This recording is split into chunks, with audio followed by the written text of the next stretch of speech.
Please,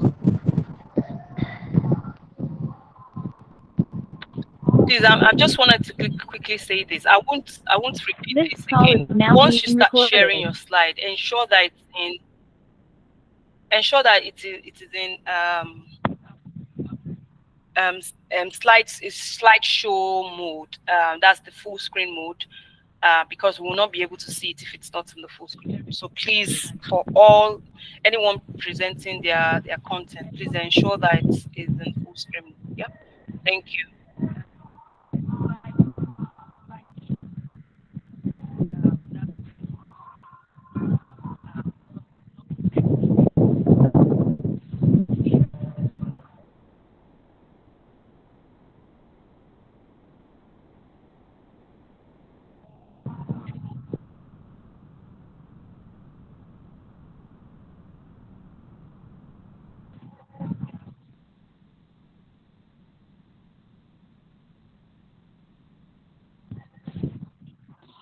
Ceci, are you ready?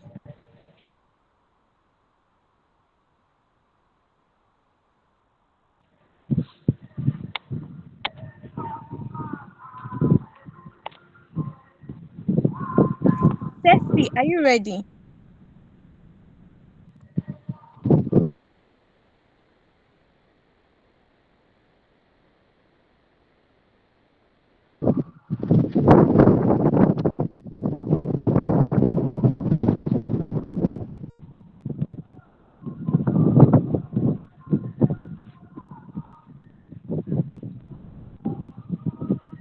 Deborah, are you there?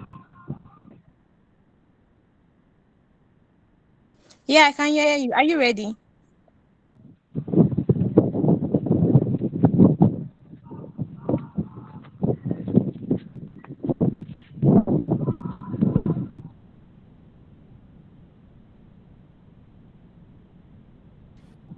What's the hold up?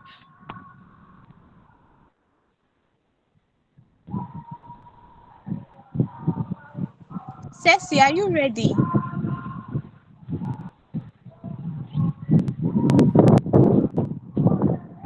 Nancy, can you hear them? Probably because she's projecting. I've told you guys to test all these things.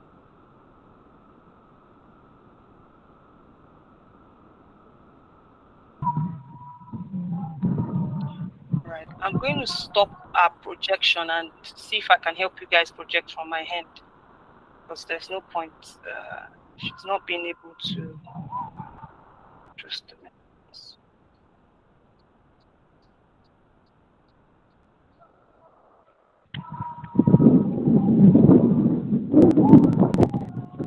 And Ceci, you've got background. Is that you? You got this background.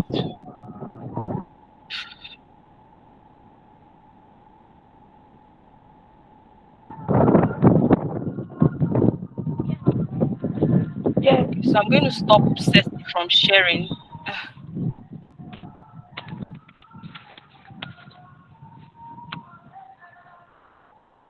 So maybe it might help you guys.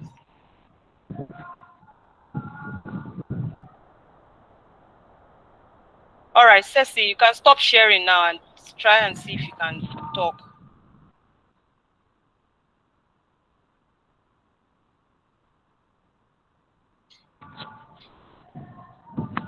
Deborah, you can start, please.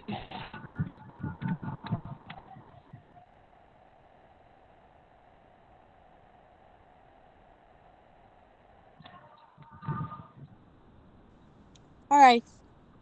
In the early 21st century, technology was advancing at Yes. an unprecedented pace. The internet had connected the world like never before, and smartphone had put the power of computing into the hands of billions. But behind the scene, a quicker revolution was brewing, one that would transform industries, redefine jobs, and challenge the very nature of work itself. Yes. This revolution was artificial intelligence. It all began with the dream of creating machines that could think and learn like humans. Researchers and engineers started to Yes, develop I can hear you. algorithms Can you hear me? capable of processing vast amounts of data, recognizing patterns, and making decisions with minimal human intervention.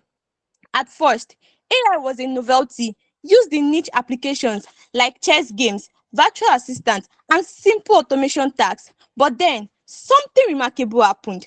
AI began to improve rapidly. My team and I aim to explore the effect of AI on the workforce, examining both the opportunities and challenges it presents. I am Deborah Sampson. My amiable team lead, Ceci Zinzu, and team members, Barnabas Oyelola and Ibidu Adegoke. Artificial intelligence has been a transformative force in various revolutionizing the way we work and interact with technology. As AI technologies become more advanced and widespread, there is a growing concern about their impact on the job market and employment landscape.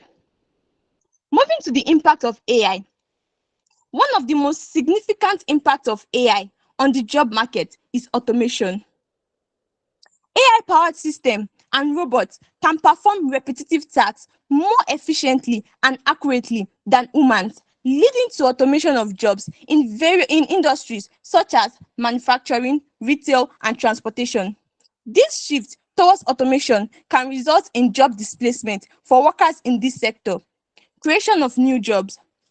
While AI may automate tasks, certain tasks is also while AI may automate certain tasks, it also creates new job opportunities in industries related to AI development, data science, and machine learning.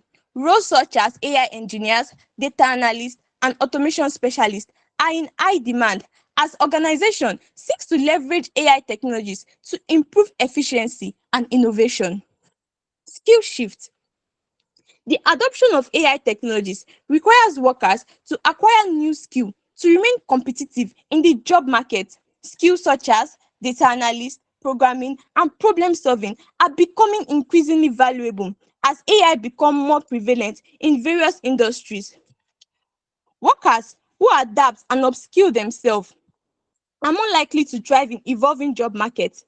Moving to the market, evolving job markets. Moving to the impact of employment. Job displacement. As AI automates tasks and processes, some jobs may become obsolete, leading to job displacement for workers in certain industries.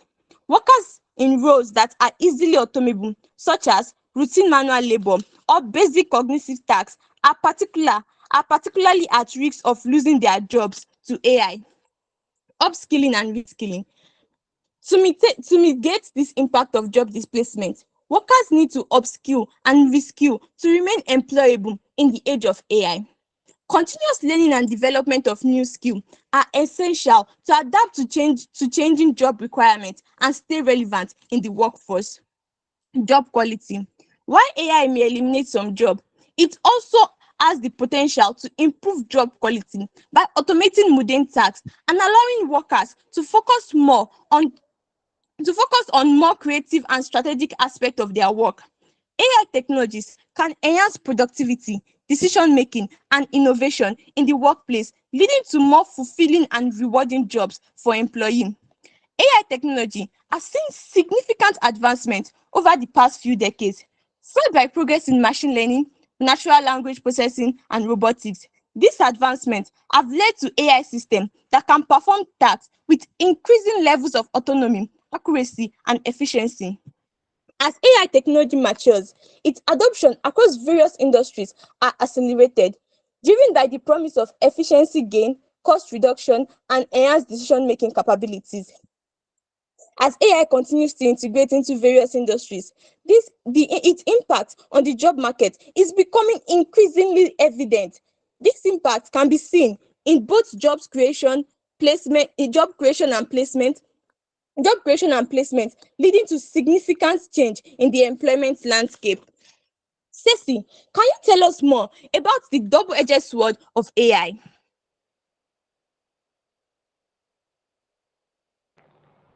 The double-edged sword of AI.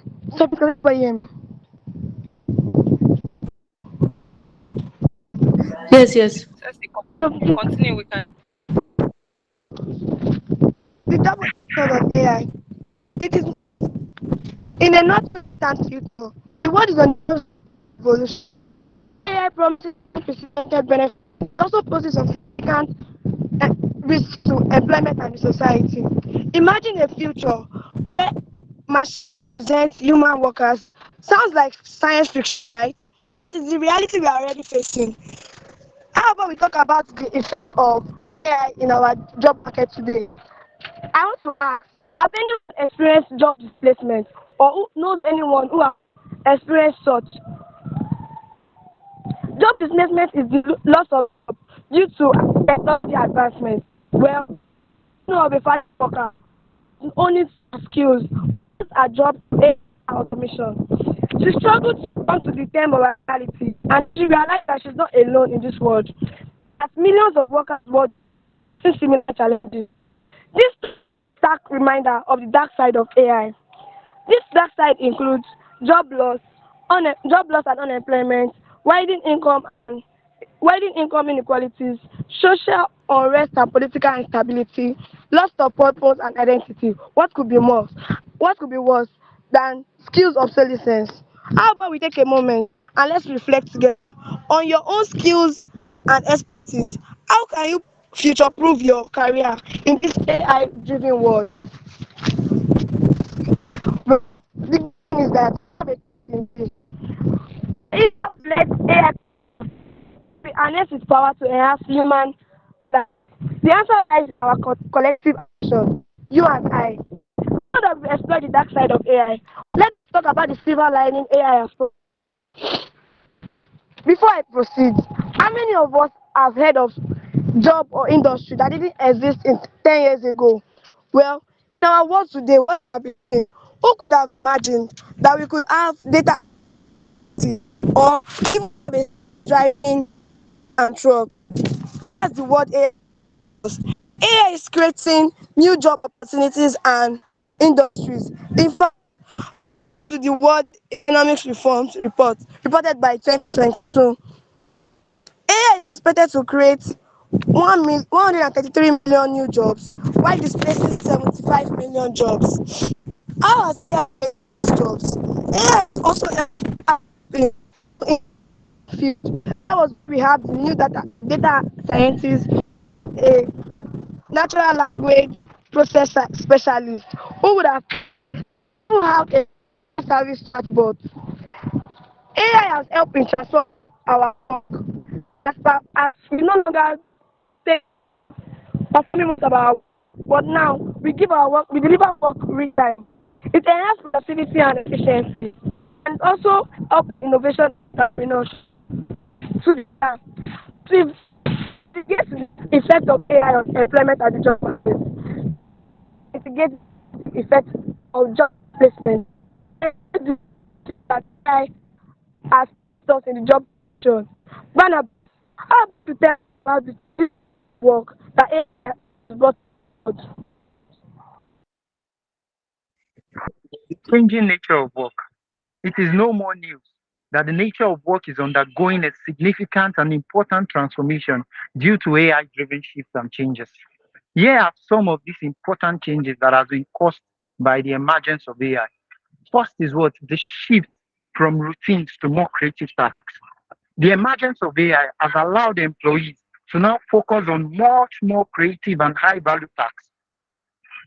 A McKinsey report in 2017 forecasted that by the year 2030, up to 30% of tasks in 60% occupation will be fully automated. No wonder an accountant can now prepare the financial statement of a big organization in no time. Second is what? The movement from solo work to human AI collaboration. We now have a collaboration between human and artificial intelligence. This has made the division of labor process much more easy and smooth, as it has led to much more enhanced productivity and efficiency. In the 2022 Deloitte Global Human Capital Trends report, it found out that 61% of organizations were already making good use of artificial intelligence to augment human capabilities. Now, let's fast forward to the year 2024, which we are in now. We now have many big organizations and companies having their own personalized artificial intelligence machines. And what else has the emergence of AI brought?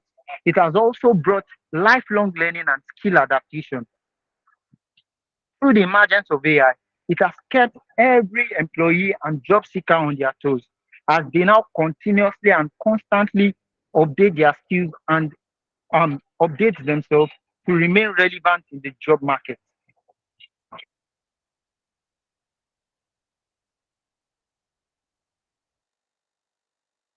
Intelligence, or should we say disruptive intelligence? AI driven disruption is transforming various industries in many profound ways. No industry is left out. We have the healthcare sector, which we now have the AI, artificial intelligence assisted diagnosis and treatment. In the finance sector, we now have AI, we now have AI powered trading and risk management. And even in the educational sector, we have AI driven personalized learning and adaptive tutoring systems. No wonder a wise man once said, for this matter of AI, now everybody go collect. Oh. Before Ibidun gives us what AI has also brought to our doorstep, I would love us Daytopians to play a quick game. I want you to click on the to raise your hand if you've done any of this. Raise your hand if you think AI will create more jobs or lead to job losses. Raise your hand again if you think AI, if you've ever used AI to prepare for an interview. Okay, thank you very much. I want you us to also raise our hand if you think it is very important to develop AI related skills to remain employable in the job market, or if the effect of AI doesn't affect or concern us. And lastly, I want us to raise our hand if we are ready to embrace artificial intelligence. Thank you all for playing this game with me. You all, we are from our responses. Almost everyone has raised their hand one or two times. That's to show us the result of what artificial intelligence has brought to our world today and the job market, what it has done and what it's still doing. So the question to us, the Topians today is, are you ready to embrace the silver lining AI has brought to us, or you are sticking to the dark side? Ibidu, can you kindly tell us more about what the effect of AI has brought?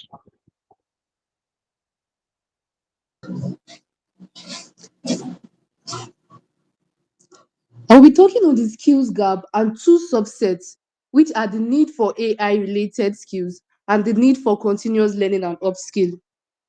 Let's go back to the top. What do my Daytopia audience think about skills gap? How far do we think the skills gap can affect the employees? According to bamboohr.com, skills gap refers to the disparity between the skills an employer expects their employees to have and the actual skills the employees possesses. This mismatch makes it challenging for employers to fill open positions. There's a need for AI-related skills because they realize leaders with AI skills can drive additional productivity through digitalization and improve work quality overall. In some sectors, salaries are being increased by 30 to 40% if you have the know-how to work with AI in your field, because AI skills equals big money. The rise of AI has created a strong demand for skills like programming and data analysis, as these are essential for developing, managing, and interpreting AI systems, making them crucial for future careers. Also, there's a need for continuous learning and upskilling. With rapidly evolving technologies and shifting industry trends, 2024 is gearing up to be a competitive job market. The recent rise of automation and artificial intelligence, for instance, is leaving many traditional jobs at risk of and shifting employer. We'll have to conclude here. But before we conclude, allow me give you some takeaways. AI impacts on job markets by digitalization, creation of new jobs, and shifts and skills shifting, which is the acquisition of new skills to remain competitive in the job market. AI technology is advancing rapidly, enabling better data processing and more accurate predictions. These advancements are reforming industries, making AI a key driver for innovation and efficiency. AI is changing the nature of work by programming routine tasks and creating new roles that acquire advanced technical skills, fostering greater collaboration between humans and machine. AI is transforming industry by optimizing processes, enhancing decision making, and driving innovation, leading to more efficient and competitive business environments. AI has caused job displacement by programming repetitive tasks, reducing the need for certain manual roles and shifting demand towards more tech-driven skills. My final thought on AI. The future of work in an AI-driven era is composed to be transformative, blending unprecedented opportunities with significant challenges. As AI continues to reshape the job market, what skills will you develop to ensure you are not replaced but empowered? Thank you.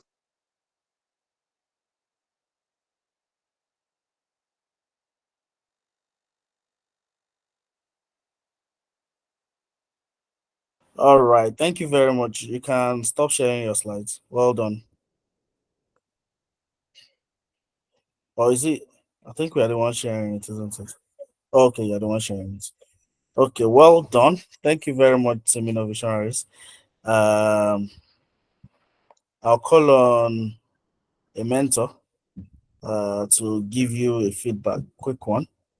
Mr. Giwa Redwan, welcome. Mr. Shubumi, you're welcome. Do you want to give a quick feedback to the team?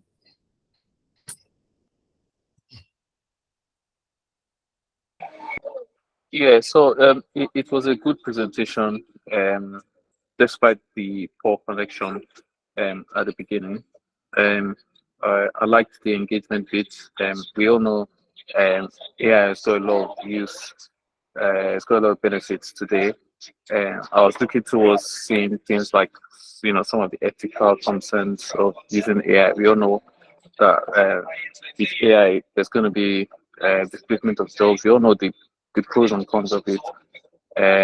Yeah, I was looking to just see things like some of the ethical concerns and what policies measures that can be put in place to ensure that it's more effective. But I mean, overall, the presentation was good. I enjoyed it.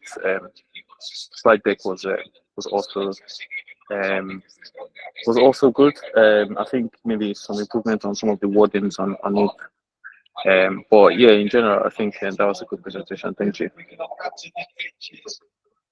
Thank you very much, Mr. Shubumi. Mr. Redwan.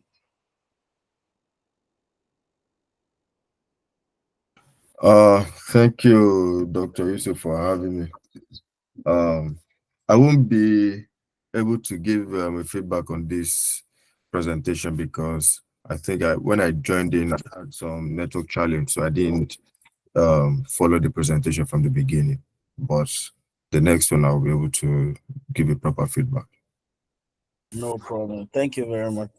Okay, well done. Terminal Visionaries.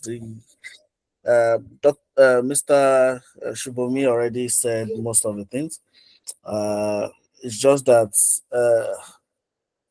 Ceci, uh, I think you had some background noise, which is sometimes unavoidable. But next time, maybe try as much as possible to check the area to see, practice a couple of times to see if that area is good enough. It felt like you were even outside. I don't know, maybe it's network issues, but try as much as possible for next time. But overall, it was a good presentation. It's just that I would have preferred if you like focused on a particular field because later in the presentation you now mentioned health sector, this finance sector, but that time you would have used it to focus a bit more on your specific area. But thank you very much, guys. Well done. Okay, Team Juggernaut, are you guys ready? Juggernaut Achievers. Sorry, Dr. Yusuf, Mentors, can I please. just You can. Okay, before Juggernaut comes, I just okay, wanted go. to add to the feedback that yes, I don't know if they've said it already. Is also their enunciation. I don't know if that has been mentioned. I could spot some wrong pronunciations while they were presenting. Just flew off my head. Somebody said social. What did they call it? Yeah. So then there was another one at the beginning as well. So again, it's just something that I know I keep saying this. No one is perfect, but just when you're presenting, understand that there are just some terms that you just need to pay attention to as well. You have got a good slide. I like your slide and added to everything that they've said already. Thank you, Dr. Yusuf. Thank you very much. Team Juggernaut Achievers, are you guys ready? Yes, we are. Thank you so much, Daytopia. Good afternoon, everyone. My name is Peace Ayola, and my team members here with me are. I'm Kayode Olusanya. I'm Promise Aguda. I am Olufowora Joy. So I, Peace Ayola, would be presenting the slides. Please tell me once you can see my screen. Thank you so much.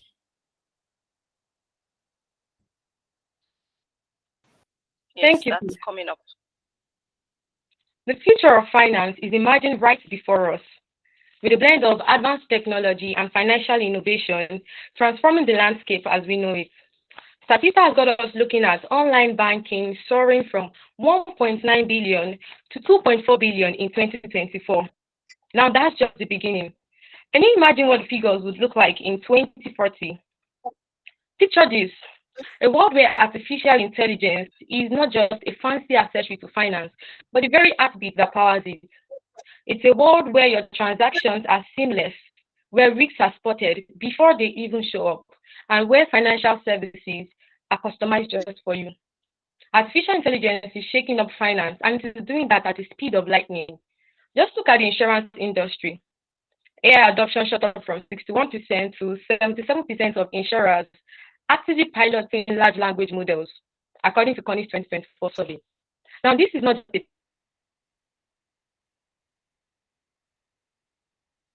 trend, it is a transformation. You might ask me, what does this all mean?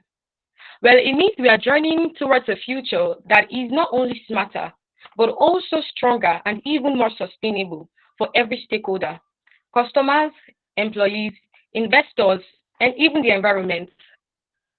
Ladies and gentlemen, this is the future we are here to discuss today.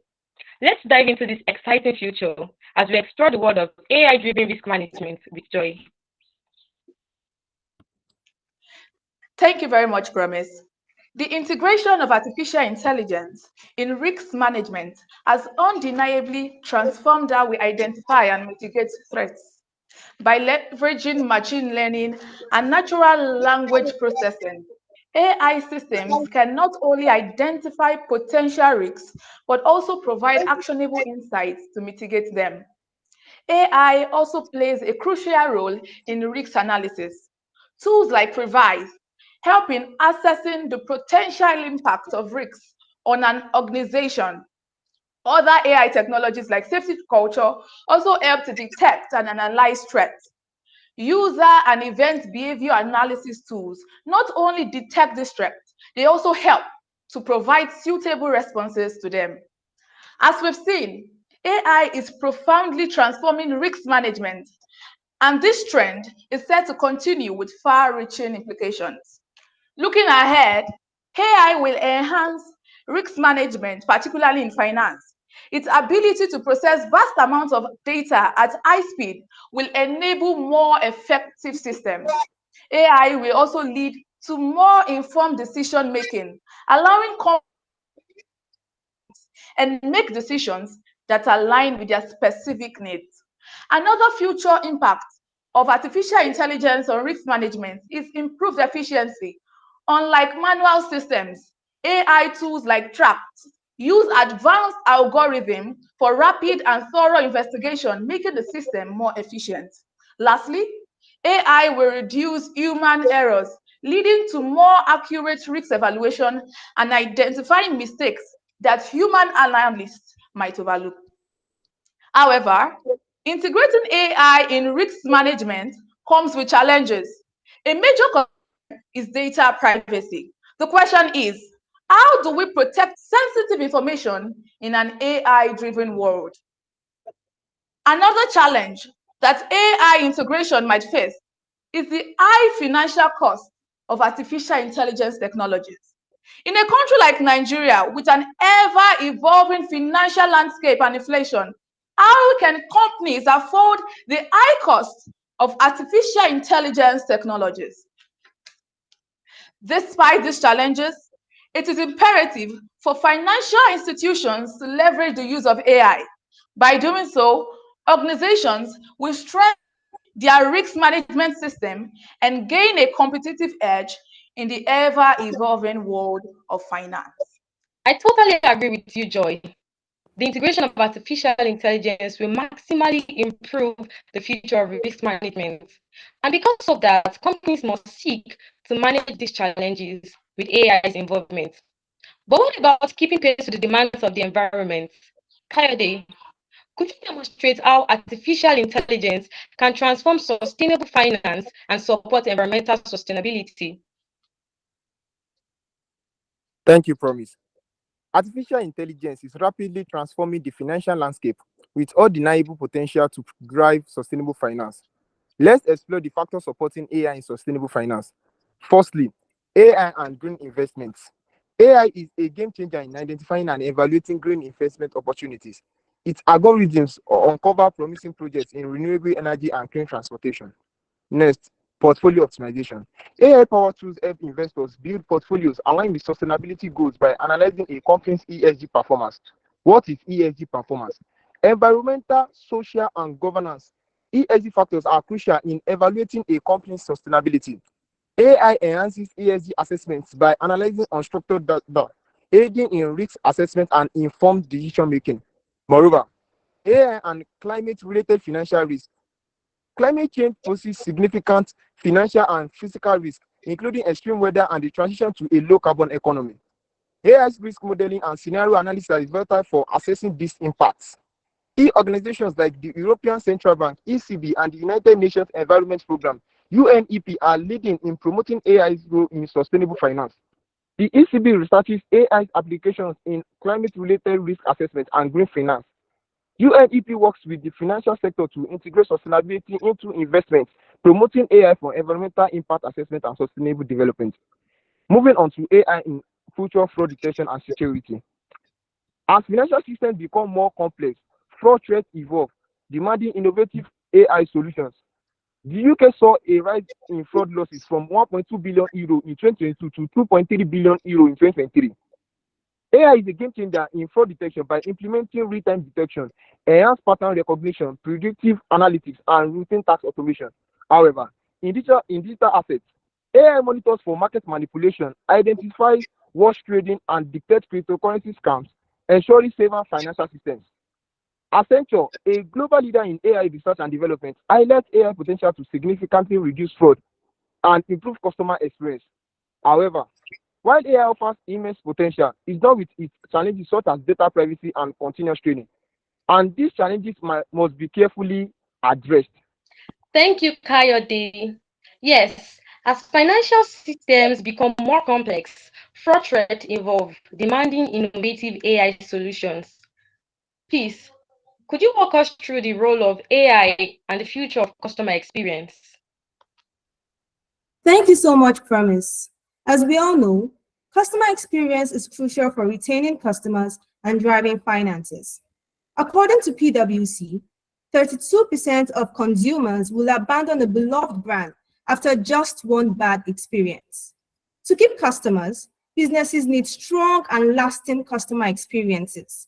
Forrester Consulting reports that 65% of business leaders say AI has enhanced their customer experience. Let's think about how AI is already making a difference. Who here has interacted with a chatbot or virtual assistant? These tools provide instant support, improving satisfaction. Personalization engines like Amazon's recommendation system use data to suggest products, boosting engagement. We also have sentiment analysis, predictive analytics, and voice recognition, which simplify interactions. For example, Hey Siri makes it easy to get answers hands-free. AI isn't just about personalization. It also enhances self-service. It's now easier to fix issues with virtual assistants guiding you through the process, and these advancements are just the beginning. Looking ahead, Gartner predicts that by 2028, generative AI, conversational user interface, and digital customer service will radically change customer support. By 2025, 80% of customer service organizations will use generative AI for content creation, chatbots, and automating tasks. As we can see in the chart, new technologies like conversational user interface and digital service will enhance customer experience and streamline interactions across channels. And then in those days, the physical contact centers we currently have will become a specialized service area. Isn't this exciting to think about? It's common knowledge that as finance becomes more digitalized, ethical concerns are becoming increasingly prominent. This chart from the Artificial Intelligence Index report, Stanford High 2023, highlights the surge in AI incidents and controversies from 2012 to 2021. Some key ethical issues include bias, transparency, and privacy risks. AI's complex algorithms often lack transparency, and its ability to collect vast data raises significant privacy concerns. You've likely encountered a reCAPTCHA test. This is one way we try to safeguard against these risks. Let's consider another issue, accountability. You try to answer this question. Who is an AI accountable to? In finance, AI-driven activities like algorithmic trading bring their own challenges. Market manipulation and unpredictable behavior are real concerns, as seen in the 1987 US stock market crash, where early trading systems contributed to spurt effects. Even more recently, a 2023 report by Shura found that an AI model tasked with maximizing stock profit engaged in illegal insider trading and then lied about it when caught. However, despite these risks, AI also holds the potential to enhance sustainability in finance. KPMG reports that AI-driven tools are now common in risk management among major financial institutions. For example, HSBC and NASDAQ use AI to monitor transactions for fraud and market abuse. So what's the solution, you might wonder? It's about balancing risks and benefits. Goldman Sachs is working on algorithmic transparency, and JP Morgan Chase has established an internal AI ethics board. Implementing ethical guidelines like the European Union's AI framework is another key measure that could be employed. With thoughtful regulations and ethical practices, we can maximize the benefits of AI while minimizing its risks, ensuring a more secure and sustainable financial future. Thank you. And there you have it from our three seasoned experts. In conclusion, as we stand on the brink of a new era in finance, artificial intelligence is not just a tool, it is a game changer. With its power to detect fraud, personalize experiences, and forecast results, artificial intelligence is changing the way financial services work. But hold on, let's not forget what really matters. Do you remember the word we pictured at the beginning? Yes, that word. That word isn't about technological advancements. Rather, it's about people. It's about enhancing lives and building communities. Ladies and gentlemen, dear finance enthusiasts and future CEOs, artificial intelligence is not here to replace us. Rather, it is here to support us. So let's embrace this disruption with an attitude for the greater good. Thank you very much. Thank you very much, Team Jagannath. Thank you so much for that presentation. One thing I can say is that you guys know your onions and you brought it. All right, so I'm going to call on the mentors to give you some feedback. Okay, Mr. Giwa, read one. You have any feedback for Team Jagannath? Dr. Jimmy, thanks for, it's good to hear your voice Thank you again. very much. I know. Thank you. I want to start sounding like peace and promise now. So I need to. Oh, I was going to touch on that. Um, Yeah, so Team Juggernaut, very good presentation. I enjoyed it from beginning to the end, and I like the fact that you guys touched on the impact of AI. You spoke about impact of AI in the risk management, ESG, fraud detection. I love that. And then you also mentioned the risk and ethical concerns at the end of the presentation. That was very good. I love the presentation. I love the transition, and I love the way who was the anchor? Promise, I think. Promise, Promise. she Yeah. did a very good job of anchoring the presentation. And then while I acknowledge everybody's presentation, but I just have to say I like the calm nature of peace, right? Peace, yeah. I like the calm nature of your presentation. It's not a skill that everybody has. I struggle to do the same thing when I do presentation. It's a very good trait to have. It's not about just speaking through presentation very quickly. It's about owning it and being calm in doing your presentation. You did that very well. That was good. The only thing I would like to encourage you guys to improve on is your slides, right? You guys had a very good presentation, but your slides wasn't as good as your presentation. In some cases, your slides were wordy, and some of them were bland in some cases, and then maybe some color combination could be better as well. But apart from that, I thought you guys did a very good job with your presentation. Well done. Thank you very much, Mr. Kiwaridwa. Please, I need some training from you. I don't know how you do it. That you keep so cool and calm during the presentation. And that's like Mr. Giwa said. It's a wonderful skill. So good job. And promise, you're on top already. Well done. All right, Dr. Yusuf, do you have any additional feedback before we go to the next thing? Thank you. Mentor Ridwan already said it.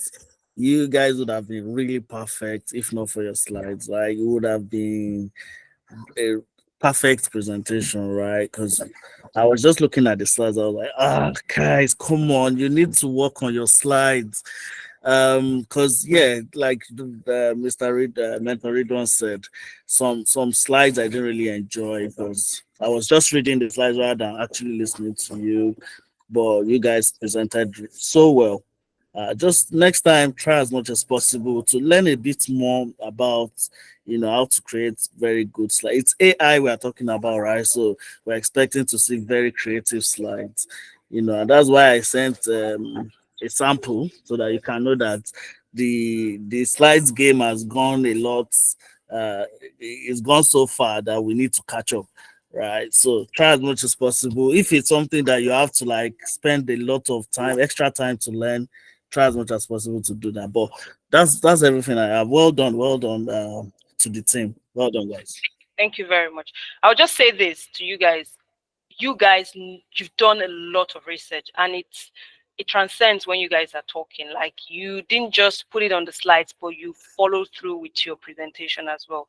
So well done for that artwork. I could see that artwork while you guys were presenting. But again, just work more on that part of the slides. Yeah. All right. Well done. All right, Team Iconic, you're up next. All right, ma'am. Please, I would like to share my slides. That's fine.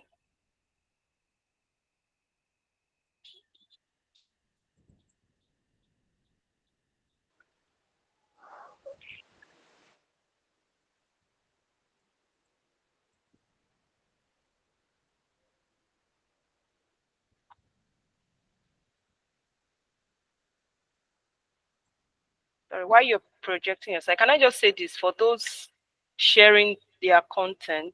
When you want to share your content, I know it's quite difficult when using a phone, but again, please be careful. This is being recorded and it's going to be posted live.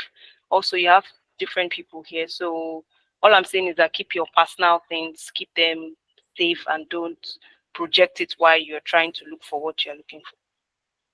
Please, Daytopia will not be responsible for leak of any personal information or content, please.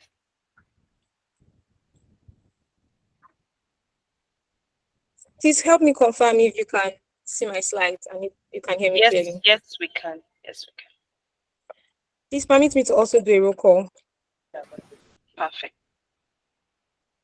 Please, Abdulwahab Mojisola. Present.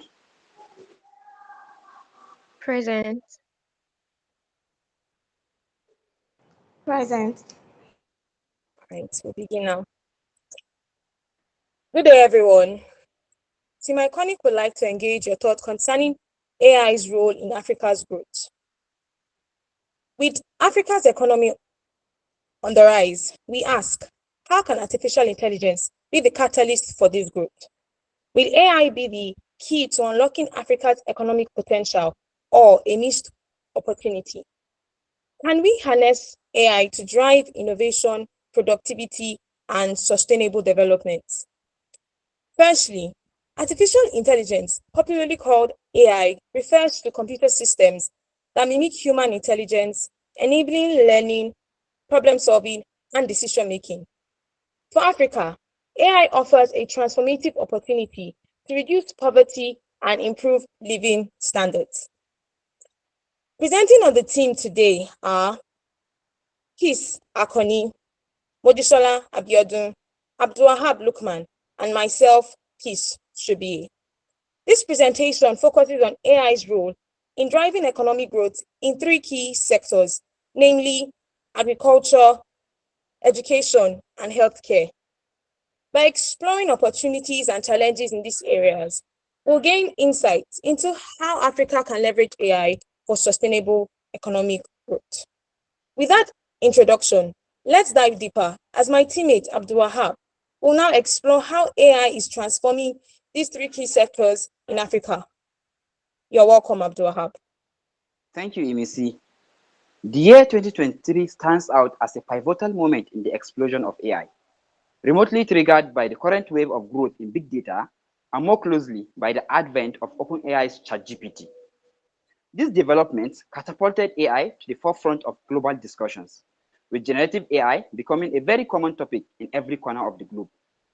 Now, imagine a rural farmer in Malawi who, despite lacking formal education, uses a smartphone to get precise weather forecasts, identify crop diseases, and accesses global markets, all with the help of AI. This is not a distant future. It's happening today, reshaping lives and economies across Africa. Also, imagine a clinic in rural Ethiopia where doctors are eager to use AI-powered diagnostics to improve patient outcomes. However, because of limited access to reliable electricity and internet, these tools remain out of reach. Therefore, despite AI's potential to revolutionize healthcare, such challenges risk leaving poor communities without access to life-saving innovations, thereby deepening health disparities across Africa. These two narratives illustrate how AI offers Africa a lot of potentials, but then again also illustrates that Africa needs to be intentional about mitigating the challenges that comes with it.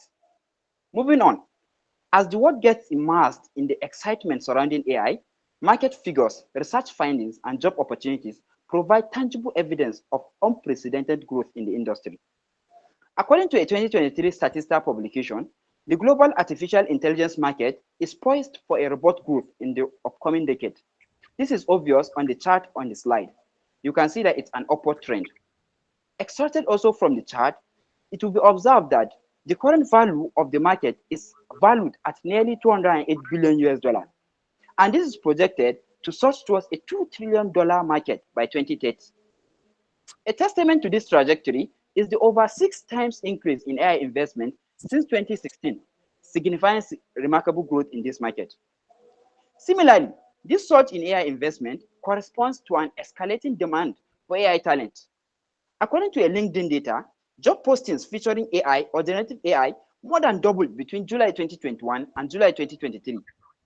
With the industry experiencing even more rapid expansion, more increases are anticipated in the years ahead. Now, with all these sparks coming with AI, moving on, Africa still finds itself lagging behind. Global AI leadership remains concentrated in the hands of a select few. According to an analysis by PwC, AI's potential contribution to global GDP by 2030 is estimated at around 15 trillion US dollars, with China leading at 26%. Unfortunately, Africa has yet to establish a significant footprint, as can be observed in the chart on the slide.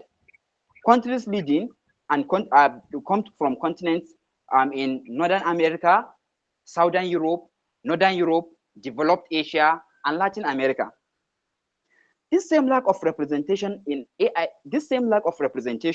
is true in AI research. A brief search on Scopus, a prominent global academic database, presents a conservative outlook. Of the nearly 500,000 academic research publications on AI, Africa claims a meager share of just above 10,000, slightly more than Brazil's total. Brazil, by the way, which is just an emerging economy.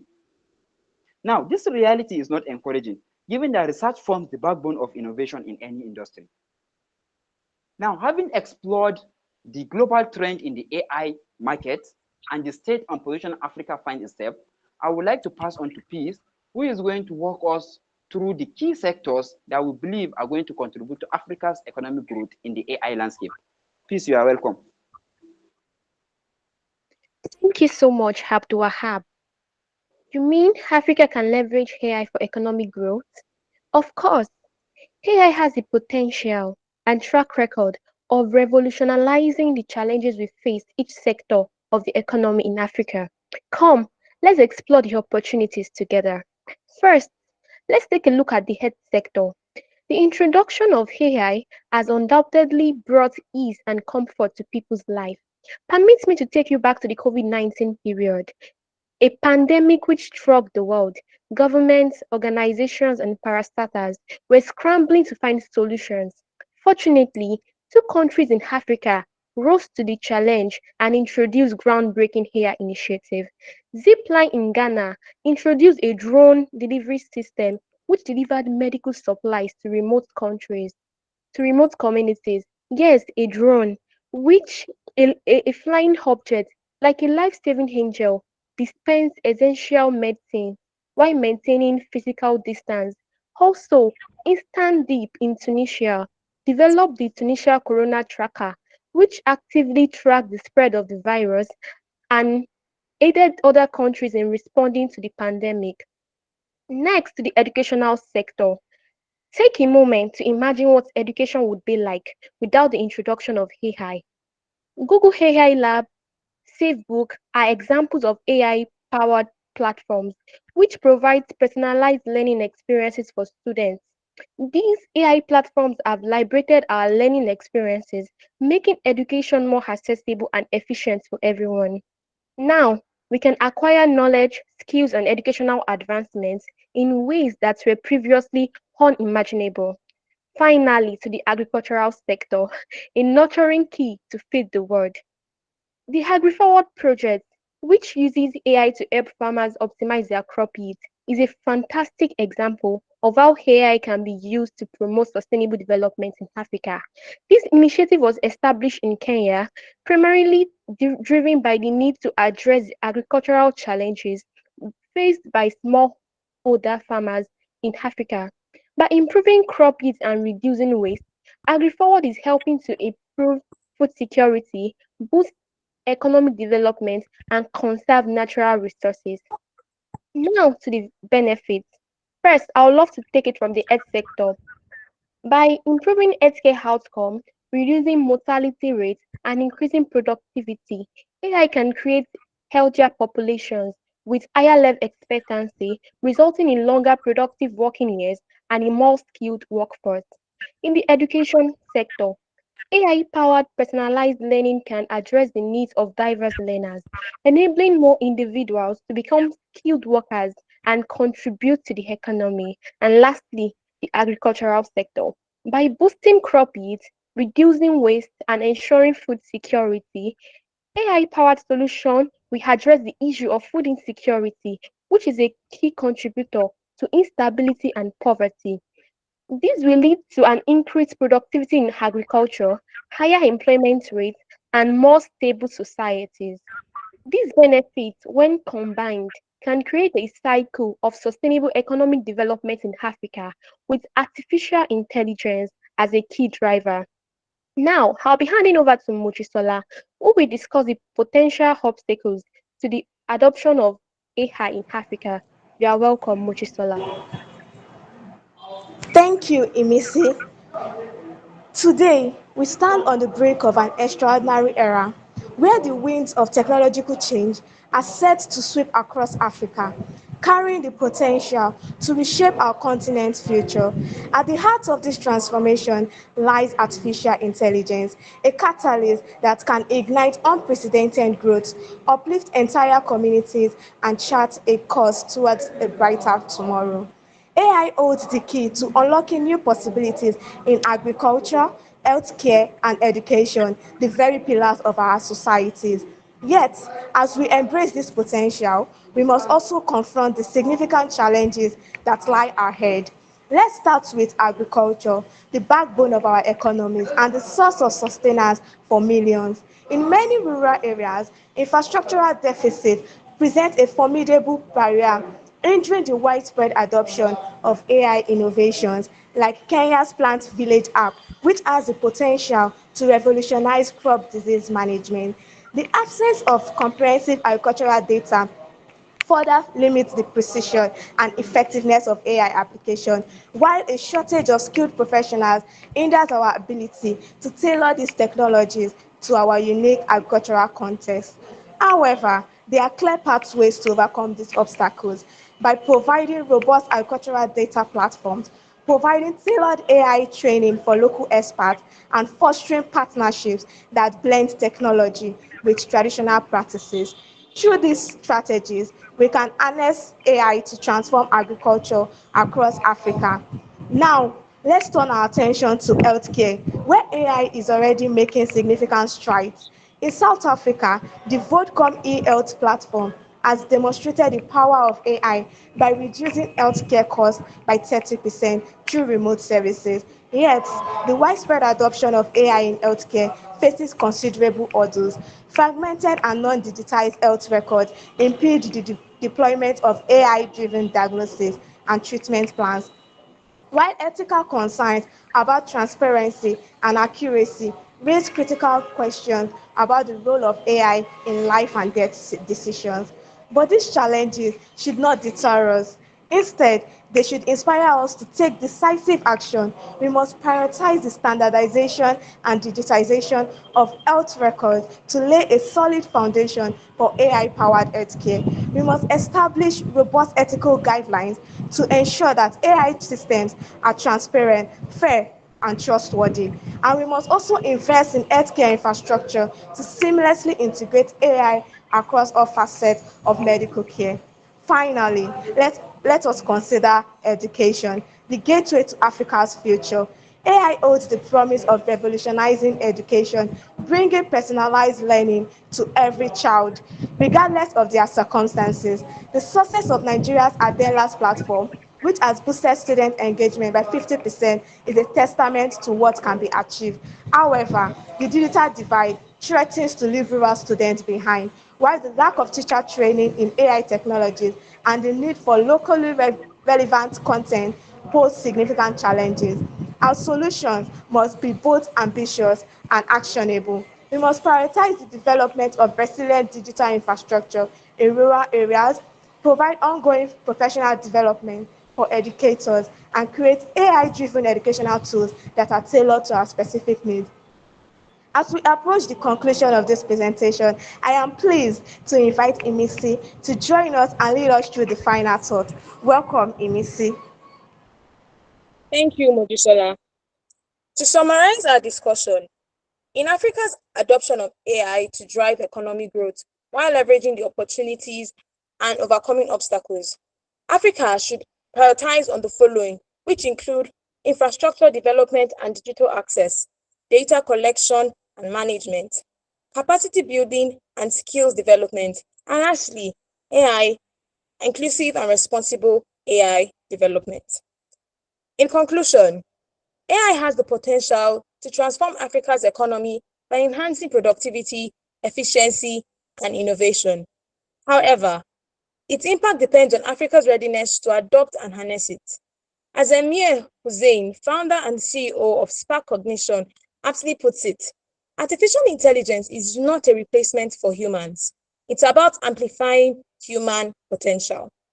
By embracing this perspective, Africa can harness AI's potential while navigating its obstacles and unlock its economic potential, creating a brighter future for its citizens. And here are the resources from which we prepared this presentation. Thank you. Thank you very much, Team Iconic. Thank you very much for your presentation. Can I call on Mentor Blessing, please, to give Team Iconic some feedback, please? Hello, hi everyone. How's everyone doing? Great you. job. Yes, thank you too. Great job, Team Iconic. So I wrote down my feedback already. Congratulations, first of all. It was a well thought through presentation. So let me just read it out. I appreciate that the team focused on three key sectors: agriculture, education, and healthcare. Also, the country-based case studies made the presentation relatable. You know, like when you went from South Africa to Nigeria to Kenya, that was good. Very well done. And then the data points, of course, from you used facts from PwC reports. Well done. That was good. And it was really clear. And you told us where you were starting from, the sectors. You took us through the sectors, and then you ended there. So I think for me, it was like a clear storyline. So good job. Suggestions, keep going, just keep having a structure, making the content clear. And then, I mean, the sky is it's really the starting point for the team. So well done. And congratulations on your presentation. Thank you very much, Mentor Blessing. Yes, very good presentation. Thank you. The only thing I had the problem, I don't know if it's me or if it was from you projecting. Stop. It could also be the font as well of your text. It came out a little bit blurry to me. Again, I use glasses, probably because I'm not using my glasses. It could be. I don't know if any other mentor noticed that. Dr. Yusuf, yeah, you wanted to say something? Yeah, sorry, are you done? No, I thought you wanted to add to, yeah. Yeah. So even this current page I'm looking at, when you want to select a background color, and you want to put things like this logo, for instance, so you can see the mentoring program is not even showing clearly. So try as much as possible. Whenever you're using different colors, you have to change so you can see the way you did the iconic, so we can see it. But the mentoring network now, I could not really sit down. But it was a great presentation from everybody. But it seemed like Lekon took a lot of it. It took a lot of the presentation. He did really well as well, but it took a lot of it. It feels like it was it shared equally, or I don't know. But anyway, overall, it was a good one. Thank you very much. Can I also just again comment, Mujisola, you're a very good presenter. You know what you're talking about, and I can see that you do a lot of research. But then again, I think you should keep practicing on your presentation skills, so that again you don't come across like you're reading from somewhere. Yeah. Yes, she was good. Yeah. So again, it's just keep thinking about. I can see that you've put in a lot of work, you've done a lot of research, and it's quite better from last week, way better from last week. So well done. But then again, just keep working on that fact. And I know I could, while we were playing, I just could tell that probably you had some things jotted down somewhere. So again, just might want to think about that when you're presenting. Well done, good job. And I like the fact that you took the bull by the horn. You did your thing, and you should. Yeah, well done, guys. Well done. All right, quickly, you can stop presenting. I'm going to go to the next team because we are behind schedule, and that's Team Trailblazers. Team Trailblazers, please start presenting your slides.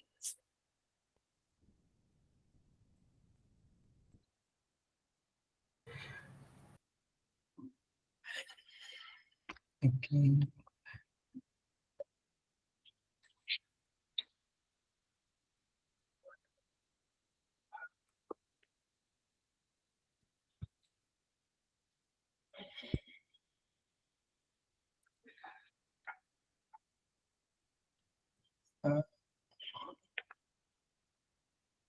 Okay, just to check.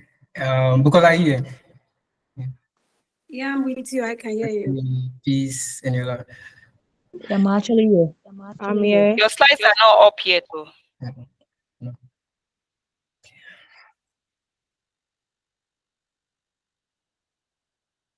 Hello, Siri. Could you please present our slides for us? All right, confidence. I will get right into it. The future is here. Thanks to artificial intelligence, processes have now become faster, smarter, and more precise, all at the click of a button. What was took days, even weeks, now happens in mere seconds. From healthcare to finance, AI is transforming every sector, changing how we work, live, and interact with the world. The future is now. Good day to the Daytopia team, mentors and mentees. I am Confidence Akiemi, and I'm here with my team, Eniola, Bukola, and Peace. We are the Trailblazers. Today, my team and I will be discussing a topic that says how AI is shaping the future of financial services. Let's go straight in. AI is our greatest enemy. That was what many believed when the AI revolution took off. Skilled professionals feared losing their jobs. Career people were worried about becoming obsolete. Thankfully, that's not exactly the case today. AI has become a valuable resource for those who know how to use it. AI. What is this AI? Artificial intelligence, or AI, is a branch of computer science that focuses on the creation of intelligent machines and software that can perform tasks like humans. These machines are able to teach themselves, learn from experiences, solve problems, and make decisions, mimicking the human intelligence. Wow, isn't that mind-blowing? And you'd be surprised to know that the works on AI did not just start recently, but as far back as 1950. Let's look at the evolution of AI. It began with a simple rule-based system where machines could only perform tasks they were strictly programmed for, just like the early computers that had the garbage in, garbage out function. Then over time, with the development of machine learning, AI systems became capable of learning and improving from data. Examples are voice assistant and algorithms on social media. And today, we have an advanced AI technology like neural networks and deep learning that are pushing the boundaries of what's possible. 2022 was a big turning point as AI became a household topic, and this was sparked by the development of ChatGPT by OpenAI. Another prominent example is Tesla's self-driving cars. But why is AI so important today? AI's influence is growing rapidly across all industries, especially in the finance sector. Finance has always been about analyzing data to predict risks and returns. But with the large volume of data today, there are limits to what humans can do alone. And this is exactly where AI comes in. AI is game-changing processes in the finance world. According to a survey by Deloitte, AI has been integrated into about 60% of financial services, allowing finance professionals to focus on higher value tasks. Now, let's take a closer look at how financial processes have evolved, comparing the traditional methods with advancements brought by AI. Actually, some people still don't know how AI has transformed the world with its tools in finance. So yeah, we'll look at the before and after transformation of AI. Before AI, we have passive search, passive search results, wastage of time, longer processes, improper use of human effort. When it comes to researching about finance or seeking answers to some financial question, using the human effort can cause delay because some questions require getting snippets across different documents, combine them and having a reasonable AI over them. For example, KYC is a large function in many financial firms now. To perform KYC,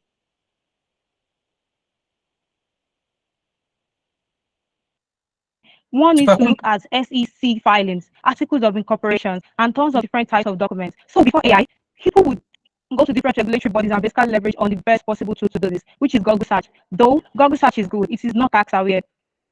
This could take people who are good at using AI search to locate the right document a couple of minutes, but for others, it could take them 2 days. However, such variability is never good. So now we look at the after AI results. After AI, we have auto-responsive search results, conservation of time, the downstream processes, better usage of human effort. The world is moving away from passive search engines to auto-responsive proactive models like AI, which gives immediate tax-aware results to researchers. Now, financial research document sorting can be done better by combining generative AI with intelligent document processing technologies. This way, organizations can identify and extract at scale key terms and information from contracts, invoices, or POS.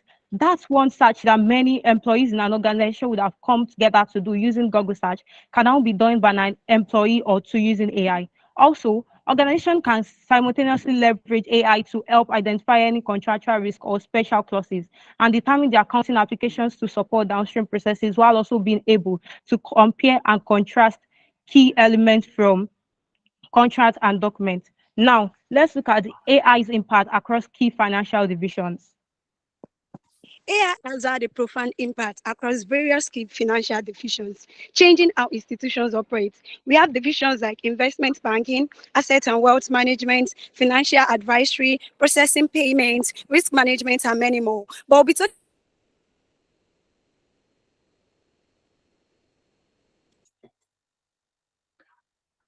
management. Investment banking, to start with. What is investment banking? Investment banking is a division of finance that specializes in capital raising and providing strategic financial advice. And according to Lucia, Nigeria has over 90 investment banks.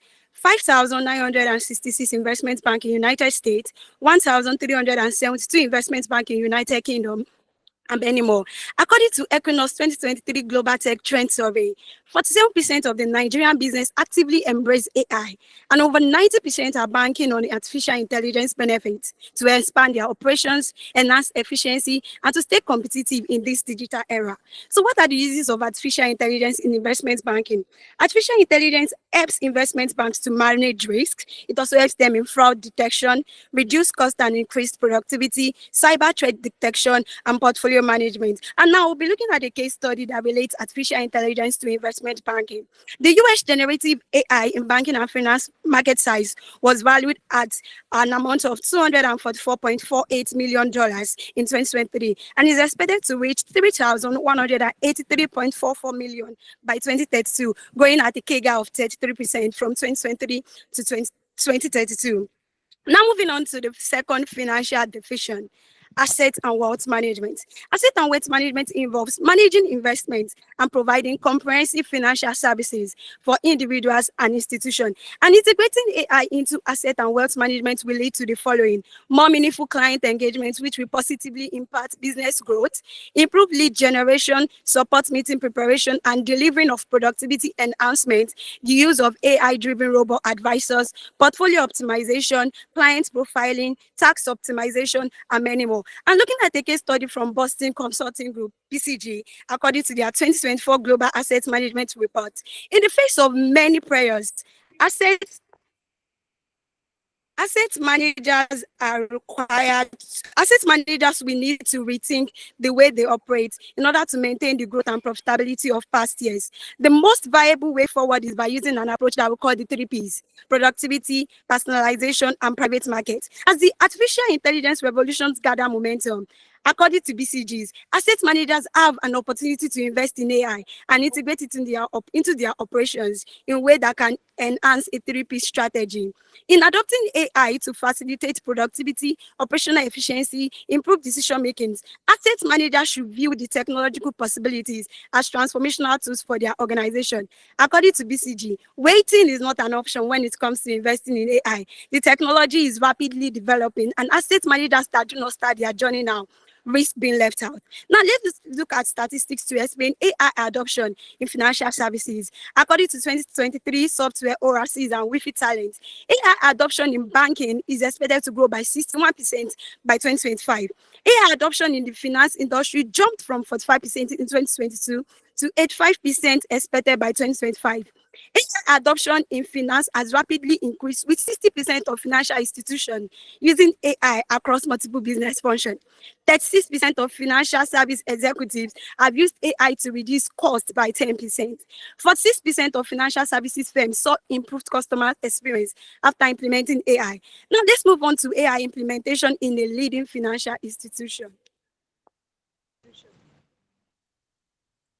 Now, I need everyone's reaction. How many of us know PwC? PwC, PricewaterhouseCoopers, the second largest professional services network in the world, and one of the big four accounting firms, has implemented the use of AI in its financial services. She signed an agreement with Microsoft-backed AI firm OpenAI to offer ChatGPT Enterprise.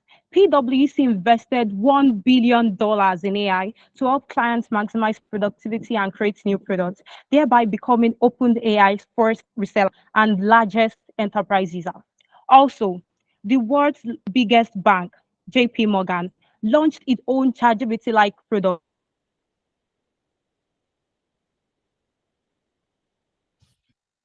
LLM Suite, This can help employees in the asset and wealth division with writing and summarizing of documents, idea creation, offering of solution and advice on the topic, and most importantly, it helps with equity hedging. So basically, LLM Suite can do the work of a research analyst. This helps this helps a total of 50,000 employees of JP Morgan who have access to this AI chatbox with their job.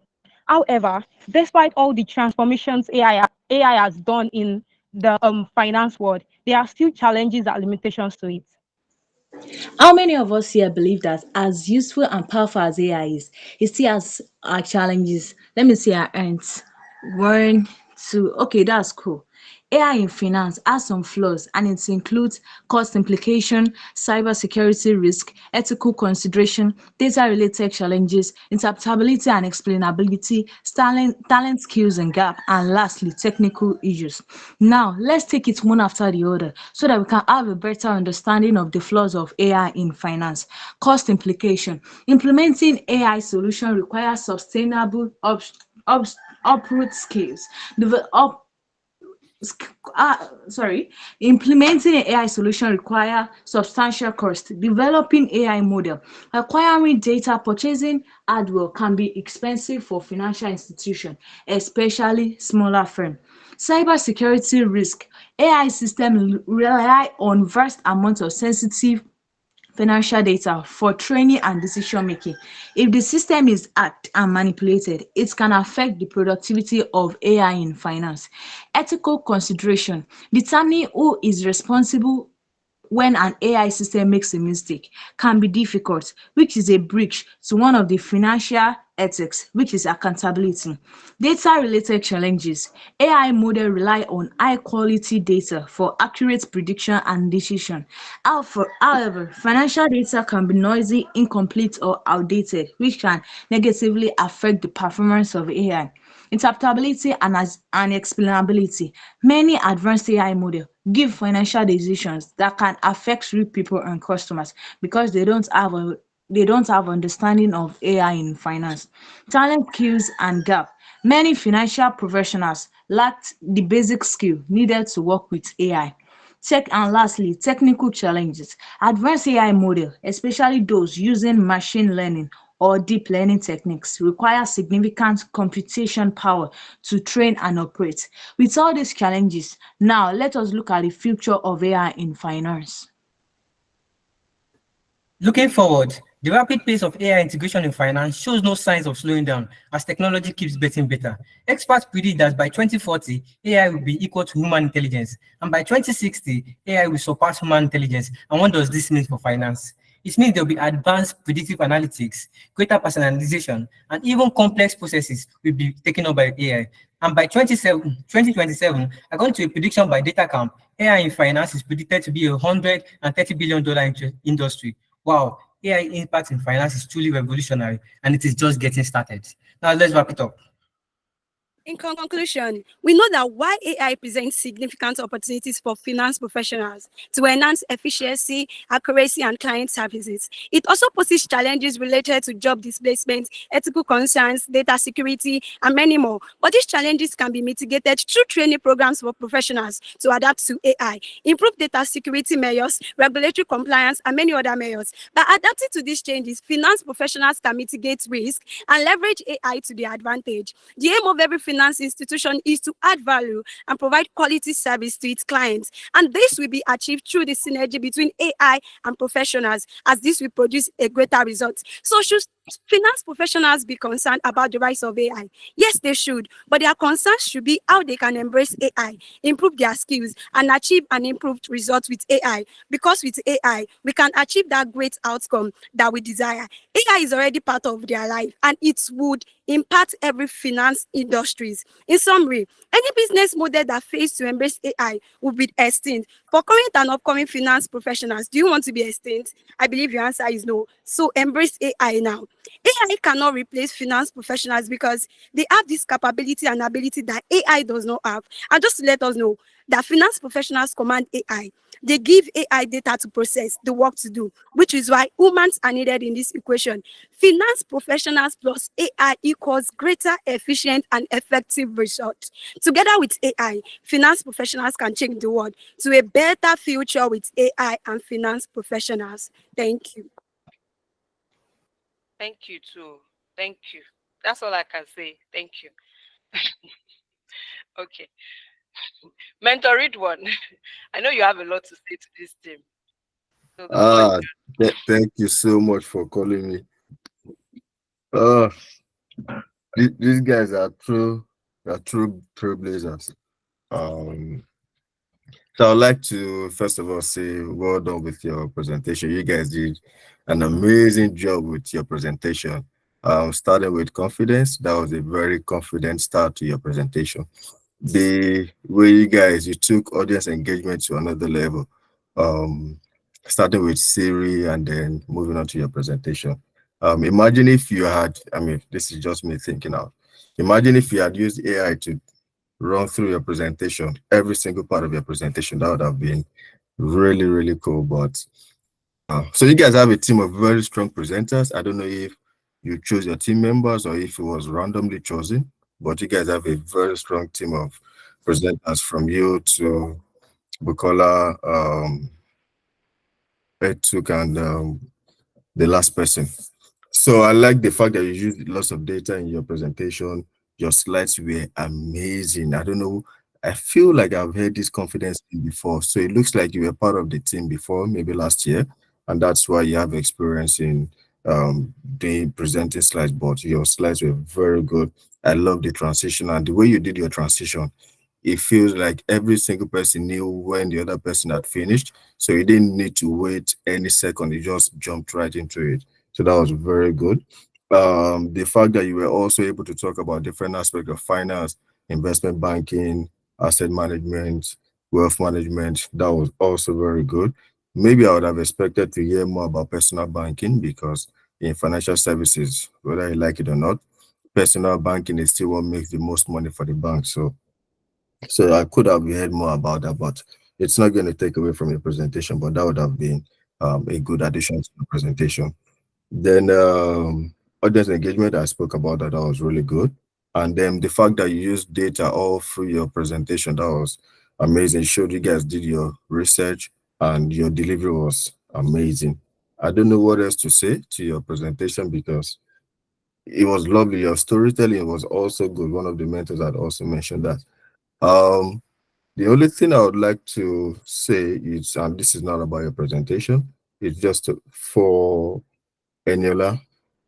So Eniola, your presentation, of course, everybody is a strong presenter in this team. Maybe just to, when you were talking about Google, you had mentioned Google. So just be aware that it's not pronounced as Google, it's Google. So if you guys are in doubt, always check before you do your presentation. And then same thing with Bukola too.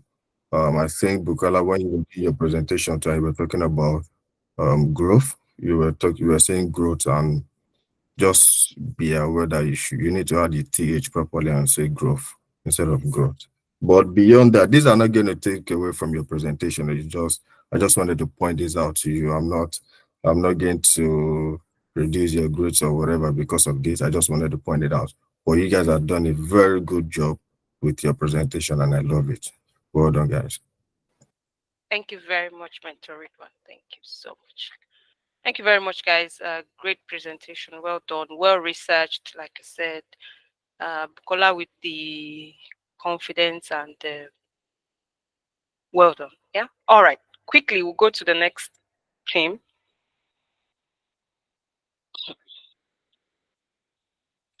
Great minds. Are you guys ready? Yes, we are. Excellent. Excellent.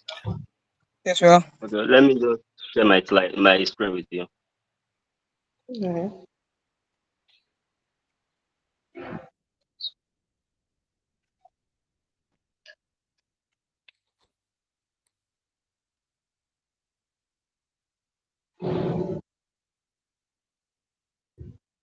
Okay, can everyone see my screen?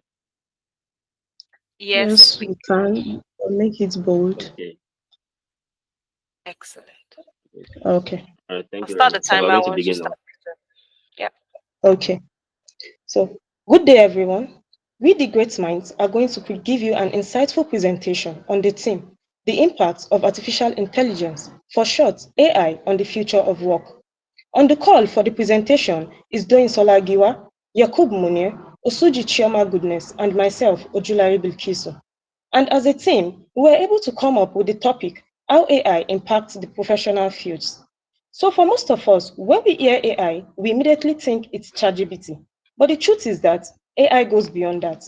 According to Stratwussel and Peter Noving, AI is designing and building of intelligent agents that receive rules from the environment and take actions that affect that environment.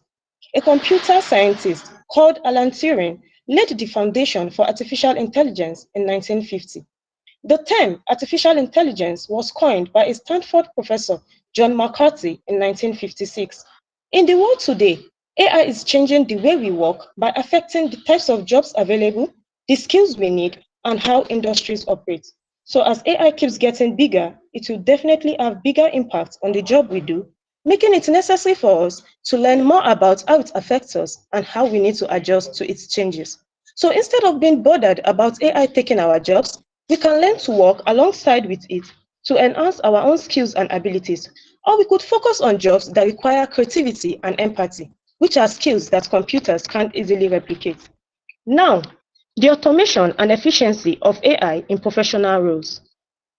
So, one of the main benefits of AI is that it can automate tasks that are repetitive and time consuming.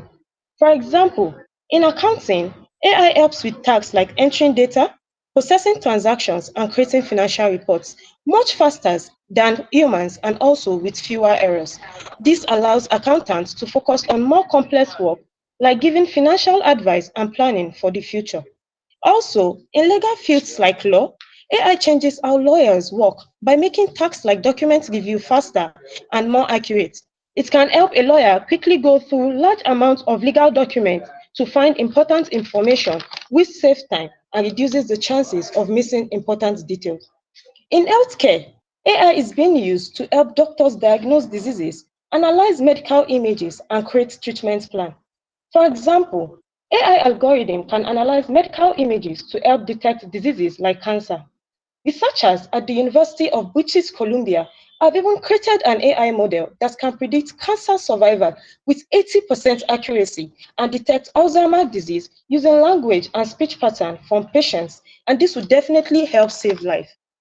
Now, this is a diagram showing the reports of respondents on how AI is being used in healthcare. As you can see on the graph, AI helps in 15% of clinical documentation and dictation, 16% diagnosis and treatment recommendations, 19% treatment and therapy recommendations for providers, 23% clinical workflow optimization and automation, 25% predictive analysis and risk stratification, 29% clinical decision support tool. Let's dive into the augmented decision making and data-driven insights. Augmented decision making and data driven insights. AI is not only transforming the operational aspects of professional jobs, but it's also becoming a critical tool in decision making process across various industries. In the world of finance, for example, AI driven systems are capable of analyzing vast amounts of data in real time, identifying trends, and making predictions about future market movements. Financial analysts who once relied heavily on manual calculations and instincts can now utilize these AI generated insights to make more informed and timely investment decisions. More so, the speed and accuracy with which AI can process data far surpasses human capabilities, allowing financial professionals to stay ahead of market trends and make decisions that are both strategic and profitable for the organization at large. In marketing industries, AI is being used to analyze customer behavior, predicting purchase patterns, and optimize advertising strategies. By processing data from various sources such as social media, search engines, and customer feedbacks, AI can provide marketers with deep insights into customer preference and emerging trends. This allows for creation of highly targeted and personalized marketing campaigns that resonate more effectively with specific audience. The result is not only a higher return on investment for marketing efforts, but also a more personalized and engaging experience for customer. Risk management is another area where AI is making a substantial impact. AI systems are employed to assess risk by analyzing historical data, identifying patterns, and predicting potential future outcomes. This capability enables professionals to make more accurate and informed decisions about which risks to take on and how to mitigate them. For example, in the insurance industry, AI can help underwriters assess the likelihood of claims based on a range of factors, from customer history to environmental conditions. In banking, for example, AI can assist in identifying fraudulent transactions by analyzing spending patterns and flagging anomalies that could indicate fraud. Our next talk is going to be on transformation and evaluation of job roles. As AI continues to integrate into the professional world, it is transforming existing job roles and creating entirely new categories of work. The nature of many jobs is shifting from performing tasks manually to overseeing and managing AI systems that perform these tasks. In fields such as customer service, for example, AI chatbots and virtual assistants are now handling a significant portion of customers' inquiries. For instance, in professions like engineering and architecture, AI is being used to enhance design processes. Engineers can now use AI to simulate and optimize designs before they are built, reducing the time and cost associated with trial and error in physical prototypes, which is the creation of prototypes to test a particular program before implementing. Architects can now use AI to generate multiple design options based on specific parameters such as environmental condition, client preference, and building codes. This capability not only speeds up the design process, but also allows for more innovative and efficient structures. The emergence of new job categories is another significant impact of AI on the professional landscape. As AI technology advances, there is a growing demand for professionals who can develop, maintain, and improve AI. Roles such as AI specialists, data scientists, and machine learning engineers are increasingly in demand as organizations across all sectors seek to harness the power of AI. Additionally, as AI system becomes more complex, there is a need for professionals who can ensure that the system are ethically and reasonably. Who can ensure that this system operate ethically and reasonably. As we all know, AI obviously needs human labor and human factor for it to be able to operate well. Now we will be talking more about the imperative of reskilling and upskilling. Upskilling and reskilling in AI can never be overemphasized, as it is now taking many traditional tasks as well as transforming industries and revolutionizing the way we work. AI-powered automation is replacing routines, making some skills obsolete, also replacing some jobs as well as creating new ones, such as AI developer, data scientists, content creators, and others. The rapid evolution of AI technologies demands that professionals and organizations adapt and develop new skills to remain relevant and competitive. Professionals who may have relied on their technical experts must now also become skilled in areas related to AI, such as cybersecurity, data analysis, and AI ethics. Furthermore, the rise of AI is placing greater emphasis on soft skills, augmenting and also changing the way we use them. Soft skills such as creativity, empathy, critical thinking, and communication are now increasingly valued as they complement the technical capabilities of AI. Example of this: while AI can generate data-driven insights, it still requires human creativity to develop innovative solutions or strategies based on those insights. Similarly, while AI assists in diagnosing medical conditions, it is the doctor's ability to emphasize and communicate effectively with the patient, and that remains irreplaceable. 40% of job now requires reskilling due to AI advancement. As a result of this, professionals who can combine strong technical skills with well-developed soft skills are likely in high demand in AI-driven world. The demand for continuous learning is also increasing as AI technology evolves rapidly. Professionals must also stay updated on latest AI developments and continuously refine their skills to keep pace with changes in their industries. This may involve taking courses in AI and machine learning, attending workshop on AI ethics, or even pursuing advanced degree in AI related fields. Organizing are also recognized, yes, organizations are also recognize the need to invest in employees training and develop programs to ensure that the workspace or workforce is equipped with skills needed to drive the AI driven environment. Human Human AI collaboration, the future of the work. Now, rather than AI replacing human, AI is expected to work alongside professionals, creating new forms of human AI collaboration that can lead to enhanced productivity and creativity.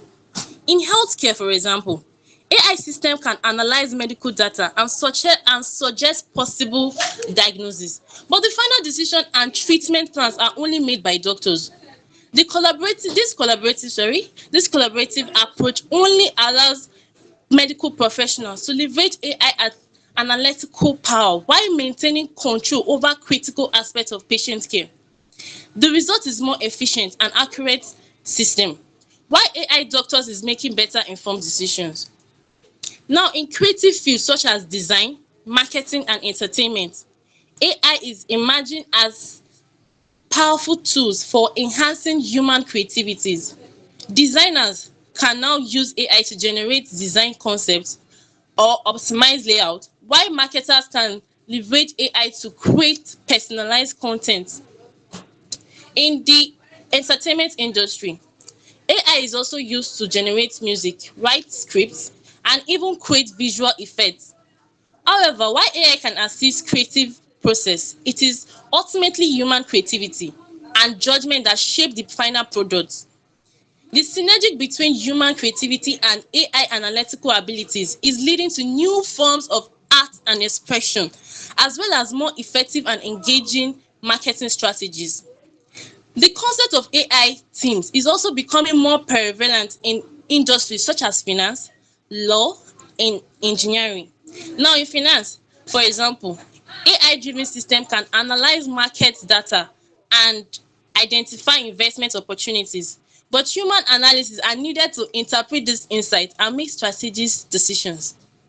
In law, AI can assist in legal research and document review, but it is the lawyer's expertise and judgment that determines how to apply this information in the legal context. Also, in engineering, AI can simulate and optimize designs, but human engineers are responsible for ensuring this design meets the real world requirements and are also feasible to implement. This collaborative approach allows professionals to focus on higher level tasks that requires human institution, creativity, and decision making, while AI handles more routines and data intensive aspects of the job. Now, under the ethical and legal consideration in AI adoption. Okay, thank you very much for that insight on how humans and artificial intelligence can collaborate. However, it is very important to note that there are some challenges that comes with the collaborations of humans and artificial intelligence, which brings me to the legal and ethical considerations when adopting artificial intelligence.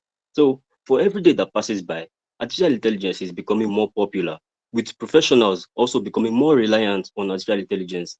As artificial intelligence becomes more integrated into the professional job space, ethical and legal considerations are also increasingly important, which brings me to one of the pressing issues. So, one of the pressing issues is the potential for bias in artificial intelligence algorithms. Because artificial intelligence systems are often trained on historical data, they can accidentally perpetuate existing biases, leading to unfair outcomes in areas such as hiring and law enforcement. So, for example, if an artificial intelligence system is trained on biased data from past hiring decisions, it may continue to favor certain demographics or certain persons over others, even when those biases are no longer acceptable in the society. Another issue is the issue of transparency. So transparency is very critical, is an important aspect of life itself. So artificial intelligence operates as a black box, making it hard for professionals to understand how decisions are made and arrived at. So let's take the medical field, for instance. Lack of transparency may prove to be a problem because I want to believe that we've all visited the hospital at some point in our lives. And when consultation is done, we expect answers from the doctor. So a doctor or a medical practitioner is supposed or has a duty to explain to his patient or the board regulating the professional ethics the reasons or reason why he or she has chosen to administer a medicine or a treatment to a patient. I mean, we all know that every human is different from each other. What the kind of treatment that takes care of me may not take care of my team members. So every patient is different. Things like sex, allergies, blood group, or genotype must be taken into consideration when administering a treatment to a patient. Finally, I will talk about deepfakes as a form of misinformation. So the spread of deepfakes threatens to blur the lines between fiction and reality, which leads the general public to question what is real and what isn't real. I don't know if we are all familiar with the concept of deepfakes, but let me just basically say it is the alteration of reality. It creates the reality that doesn't exist and typically used maliciously to spread misinformation, especially in the cybersecurity industry. So, if people are unable to identify deepfakes, the impact of misinformation could be dangerous to individuals and professionals alike. So, however, to address these issues at hand, professionals working with artificial intelligence must ensure that diverse data sets are used to train artificial intelligence systems. And also, they must ensure that artificial intelligence systems are regularly audited for fairness. In conclusion, the integration of artificial intelligence into professional jobs marks a transformative shift in the way work is conducted across all industries. Artificial intelligence integration into professional fields will offer innovation, but it requires ethical oversight and continuous skill development to ensure inclusive benefits. So, balancing artificial intelligence's technological power with human empathy, creativity, and judgment is key to creating a future of work that is inclusive and empowering. Finally, I will just end by saying, instead of professionals thinking or believing artificial intelligence will take jobs from them, rather they should consider it as a way of using artificial intelligence to maximize their output and efficiency as a professional. So thank you very much for listening, and this brings our presentation to an end. On the last slide, you will find Thank you the very references much. we've used. Thank you very much, Kiwa. Thank you very much to the whole team treatment. Okay. I'm going to call Mentor Blessing. Mentor Blessing, can you give the team some feedback, please? Thank you so much. So well done, team. Giwa, well done. You presented really well, and also kudos to your team. I have a question for Giwa. What are you currently studying? Law. Oh I'm yeah, done you already. sound I'm graduating this year. yeah, you sound like a lawyer. I knew it was law when you were like duty and all of that. So well done. Yeah, and congratulations, you're graduating this year. Well done. Well done to Thank you the very much. team. Um, I'm just going to pull out my feedback. I already typed it out. So it was a good presentation overall. I like that the team made a distinction between human capabilities and AI capabilities, and that was good. It's like putting a stand, AI and humans can collaborate, in the long run. My suggestion for the topic, it was really broad. It would be good if you could maybe if it had been better if you could streamline to specific professional fields. So that way we can just say, what, we're focusing on healthcare or we're focusing on finance.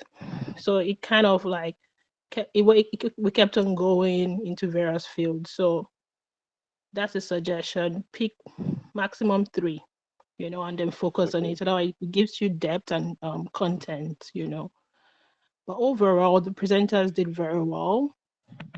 Congratulations to the team. Well done. Thank you very much, Mentor Blessing. Yeah, Okay, thank you. before Dr. Yusuf, I just wanted to make a comment to Chioma. Chioma, I think you might want to work on the coherence of your presentation a bit. While you were presenting everything, you were not telling the story well. You are not selling the story like it wasn't convincing at all. It took a lot for, it was like a puzzle. So you are leaving your reader to keep puzzling things together. So you might want to really work on that coherence when you're speaking or when you're presenting so that everything at the end of the day tells the story well. Yeah. All right, Dr. Yusuf, do you want to say something? Thank you very much, Dr. Edumake. So, I think Beto Blessing mentioned one of the things I put down. Uh, so, I wanted to say uh, whenever you have words that are kind of difficult for you, try as much as possible to either practice with it or just try to use another word. Because I noticed that while you guys were presenting, you had some issues with some words like prevalent. I think it was pronounced some other type of way, and then it's not determine, it's determine. So try as much as possible when you are practicing with your team members as well. If you notice that, okay, I'm not quite sure that that's the pronunciation, you can always tell your team members that, okay, I think that that is not the pronunciation, let's see how best we can pronounce it, right? So helping each other get better at the pronunciation is very key. But aside that, it was I enjoyed the presentation. It was a good presentation. Well done to team, and it's a great improvement from the last one. Oh, I wanted to mention that at the end of the day, we want to see progress from one phase to the other, but it's a it's a step up from the last from the first phase. So well done to you guys. A lot of things can be better. Your slides can be better. Uh, and your storytelling can also be better. Also, like Mentor Blessing mentioned, streamlining it is very key. Try to focus on one part so that you can have more research on that specific aspect, and then we can follow the trail of or the story you are trying to tell. Rather than going from one sector to the other, and so it kind of limits the depth that you go into all those sectors. But aside that, well done, Tim. Thank you very much. Thank you very much for the feedback, sir. Thank you very much. Thank you very much. Okay, quickly, we're going to go to the next team that is present, and that's Team Mavericks, I think. Are you guys ready for us? Yes, we are ready, ma. Allow me to project my screen. So, Dr. Adejumoke, the time has come, right? You said you're looking forward to a presentation. I am. Alright, you certainly won't disappoint. I hope you guys are ready because our presentation. Okay, so can you guys see my screen? Yes, we can see your screen here. Okay, so Solomon, you can communicate with Dr. Adejumoke when you're ready, so that you can start our slides. Our time, sorry. Welcome to the future of automobiles. Did you know that today AI is steering evolution in the automobile industry?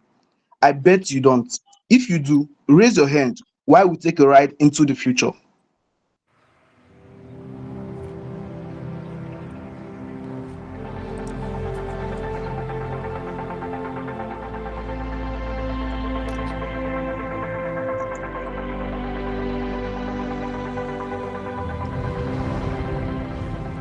Mercedes-Benz Vision AVT-R was unveiled in 2020.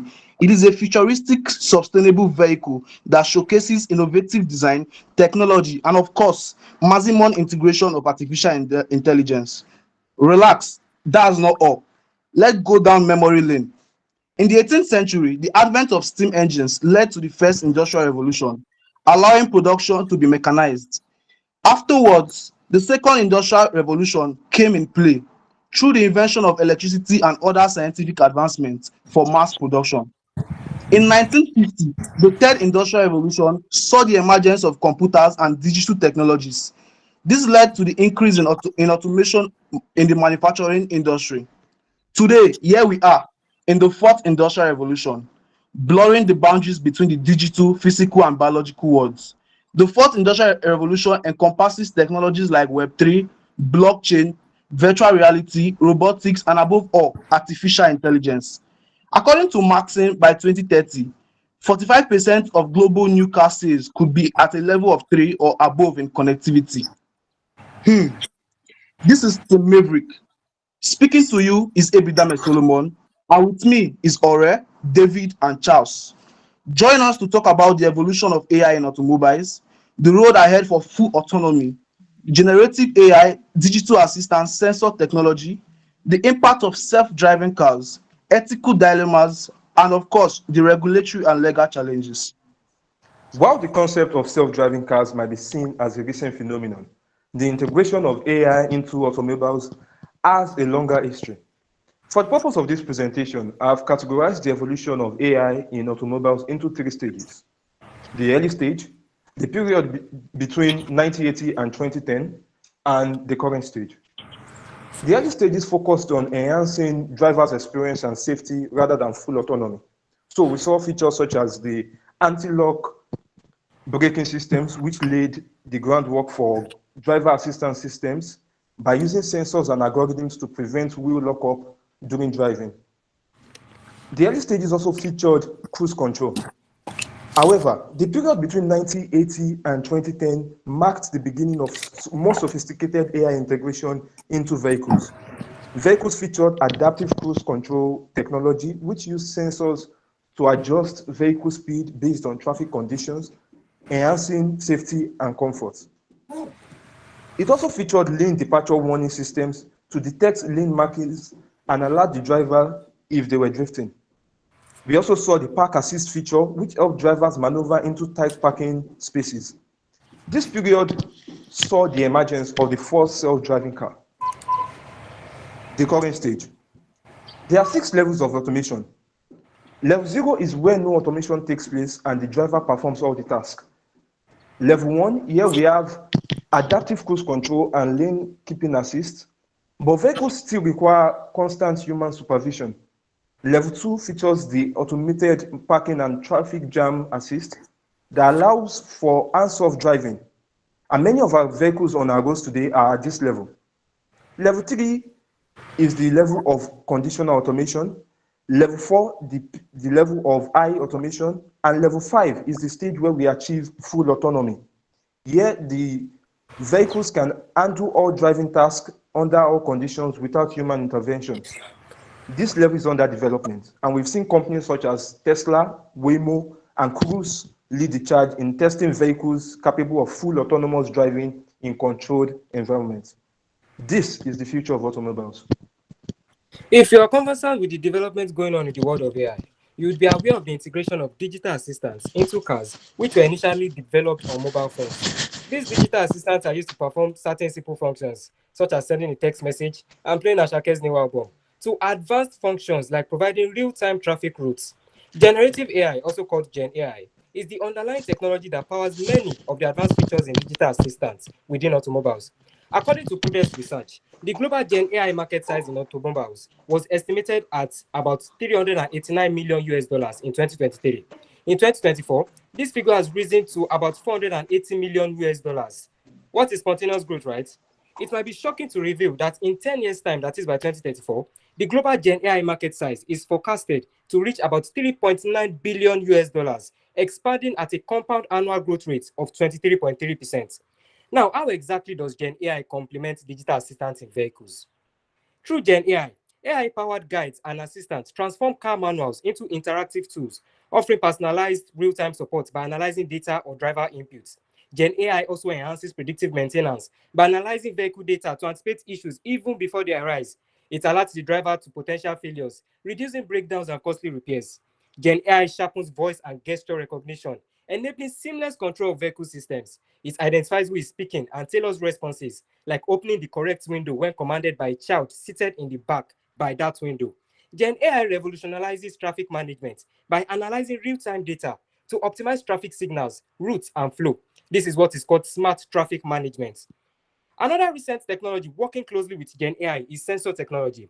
Think of sensors as the sense organs we were taught in primary schools, like eyes, ear, nose in the human body, which send signals to the brain.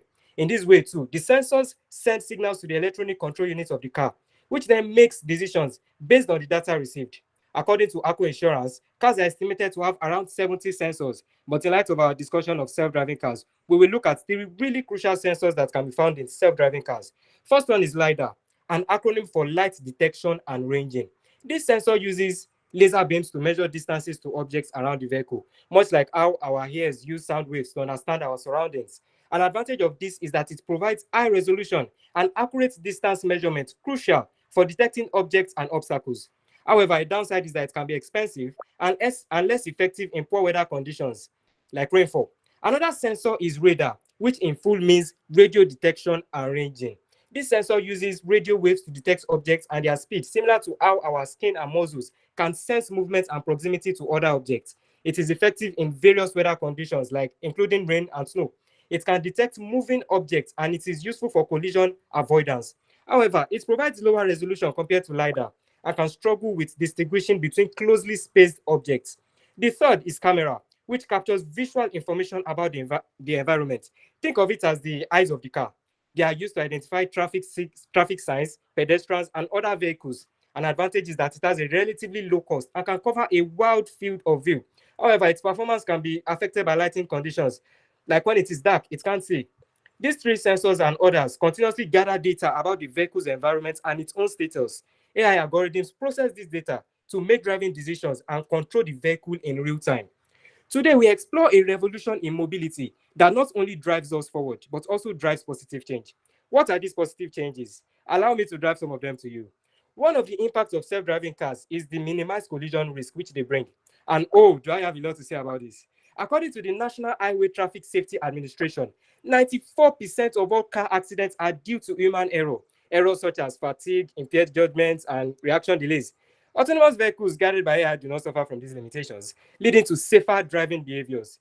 As we discussed earlier, self-driving cars are equipped with a range of sensors, including LiDAR, radar, and cameras, that provide a 360-degree view of the vehicle's surroundings. These sensors detect obstacles, other vehicles, and pedestrians with high precision, enabling the car to react quickly to avoid collisions. The statistics here from Cruise, which is an American self-driving car company, shows how the collision count of self-driving cars is substantially lower compared to those driven by humans in San Francisco. Another major positive impact of self-driving cars is reduced emissions. A collaborated research by the Institute for Transportation and Development and the University of California shows that there can be an 80% cut in carbon dioxide emissions if cities embrace what is called the three revolutions in vehicle technology. That is, automation, electrification, and most importantly, ride sharing. Self-driving cars can select the most fuel-efficient routes by analyzing real-time traffic data, avoiding congested areas, and reducing the distance traveled.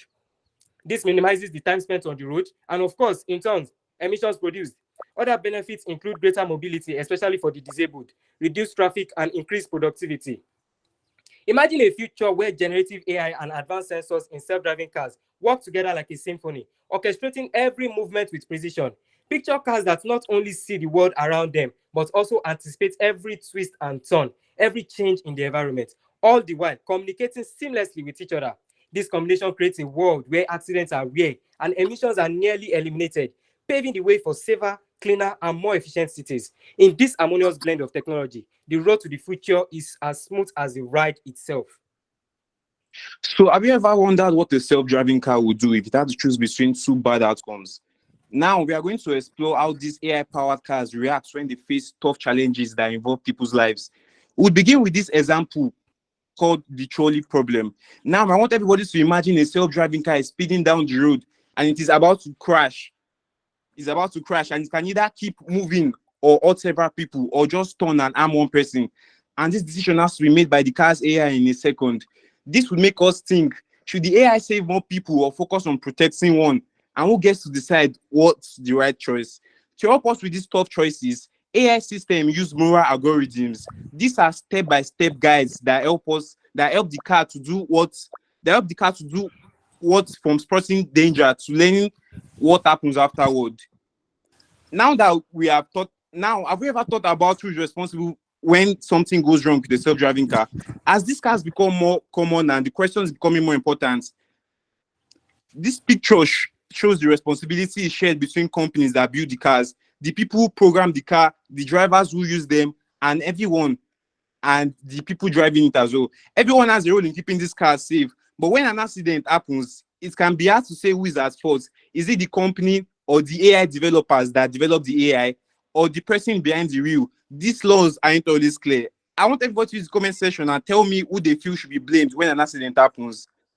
As you can see from this map, the laws from self-driving cars are different across the United States. Some states have clear rules while others don't have any at all. Having different rules in different places can lead to legal problems when accident happens. Another legal challenge is data security. Self-driving cars collect and use a lot of data, which could potentially be the target of hackers. It is if this data is accessed without permission, it could lead to accidents or privacy issues. So keeping this data secure is really important as these cars become more widespread. While self-driving cars have the potential to make our roads safe, they also bring up difficult ethical questions and legal challenges that we need to address. It is up to us whether we are the ones building these cars or are the ones making the laws or are the ones using them to ensure that they are safe and fair. Wait, clap for us if you enjoyed the ride. Today we have seen how AI is stirring evolution in automobile industry and awesome innovation in driving the future. This iconic feat has made the world look out with vision and quest for more improvement and advancements in AI. With great minds and SS and at a good pinnacle, we can achieve enhanced safety, minimal collision risk, and low emission. We must, with crystal clear innovation, subdue the privacy concerns, data security risks, and challenges in insurance. Let us all anticipate what 2030 holds for us in the automobile industry with artificial intelligence. Here we have the references we have. Thank you. Thank you very much. Sorry, whose idea was this?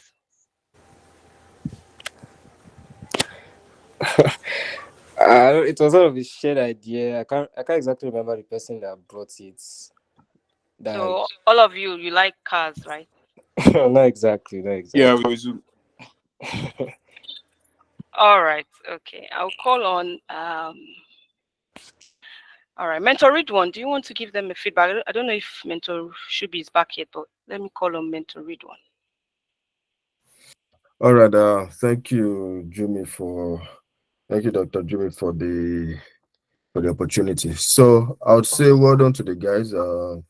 Their presentation was good. And I like the topic especially. People have been talking about AI with self-driven cars, so it's an important topic to touch on. The slides and the delivery were good. The delivery was good, sorry, the presentation was good, but the slides were not so good.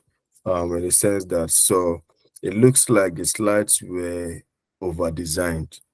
So some slides that we've seen were probably under prepared, but this one was over designed. There was too much graphics, which distorted some of the images.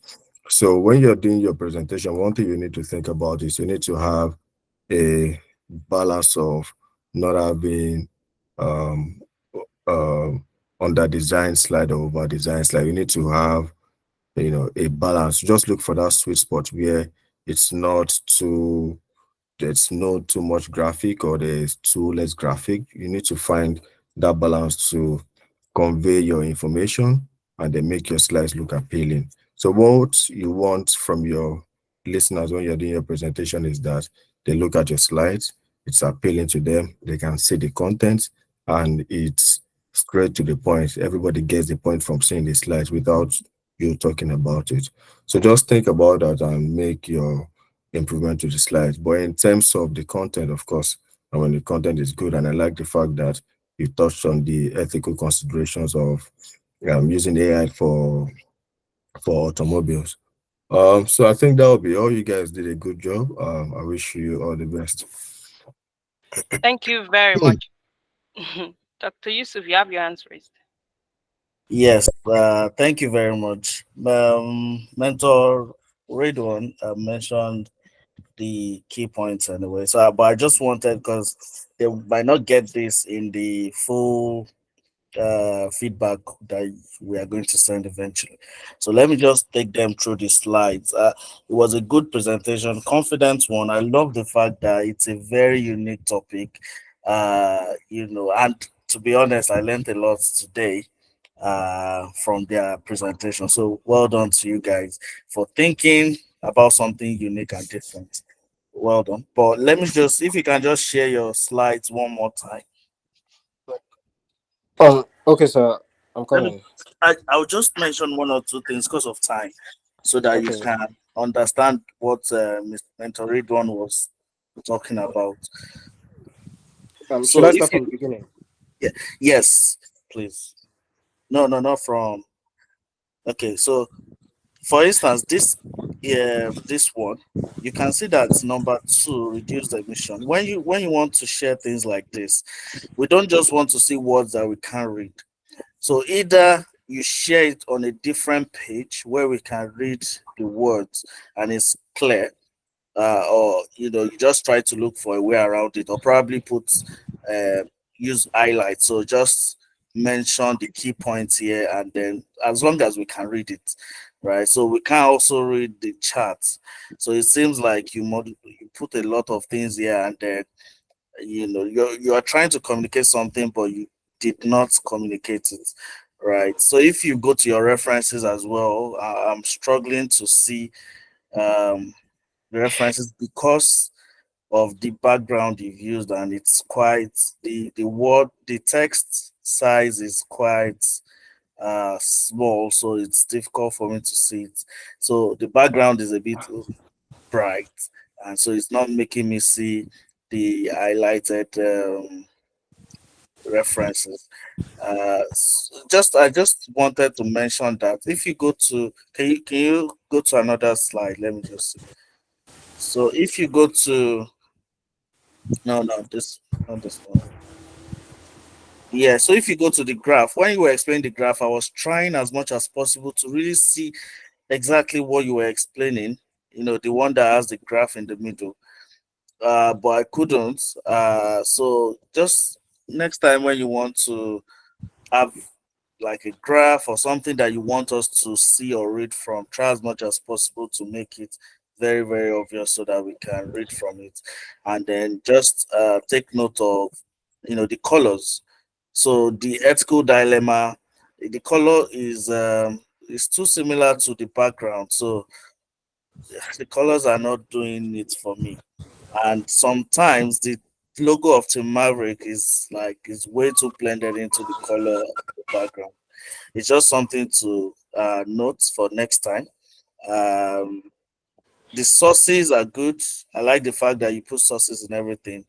I like the fact that you used AI, you used some kind of it. So well done. But I just thought to mention that so that next time you can really understand what it is that is wrong with these slides. But well done, Tim. Well done. Thank you very much for the feedback, sir.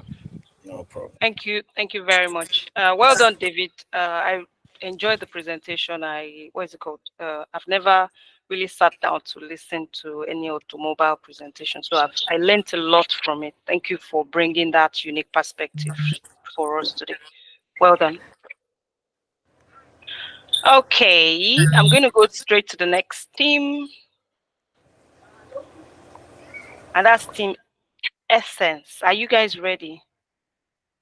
All right, so guys, we're almost Yes, there. ma'am. We're Good afternoon. halfway there. All right, we're halfway there. All right, when you guys are ready, you can project your slides, and then I'll start your timer once you start talking. Okay, please let me know if you can see my slide now.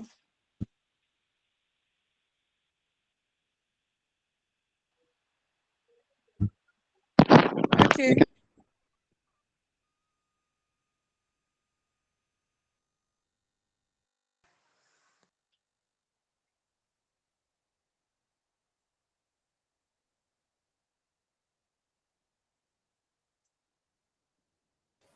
Are you guys ready? Yes, we're ready, ma'am. All right.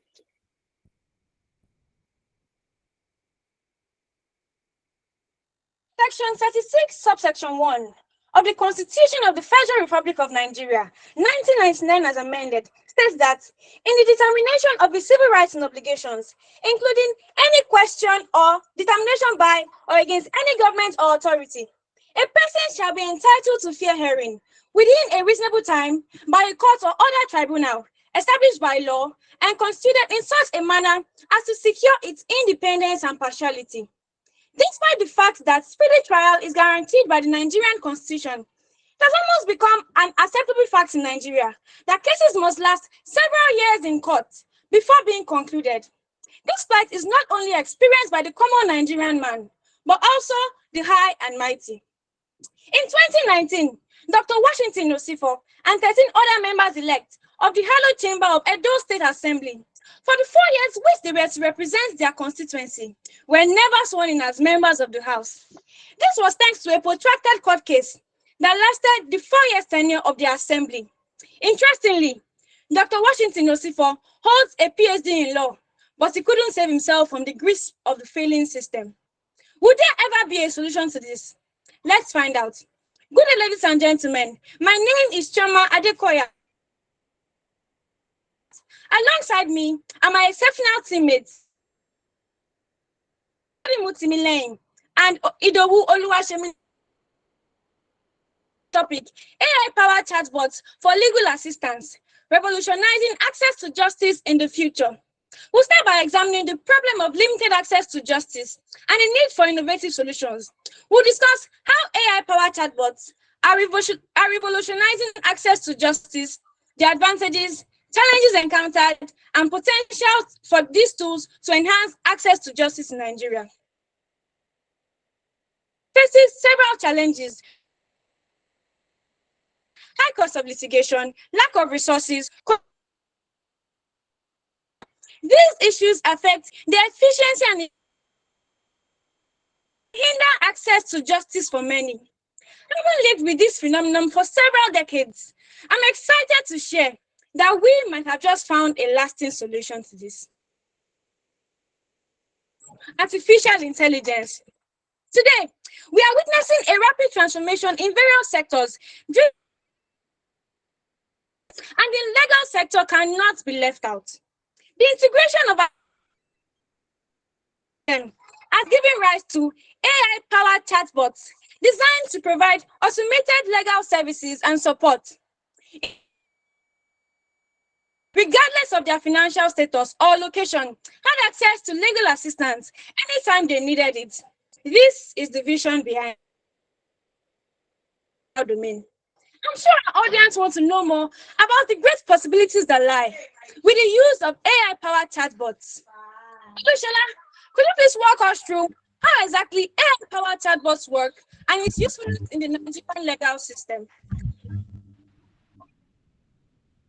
Thank you, Choma.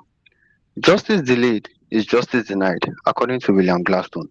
What are AI-powered legal chatbots? AI-powered legal chatbots are automated systems utilizing artificial intelligence to interact with users, providing legal information, guidance, and support. These chatbots can answer legal questions, assist users in navigating legal processes, generate legal documents, and even offer personalized legal advice. They leverage technologies such as natural language processing and machine learning to understand users' queries and provide relevant and specific responses. Some examples of these AI-powered legal chatbots are Do Not Pay. Launched in 2015, Do Not Pay is recognized as the world's first robot lawyer. It helps users fight parking tickets, cancel subscriptions, file small claims, and even navigate visa applications. As of 2023, Do Not Pay has reportedly helped over 400,000 users in the UK and the US save approximately $20 million, according to the Do Not Pay website. LegalZoom, established in 2001, LegalZoom provides automated legal services such as drafting wills and creating contracts. By 2023, LegalZoom had assisted over 5 million customers with 2 million small businesses created using their services, according to LegalZoom Usage and Impact 2023. There are also some free AI-powered legal chatbots. Lawbot, created by a group of Cambridge University students in 2016. Lawbot provides free legal services on criminal law issues in the UK. It has been used by thousands of individuals, particularly those who cannot afford legal representation, according to Lawbot's Legal Assistance Data 2023. Hello Divorce, launched in 2018, this platform offers free tools and resources including AI chatbots to help users navigate the divorce process. It has served over 150,000 users, making legal divorce process more accessible and affordable. From Hello Divorce Impact 2023. How does AI-powered chatbots work? The technology behind AI-powered legal chatbots are the natural language processing and machine learning. There are several automated processing of routine legal tasks and data analysis. AI chatbots can create legal documents such as contracts, bills, and letters based on user-provided information. For example, LegalZoom's AI-powered tools can generate a limited liability company information document in under 15 minutes, according to LegalZoom Usage and Impact 2023. AI can analyze AI can analyze large data sets to identify patterns, predict outcomes, and provide data-driven legal advice. Chatbots can pull information from extensive legal databases, ensuring they provide accurate and up-to-date legal advice. Based on our research, currently there isn't a widely recognized or established legal AI chatbot specifically designed for use in the Nigeria's legal system. What what impact do you think AI-powered legal chatbots can have on the Nigerian economy? In Nigeria, where there is a significant gap between legal services demand and availability, AI-powered legal chatbots can bridge the gap by providing free or low-cost legal advice. This could make legal services available to more people, especially in rural areas where legal resources are scarce. With over 70% of the Nigeria's population lacking access to formal legal services, according to Legal Services Accessibility in Nigeria 2023, AI chatbots can automate routine tasks, thereby reducing the workload on legal professionals and speeding up the legal process. By automating tasks such as document generation and initial consultations, AI chatbots can significantly reduce them more accessible to low-income individuals. AI-powered legal chatbots can handle thousands of inquiries simultaneously, making them scalable solutions for legal education and outreach in Nigeria, where the lawyer-to-population ratio is approximately 1 to 6,000, according to Legal Services Accessibility in Nigeria 2023. As small businesses form the backbone of the Nigerian economy, AI legal chatbots like LegalZoom could help entrepreneurs with affordable legal advice, contract drafting, and business formation, thus fostering economic growth. As Peter Drucker once said, the best way to predict the future is to create it. Tim Lane, can you please talk us through the benefits of AI-powered legal chatbots? Thank you, Shola. There are several benefits of AI-powered legal chatbots. Number one benefit is how it improves efficiency and saves time. AI tools are revolutionizing the legal sector by drastically improving efficiency. Through automation of time-consuming tasks like document review, legal research, and contract analysis, AI saves precious time for lawyers. A study by McKinsey highlights that AI-powered tools can reduce legal research time by up to 50%. My listener, isn't that amazing? With tools like Rose streamlining legal research, lawyers can now shift their focus to more complex and strategic work. How could this time-saving advantage impact our legal firms' productivity? The next one is achieve cost reduction. AI automation also slashes costs, reducing the manual effort needed for drafting documents, conducting legal research, and other administrative tasks. Take every insert, for example.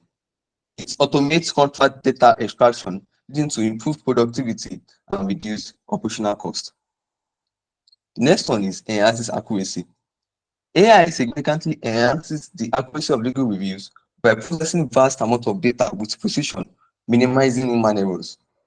Tools like Everlaw's e-discovery platform automate the identification of relevant documents during the litigation, increasing the efficiency and quality of legal analysis. By learning from data and refining its accuracy over time, AI allows legal teams to focus on strategic tasks, ultimately improving outcomes and saving time. It will be remiss of me not to mention how AI excels in due diligence. AI handles large volumes of documents with impressive speed, efficiently analyzing contracts and financial statements to identify potential risks and anomalies. You all know that there is nothing in this world that has the good parts without having the bad parts. Now, I'll be walking us through the challenges and limitations of AI in law. Despite the advantage, AI accuracies and reliability fall short sometimes. This is the case of Mata versus Avianca Airline, where Mata filed an action alleging he was injured when a metal serving cat struck his knee during an international flight. Mr. Mata's lawyers, Peter and Swartz, set up an unprecedented sequence of events illustrating Illustrating the roots of generative AI, this led to the sanction of the two lawyers, and they were meant to pay a fine of $5,000. Or have you heard of the Colorado Anthony Zechariah Campbell, who lost his job for using AI to generate court documents? Data privacy and security risk. Protecting sensitive client data remains a top concern as AI systems are prone to breaches and unauthorized access. A breach in an AI legal research source can expose confidential client information, leading to illegal abilities and a loss of trust. Ethical and legal consideration. Ethical concerns are pervasive in AI usage. A recent survey related that 80% of US lawyers have not yet adopted generative AI, with 87% expressing worries over potential biases and client confidentiality. Client interaction and trust. Building client trust is essential, but some clients still prefer personal AI-driven solution. A case in point, where a law firm's AI chatbots faced skepticism and lower adoption rates compared to traditional consultations with attorneys. What strategies employed to enhance client trust and demonstrate the tangible value of AI-driven solutions? My colleagues Shimlori will be walking us through the future developments and opportunities of legal chatbots. Thank you very much, Simi. What then are the future developments and opportunities in the use of AI in justice system? Artificial intelligence technology, especially natural language processing, is evolving rapidly. In the legal field, AI-powered chatbots are increasingly capable of understanding and processing complex legal language, enabling them to assist with tasks that go beyond basic queries. According to a report by McKinsey, AI could automate 23% of a lawyer's job by 2030, which shows the significant potential for AI to handle more sophisticated tasks like legal research, document review, and even predictive analysis. Isn't that beautiful? What are also the potentials for AI-powered chatbot to support more complex legal tasks? As AI continues to develop, chatbots could soon assist with more intricate legal functions. For instance, they may be able to draft contracts, perform in-depth legal research, and even help predict case outcomes by analyzing vast amounts of data. Gartner also predicts that by 2025, 50% of all legal work related to major corporate transactions will be automated. This opens up opportunities for these tools to take on increasingly complex roles, offering more robust support to legal professionals. You may be wondering, AI and the law, AI and the law, what then are the opportunities for collaboration and integration with human legal professionals? Now, this leads us to the big question. Will AI replace lawyers and take their jobs? No, I would like to put it forward to you that AI-powered chatbots are not here to replace lawyers, but to work alongside them. The future of legal practice will likely involve a hybrid approach where artificial intelligence handles routine and time-consuming tasks, allowing human lawyers to focus on more strategic and client-facing work. A survey by Deloitte found that 100,000 legal jobs could be automated in the next 20 years, but this will also create new roles that requires human AI collaboration. This synergy can lead to more efficient legal processes and greater access to justice for all. Conclusively, as the legal field continues to evolve, embracing AI-powered chatbots is crucial, very, very crucial. These tools are not just a trend, but a necessary innovation that can help bridge the gap in access to legal services. Legal professionals, institutions, and policymakers should consider integrating AI-driven solutions into their practices to better serve their clients and the broader public. The future of justice is one where artificial intelligence and human expertise work hand in hand to ensure that everyone has the legal support they need. AI is our present and not our future, and we should all embrace it. Thank you.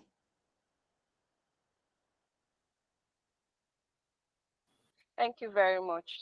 Thank you very much. You guys, you just need to be very careful with time next time. Maybe when you are practicing, just ensure that you don't go over time. You are about 15 seconds over time, which is not too bad, but you just might want to keep that in mind. All right, I'm just going to call on Dr. Yusuf. Do you have any feedback for the team, please? Thank you very much. I love, first of all, well done, confident presentation from all the presenters. I don't want to, but I really enjoyed it. I love the fact that you integrated some stories in it and some case studies. Was talking about law without putting case studies in it. So well done. I love the fact that you focused on law as well. It's something that it's an eye opener, and I enjoyed it honestly. One thing I also enjoyed. Funny enough, I enjoyed this. Is the slides are quite. Very simplistic, but it drives home the point, and I enjoyed the slide actually. It made me focus more on the presentation. It wasn't too wordy, and I enjoyed the presentation. So I just want to say well done for thinking about the justice system, and yeah, I learned a lot from you guys. Well done. Thank you very much.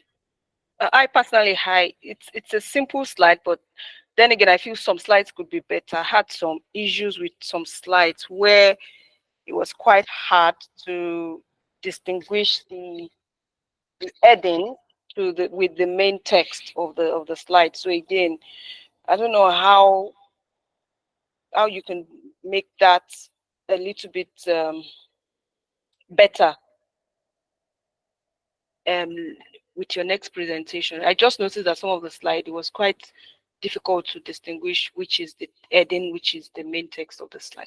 So you might want to think around that next time.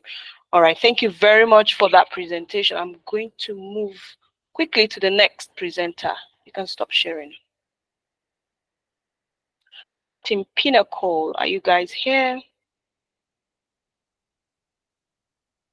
Yes, ma'am, we are here. Thank you very much. So once you start speaking, once you start presenting, I'll start your timer. All right, kindly allow me to share my screen.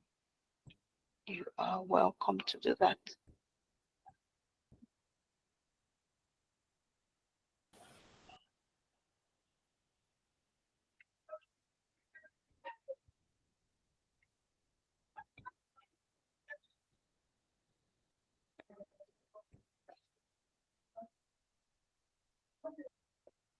If we teach today, as we taught yesterday, we rob our children of tomorrow. This is a quote by John Dewey, a philosopher that died in the 19th century, yet saw the need for the improvement in education as the world evolves. As artificial intelligence helped achieve this improvement, and with it in the future to come. Judges, mentors, ladies and gentlemen, good day to all. I'm Faiza Jaji of Team Pinnacle, and with me today are Safia, Balkis, and Nahima. I will be presenting on Intelligent Future, how artificial intelligence is reshaping the landscape of education. In light of this, we can refer to artificial intelligence as a computer systems capable of performing complex tasks that historically only a human could do. Relating AI to education, it is the use of computer systems to simulate human intelligence processes in teaching and learning environments. It's about creating intelligent systems that can understand, reason, learn, and interact with students in ways that enhance their educational experience. The integration of AI into educational system is not just revolutionizing how students learn, but also how teachers instruct and how institutions manage educational processes. Ladies and gentlemen, the evolution of artificial intelligence in the education sector is marked by a series of significant advancements that have progressively reshaped how education is delivered, accessed, and experienced. Esteemed audience, you might want to grab your popcorn and sip juice what would take you back in time? The concept of AI in education emerged in the 1960s with early work on intelligent tutoring systems. These systems aim to simulate a human tutor by providing personalized instruction and feedback to students. One of the earliest examples is Plato, programmed logic for automated teaching operation, developed at the University of Illinois. Plato was described using little Jimmy. So imagine little Jimmy sitting across a screen, typing on a keyboard if the system prompts him with a question. When he submits his answer, a bell rings if it's correct, then he can move on. But if he is wrong, he'll have to keep answering till he gets it right. Plato, of course, would give him more detail if he chooses to ask for help. Ladies and gentlemen, this is as far back as 1960s. The pitfall of this system was their limited computational power, restricting them to simple tasks without the ability to adapt to diverse learning styles or offer complex feedback.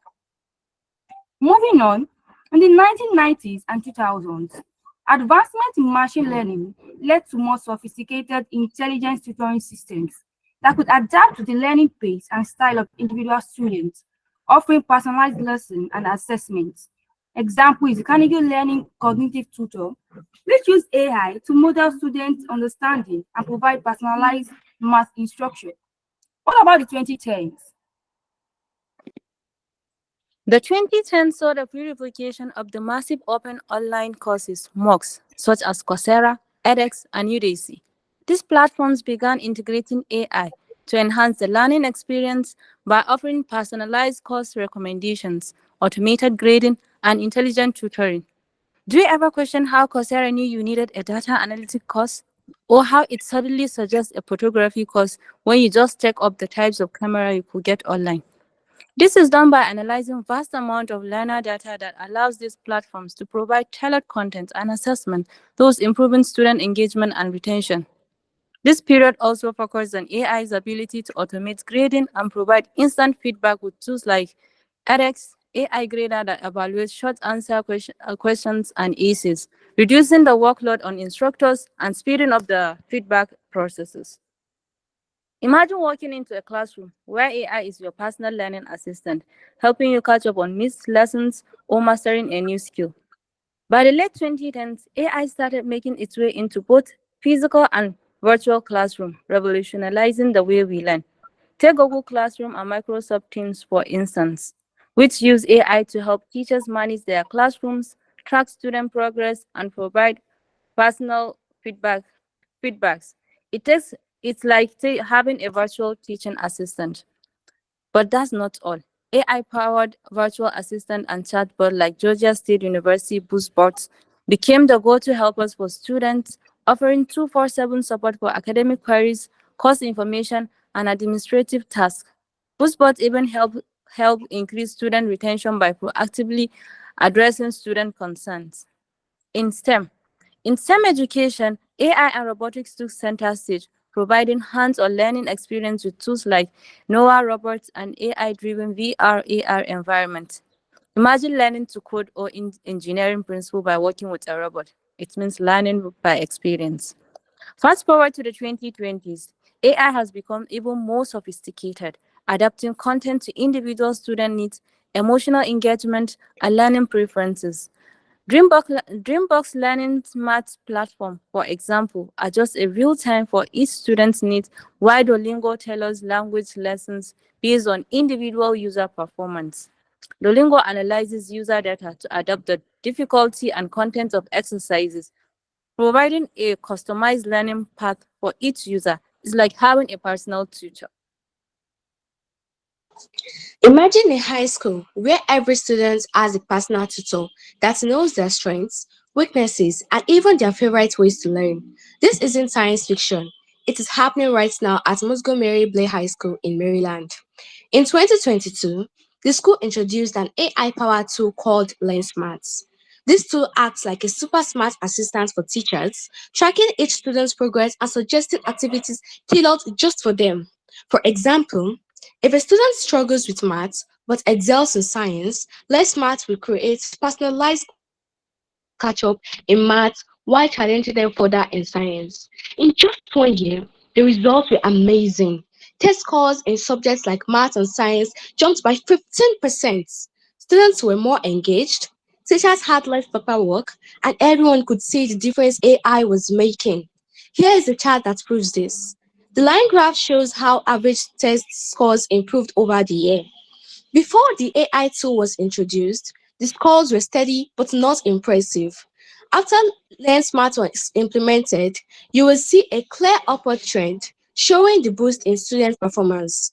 Now moving on to future trends in AI and education, which proves further analysis.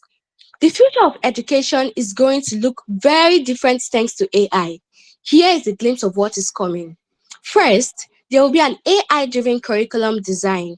Imagine walking into a classroom where the lessons are tailored uniquely just for you. AI will help teachers create lessons that fit each student's learning style, making school more engaging and relevant. And for instance, if you're a visual learner, your lessons might include more videos and diagrams. AI will help ensure that students learn in the way that suits them best. Next, virtual classrooms would be the order of the day. Picture a classroom where the teacher is a hologram and you are surrounded by interactive 3D models. If you have watched Secret Society of Second-Born Royals, you will definitely understand this better. This is the future of virtual classrooms. With AI, these classrooms will adapt in real time to how you learn, making lessons more interactive and fun. You might be exploring ancient Rome one moment and dissecting a virtual frog the next, all from your living room. Moving on, I want you to think of the field of career counseling. Choosing a career can be tough, but AI will make it easier. In the future, AI tools will help you figure out the best career paths based on what you're good at and what you enjoy. For example, if you love coding and problem solving, the AI might suggest careers in tech, complete with suggestions for the best courses and internships to get you there. Studying the flowchart as displayed, you will realize that the flowchart shows your learning journey as an adventure map with AI as your guide. Starting from early education, AI helps you discover and master new skills. As you progress to higher education and into your career, AI adjusts the challenges, provides personalized support, and ensures you are always learning, growing, and ready for the next stage of your adventure. Now, let us talk about the challenges of AI on education. A student who was falling behind in their studies turned to an AI-powered learning platform for support with assignments and exams, but soon became so dependent on it, neglecting to develop a genuine understanding of the subject matter. One of the challenges is cost. Think of AI-powered solution as the latest smartphone you want. You want it, but your wallet might not agree. Schools with tight budgets might find it tough to jump on the AI bandwagon. But just as phone plans offer payment options, AI providers are easing the financial burden with credit systems, spreading the cost and making it less of a headache. Next, availability of reliable data. Imagine a chef cooking with expired ingredients. No matter how skilled, the results will be less appetizing. Similarly, if AI is fed inaccurate or biased data, the learning outcomes will be as disappointing as uncooked pasta. Accurate, unbiased data is the secret sauce of effective AI. Human AI collaboration is another challenge of AI in education. Remember, when self-checkout machines started popping up in grocery stores, some people thought cashiers would become extinct. In reality, they found a new role. AI in education faces similar skepticism with fears it might replace teachers. But the truth is, AI can't match the creative spark and empathy of a human teacher. It is here to help and not to replace. Moving on to ethical consideration and future of AI in education. Privacy, security, plagiarism, and inequity. AI requires a lot of data, kind of like a detective gathering clues. But what if those clues, your data, fall into the wrong hands? The risk is real. With student privacy potentially being compromised, it is like leaving your diary open for the world to read. Not cool, right? However, one potential ethical issue is that AI can be biased. Imagine a referee who always favors one team. Unfair, right? AI can have a similar problem if its training data is biased.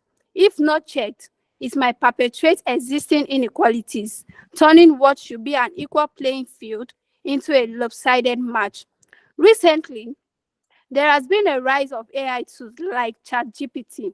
Students have a new way to phone in their assignments. The challenge, maintaining academic integrity in an age where AI can write essay faster than a student can procrastinate. Finally, lack of accountability and transparency are also major ethical implications of using AI models in the classroom, which leads to the question of who is responsible for the accuracy of educational decisions based on AI models and how they are made. Statistically, a detailed analysis of the degree of use shows that every fourth student, that is 25.2%, uses AI-based tools very frequently, while most half of the students, 47.8%, use AI-based tools very rarely or occasionally. Slightly more than a third of the students, that is 36.6% of the population, do not use AI-based tools at all. In conclusion, it is clear that AI is reshaping the educational landscape by personalizing learning and making administrative tasks more efficient. However, the essence of teaching, the human connection, remains irreplaceable. This is a take-home thought for us all. While AI is a remarkably ally in the classroom, the heart of education will always be the interaction between teachers and students. As Sugata Mitra, a professor of educational technology, wisely said, AI is not a replacement for human teachers, but a tool to augment and enhance the learning experience. Thank you.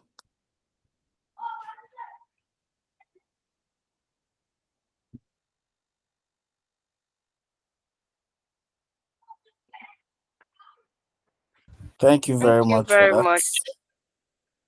Thank you very much. I was talking, I didn't know I was still on mute. Thank you very much. It really seemed like only two people were in this group because I heard more of Safi and Neima. What's wrong with the other team members? I spoke first. Yeah. I Sorry, started, Faiza started. Yeah.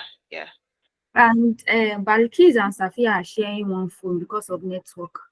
Right. Okay. All right. Their voice kind Yeah, of like look very close. And I the had one to that double check. said the last words, the last presentation. Right. Okay. Dr. Yusuf, you want to The say team something? has a unique voice. We all have same voice. Yes. Yeah, I had to double check when I now checked. I said I saw it was Safia's phone, but I knew that was definitely not Safia because I kind of know Safia's voice. So I was like, okay, it's most likely by the case. So I'm guessing they eventually found a way around the network issues. Network Oh, so issues. well done, Tim. Well done. Dr. Rejumoke will have a lot to say about this because this is our area. So, but I love the fact that you focused on this sector because it's unique and it's something I think is mostly they are now integrating AI into education, the educational Yeah. sector. So it's something that is very prevalent now in the educational sector, and I love the fact that you've used it. One thing I also loved about your presentation is the use of case studies and Yeah. examples. The fact that you put, was it Blair Memorial or High School or something? Mm-hmm. Because we have this kind of presentations and then we don't see examples, real life examples of where they've actually been implemented. But the fact that you mentioned this school and you mentioned you explained the difference between when they used the AI, when they implemented AI, and when they did it, when they didn't. It shows that you've actually done some research. I love it. I love that you went to make some research about it. So well done for that. Good presentation, confident presentation as well. It was way better than the last time because also we didn't have any form of network disruption. So, and I could see some kind of team Synergy. synergy in Yeah. this presentation. Sometimes you just wonder that from presentation, how can we tell a lot? But you can actually tell a lot from just a 15-minute presentation. And you could see that there's a lot of synergy in this team. So well done, well done. Thank you, Thank, sir. Thank you, ma'am. thank you very much, Dr. Yusuf. Okay, I won't flog over what Dr. Yusuf has said. I'm just going to say a couple of things that I found that you guys could do better. Is the engagement. At some point, it felt dragged at some point, and if you are not careful, if not that it was just something I was particularly interested in, I'm sure you lost a lot of listeners at some point. Again, because it was a little bit dragged. So you might want to again think about that. Think about it in such a way that when things are going, when you're telling some stories and it feels a little bit dragged, something has to come in to pick the tempo up a bit. It could be a question, just something to trigger your listeners, just to be sure that they are still listening to you. Again, these are some of the things that you want to implement. Another thing is try to see as much as possible how you can engage your audience, ensuring that yes, you have good content, yes, you speak well, yes, you communicate what the message is, but then again, it is quite important that you engage those audience so that you are sure that at least you have 90% of those that are actually watching are actually listening and that they are not just doing other things. Yeah. Also, I feel the slides could be a little bit better. It was good, but then again, I don't know. Like, I just feel the blue color was too bright. Again, this might be my own personal thought about it, but the blue was just too bright. And then there was a particular slide where you used orange as well, and I'm like, what is going on here? So again, I feel like just think about color blending, and again, I always like when the color, the shades of the colors are a little bit toned down and not just in everyone's face. Aside that, well done, guys. Well done. I again, Dr. Yusuf, you have your answer. Sorry, I just wanted to ask. There was one slide that I saw that I think if you go, I think it's after this slide, this case study slide, where the picture of this one. So why were all the students facing the front and this particular child was facing was facing back? Is that an explanation to it? That's Meta AI giving us its own version of our thoughts. The student is allergic to AI. But just as a side note, this is quite very real, even within the educational system. We still have some lecturers that still would not have anything to do with it. They still now my university is trying to incorporate AI and make lecturers more aware about it. But some will just not go for those seminars. Some don't even want to hear anything about it. Some just want to do things the hard way. Like when I'm not so fired. But then, yeah, it just shows what is really happening now and what is. And again, as much as AI can be used for positives, I like the fact that you also reflected on some of the um, weaknesses that you could see with the use of AI as well in education. Thank you very much, guys. Good presentation. Thank you, Okay, ma'am. we'll move on quickly to the next team. That's Team Invicta. She's Hi, on. good evening, ma'am. Yes, ma'am. My eyes is on you today. My eyes are on you. All right, when you guys are Okay. ready, I'll start your timer. Alright.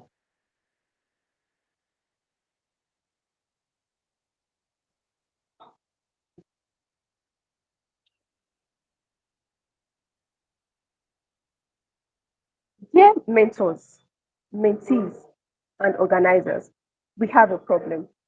Imagine a world where intelligent systems predict climate occurrence before they happen. A world where agriculture thrives, even in the face of extreme weather conditions. Well, that is the reality that AI has to offer. But waiting at the brink of this success is the unavoidable crisis, climate change.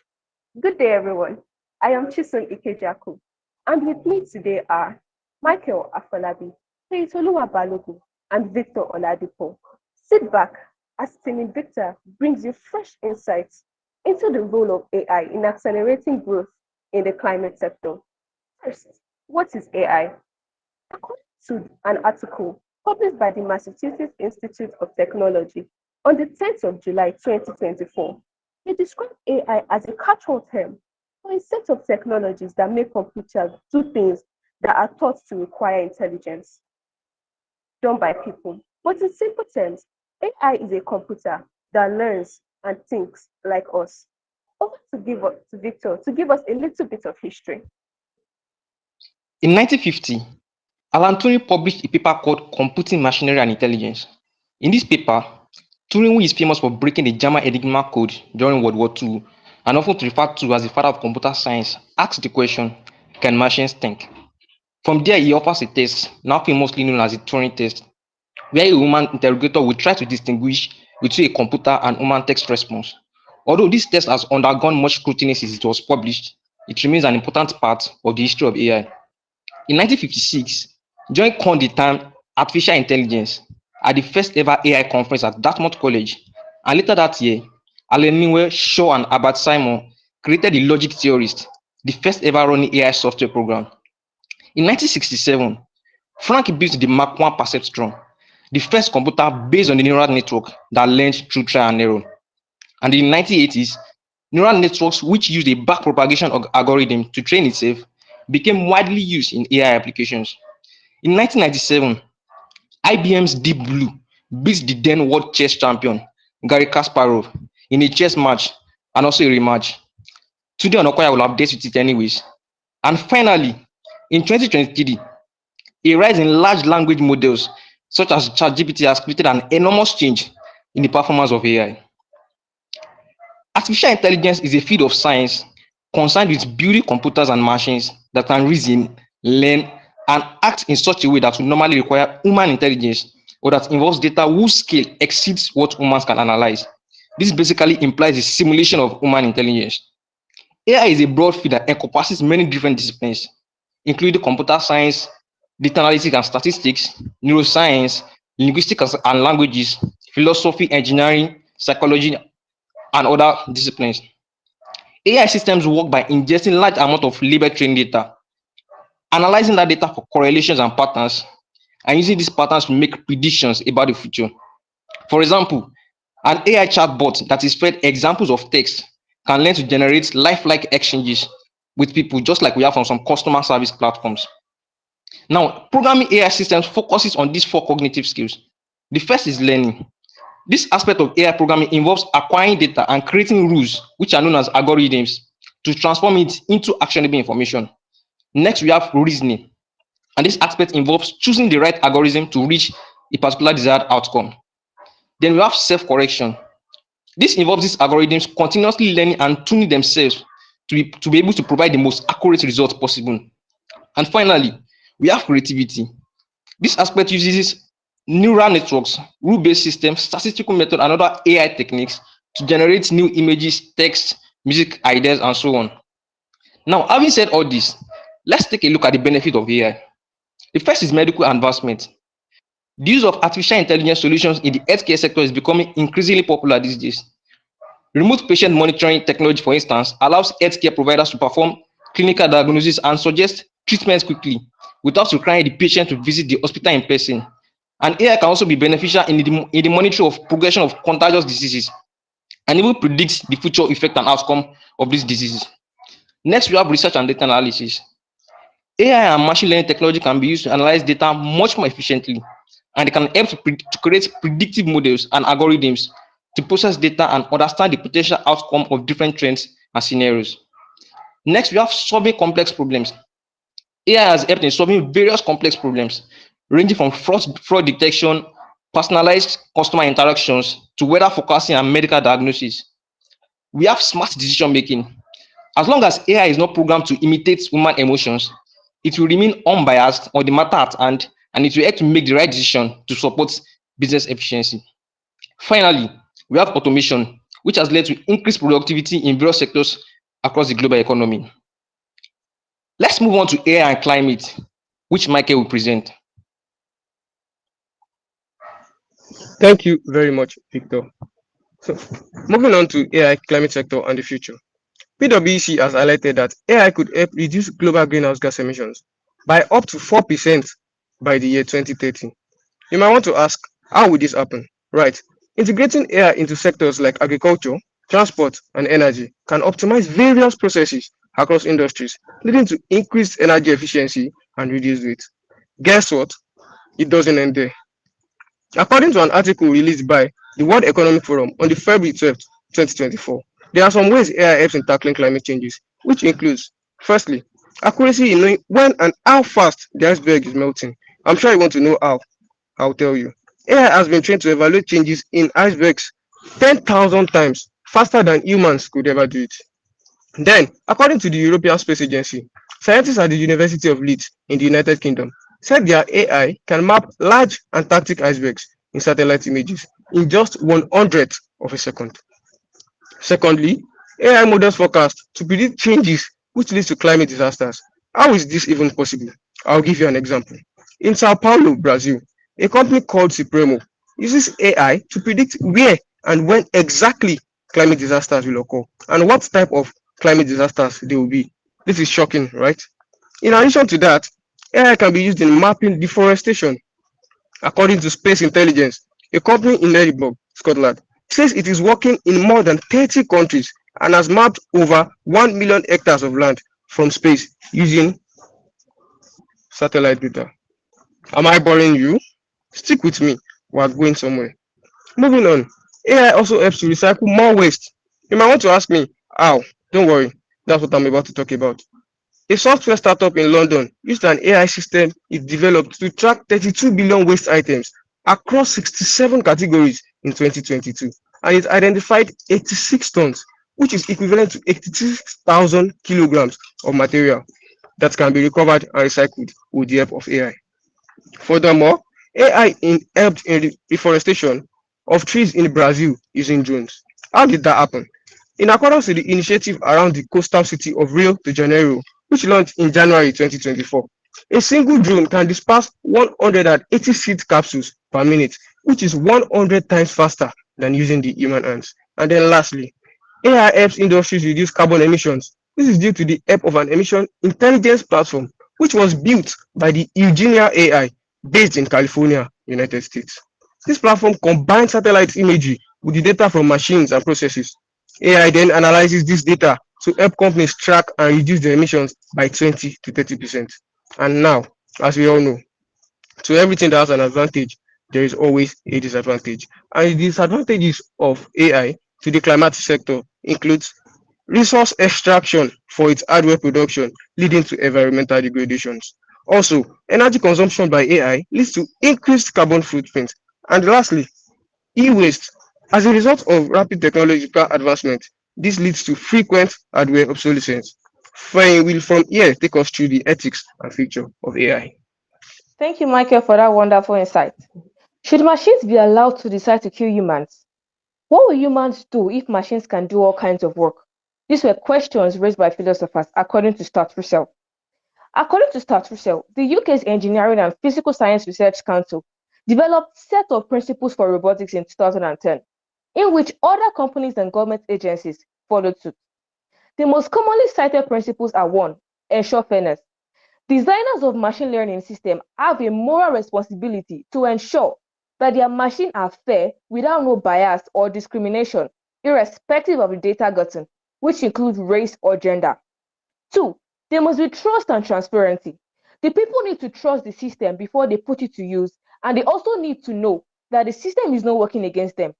This shows that every organization that creates AI technology has a responsibility to make sure the technology contributes to good not harm. Having explored the ethics of AI, let's delve into the future of AI. Statistician and Jeff Dean envision a future where AI system moves from software to useful robotic system. This doesn't end here. According to an article by the United Nations, AI can be used to support local governments in managing their waste by utilizing an image recognition system to identify and sort waste materials, further improving the recycling rate and reducing landfill waste, making cities more sustainable and livable. Now, Chisom will cover the recommendations and conclusions. Thank you for highlighting the crucial ethical consideration we must bear in mind. Now, how do we ensure that AI develops to our advantage? To a report by the European Parliament in 2020, they highlighted the importance of establishing clear regulations and standards. Also, the continuous research and innovation done by researchers help tailor the development of AI research towards breakthrough like climate modeling and renewal of energy. And lastly, the AI Now Institute in 2021 highlighted the need for more ethical design, one that benefits all stakeholders and not create problems. In conclusion, I will leave us with a quote by James Barrett, which says, I am increasingly inclined to think that there should be more regulatory oversight, maybe at the national level and international level, just to make sure that we do not do something foolish. I mean, with artificial intelligence, we are summoning the demon. While we remain cautious of AI, let us remember that AI is a gladiator against climate change with the ability to solve complex problems. From its unique ability to optimize change to its ability to predict and reduce emission, we have a fighting chance against climate change. The future of AI is near, and it's up to you to play your part by emphasizing on the recommendations highlighted. Thank you very much. Thank you very much. Thank you very much. Thank you, Team Invicta. Well done. All right, let me see. Move to call.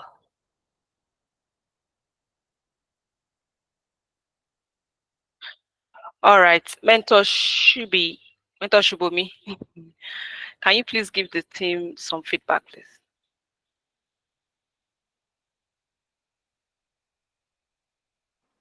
Hi, apologies. So I was in and out, but the little I could grab, I think it was a good presentation. I think your slide deck could be a bit more better. I think some of the color contrast of the team was slightly just over the place. But yeah, it was a good presentation, good structure, and yeah, well done on that. Thank you very much. Thank you. Dr. Yusuf, do you have any feedback for the team? Yes, thank you very much. First of all, well done. Confident presentation. I think I love the fact that you add some stories in there, but as mentor Shubomi said, that there were some slides I was like, this color, I don't know. So your slides could be better, and audience engagement as well could be better. But aside that, it was a good presentation. Thank you very, very much. Yes. The other one I was going to say is, I think they've said it anyways, but I could hardly see the things on some slides. So again, you might really want to think about that next time. Thank you very much, Team Victor. All right, quickly, because we're behind schedule. We're 14 minutes behind schedule, so we need to move faster. All right, so I'm going to call on the next team. That's Elite Squad. Are you guys here? Yes, ma'am, we are here. Good evening, ma'am. Excellent. Good evening. Once you start presenting, I will start your timer. Noted, ma'am. Please, I would like to share my screen, ma'am. Go ahead, please.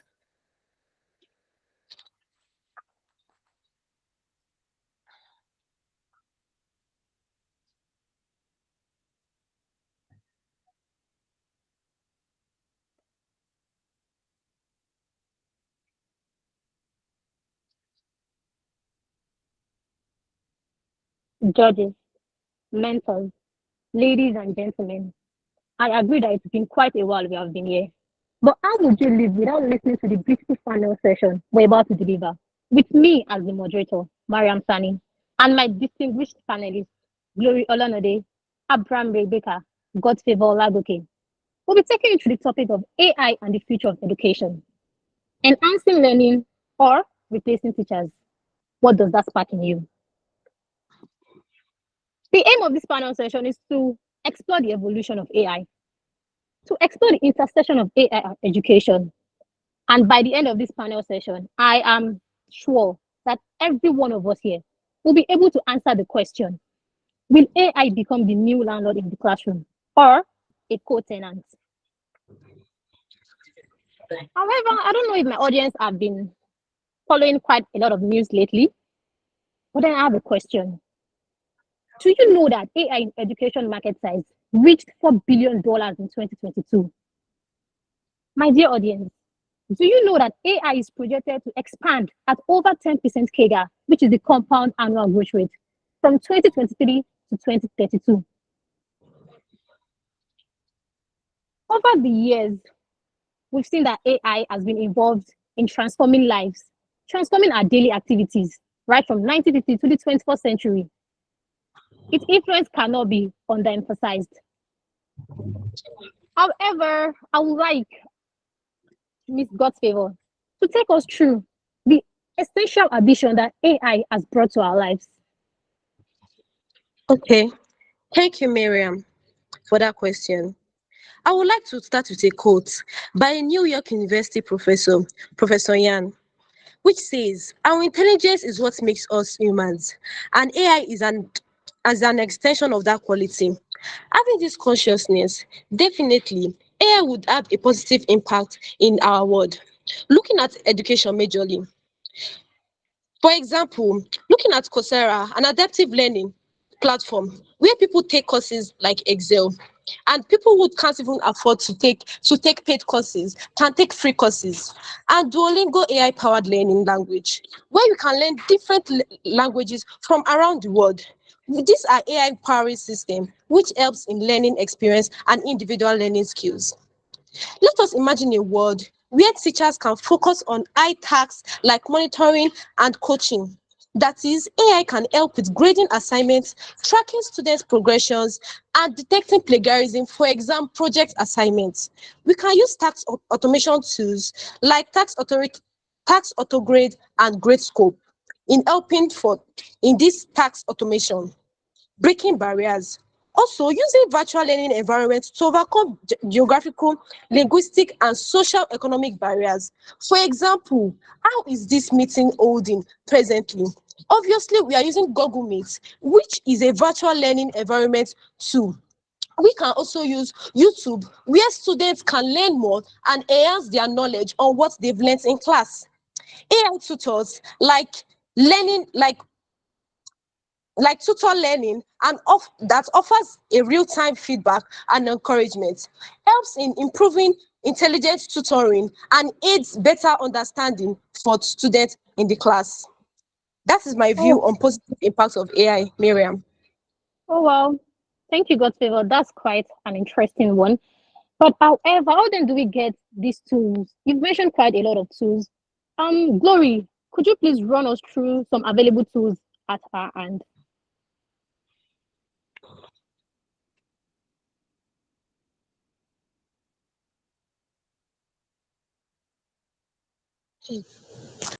Oh, thank you, Miriam. As God's favor has mentioned, the impact of AI cannot be overemphasized. But I would like to mention practical AI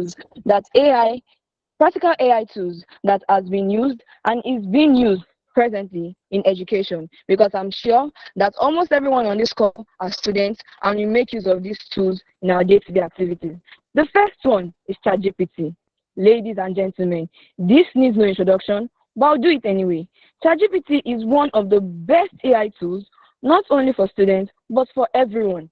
The generative quality of ChatGPT helps it hold and simulate human-like conversations and also answer questions on a lot of topics. Wow, this is a lot. Then we have Notion. Notion, and all in one workspace that allows students to not only create to-do lists, but also take class notes while combining the features of task management and project planning all in a single platform. How? I don't know what can be better than this. Then we have Mendeley. Imagine submitting a term paper only for the lecturer to mark you down, cite references, and annotate your research papers. That is where Mendeley comes in. A reference management tool that helps to organize and annotate the research papers and articles of students. Then we have Grammarly and Cobot. These are AI tools that help to detect and correct grammar, spelling, punctuation, and style mistakes to improve student writing. Then we have MathGPT Pro and Otter AI. Otter AI is a handy tool that converts spoken language into text. Thank you, Miriam. Oh wow, you've mentioned quite a lot. I better not snooze on all these tools. But however, I have a follow-up question, Glory. What do you think about AI and other people who are, let's talk about the disabled. Like, does AI have anything for them? Please run us through that. Oh, definitely. AI has something for everybody. AI tools in special education, these are tools that help students that are disabled to not only participate in the educational system, but also get the most out of the educational system. We have tools that, like Scriber, that are text-to-speech translators for visually impaired students. In order to help students that cannot see to translate text to speech so that they can hear it. Then we also have speech to text translators for hearing impaired students. So peradventure there is a student that cannot hear, the students will use these AI tools to transcribe speech to text for reading. Oh wow, definitely.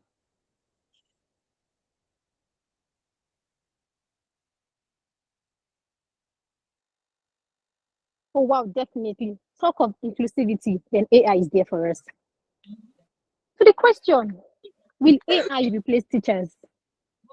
Rebecca, please walk us through this. All right, thank you very much. But to start with, I'll begin with this hook. Imagine a future where machines teach our kids. Sound crazy, but is it possible? I will leave us to share our thoughts in the comment section. Join the revolution. AI can make learning more efficient, effective, and personalized. Here are some few key points, bullet points. Number one, cost effectiveness. With AI, there's less paperwork, more learning. AI can automate admin tasks, saving school time and money. Secondly, efficient processing. You get instant feedback. AI can process tons of information at once, giving students real-time insights. Thirdly, unbiased feedback. There's fairness guaranteed. AI evaluates students' work objectively. No human bias allowed. 24/7 availability. You can learn anytime, anywhere. AI tools can support students around the clock with no limit. But here is a counter argument. But what about the human touch? Can AI really replace teachers, love, and care? Why teachers matters? There's a negative side. Don't replace the irreplaceable. Human teachers bring heart, soul, and expertise to the classroom. I have some few bullet points I will explain. Emotional intelligence and human connection. Teachers care, and that matters. They help students grow emotionally and socially. Critical thinking and ethics. Teachers inspire deep thinking. They help students solve complex problems and make tough choices. And thirdly, moral guidance and mentorship. Teachers shape young minds. They offer personalized guidance and support. Just as we have established that both can complement each other, now let's look at the roles of teachers in an AI-driven world. Do you still remember your favorite teacher? The one who saw something in you that you didn't even see yourself? That's the power of human connection in education. And here are some points: emotional support, critical thinking and creativity, mentorship, and collaboration. Thank you.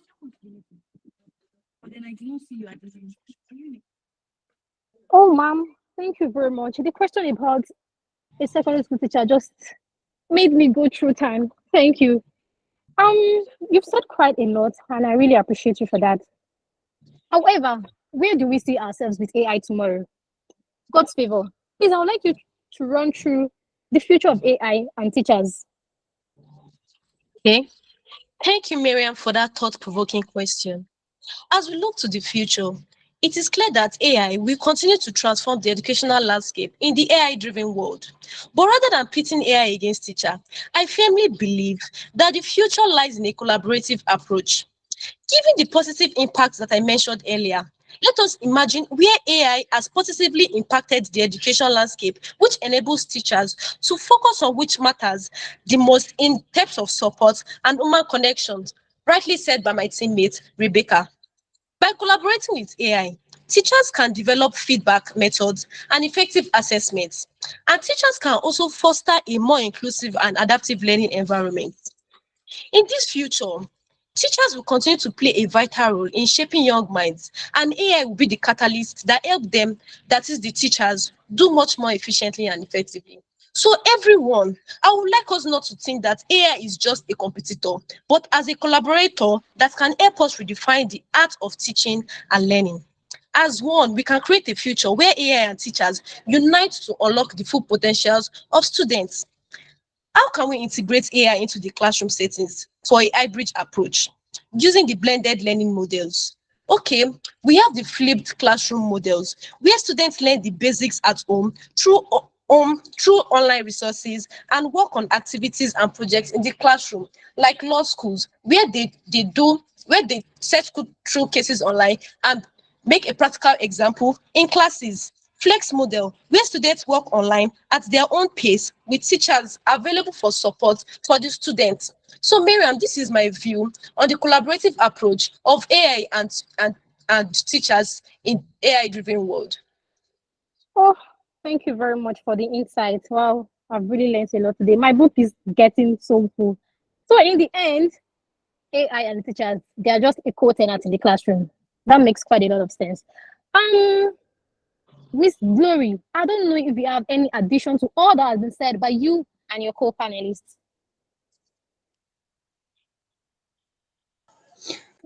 Oh, thank you, Miriam. I am 100% sure that everyone on this call has gained a lot because I did. And I also jotted down a lot of things.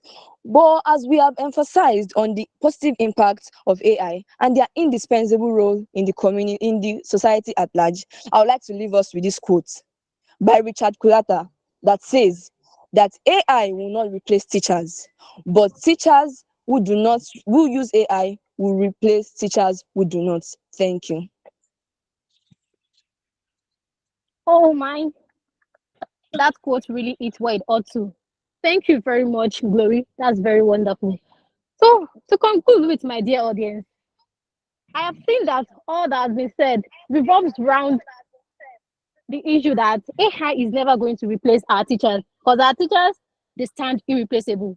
What we will gain in the end is partners. Just as a calculator cannot replace the need for you to understand math, robots and machines, they can't replace the need for adaptability, connection, and guidance in the classroom. With this, I say thank you to each and every one of you here. Thank you.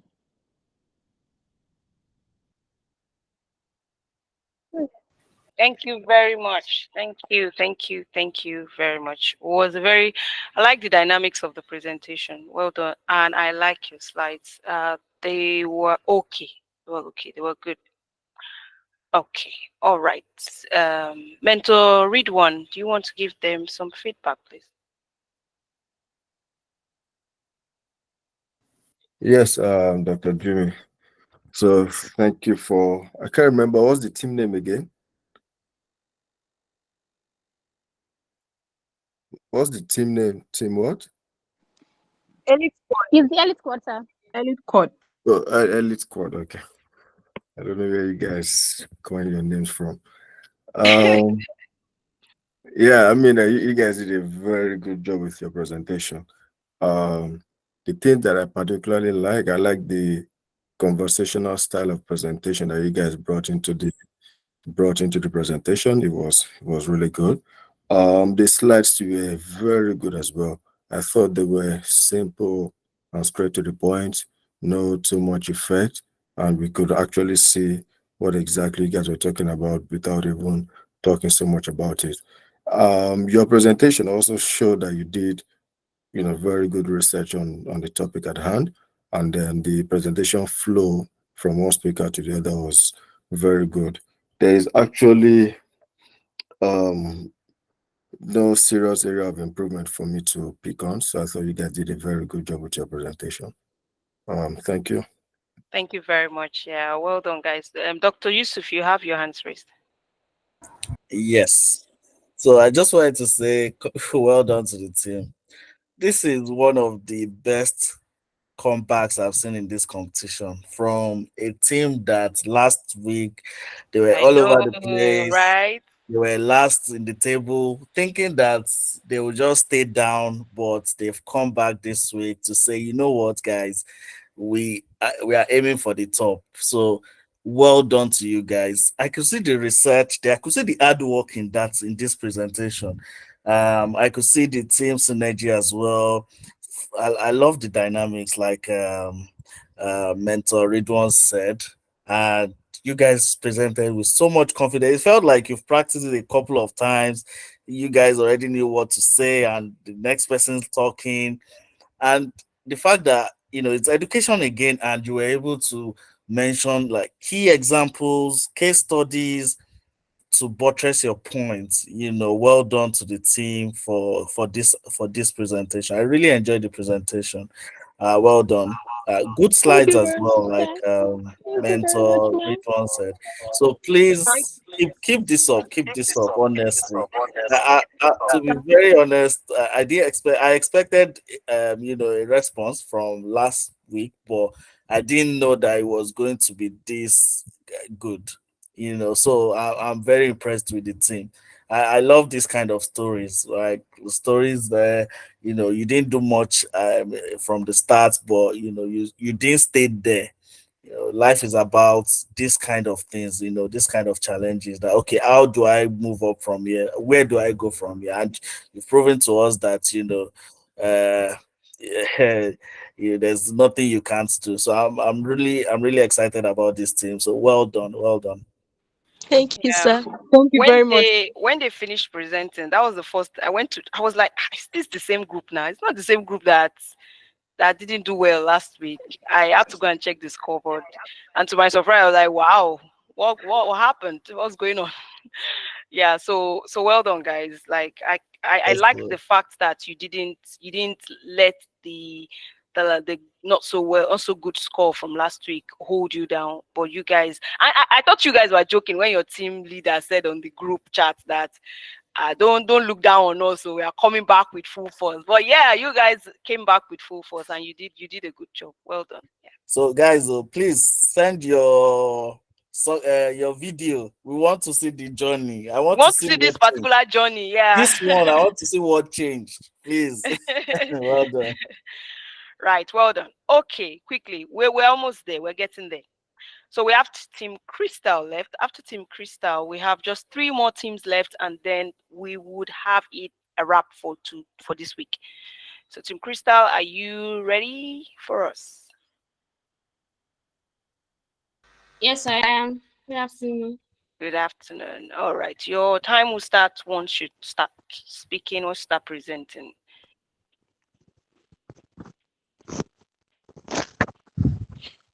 All right. Um, Share your slides first. Okay. Moyo. I'm on it.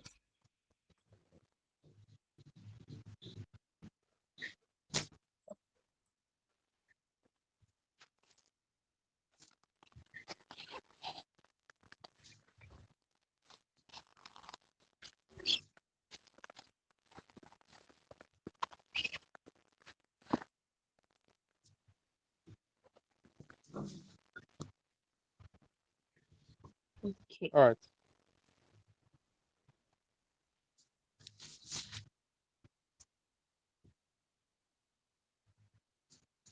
So go ahead.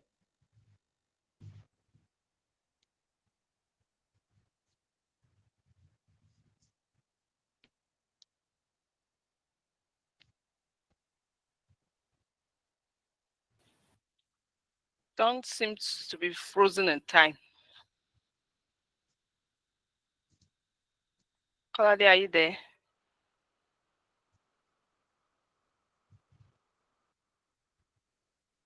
If you can hear us, maybe you want to log out and log back in. That might help because you're frozen. Yep.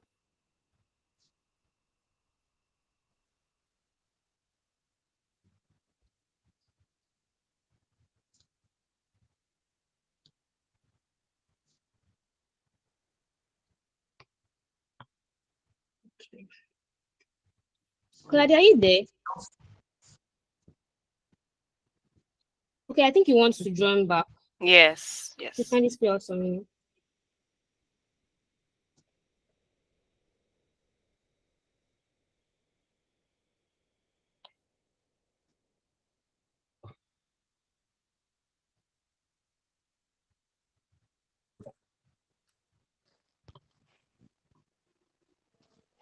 Hello, everyone. Please, can you hear me? Yes, we can now. I got locked. I'm so sorry. Okay, No problem. I'll start now. So when you tell your favorite siblings to press you money or to tewo, like we would colloquially say, you get their alert and you are happy, aren't you? Yes, you are. But then, do you know that artificial intelligence has had a lot of role to play in that little moment of happiness of yours? Kai-Fun Lee, a Taiwanese AI expert, once said, I believe AI is going to change the world more than anything in the history of humanity, more than electricity. Esteemed judges, audience, good evening. This is Team Style. My name is John Kolade, and alongside my awesome teammates, Moyosore Okunowo, Jubri Ladeshino, and Abisobu Olatunde, I'll be making a presentation on the impact of AI on the future to come, with specific focus now on the finance ecosystem. We'll be taking you through an overview of AI and key AI technologies in use. Abisobu will walk you through the current application areas of AI in finance. Jubri will walk you through the future trends, and Moyo will come in to explain the impact on employment and the emerging AI roles in finance, while Jubri will then come in to give some ethical considerations in artificial intelligence and a beautiful conclusion. Sit back and be our guest. What is artificial intelligence? Artificial intelligence is a simulation of human intelligence processes by machines, especially computer systems. So what are we simply saying? We are simply saying that artificial intelligence is that technology that allows machines to imitate natural human intelligence to carry out tasks and to solve problems. Now, the finance industry began adopting artificial intelligence around the late 20th century, beginning with algorithmic trading and basically basic automated systems. Now, what is algorithmic trading? It is basically a type of trading that is based on preset rules that are fed into the computer system through programming in order for the computer to carry out trading operations. Now, what are some key technologies that are concerned with finance as touching artificial intelligence? We have listed three. Number one is machine learning. The second is natural language processing. And the third is robotic process automation. Now, as touching machine learning is simply that field of artificial intelligence that is concerned with developing software algorithms that learn from experience and improve their decision-making or predictive performance over time. What are we simply saying? We are simply saying that your Facebook friend suggestions, your Spotify recommendation for your playlist, and even your Instagram reels, you realize that when you like a post, these social media platforms will give you similar recommendations based on that post or interest of yours. This is simply operating on the simple principle of machine learning. The computer has been able to look at your suggestions and your preferences over time. It has learned from that experience and has improved the decision making or predictive performance over time. The second is natural language processing. And natural language processing is an AI field that helps computers to understand human language and to interpret it and to use it in solving automated tasks. The third is robotic process automation, which is also known as software robotics. And this field of AI is of immense importance also in finance. Why? It is that area of artificial intelligence that helps to perform repetitive tasks, repetitive business processes using software robots to perform these tasks. I'll be handing over to Abdusobu now to take us through the next couple of outlines. Thank you. Thank you very much, John, for that beautiful presentation. So I'll be taking us through four main current applications of AI in finance sector. Firstly, is algorithmic trading. Artificial intelligence driving algorithms execute trades at high speed using complex calculations and data analysis to maximize returns. Artificial intelligence has also provided a personalized and more secure experience for investors through key applications, including predictive analytics to forecast market trend and potential investment opportunity, and personalized recommendation based on investment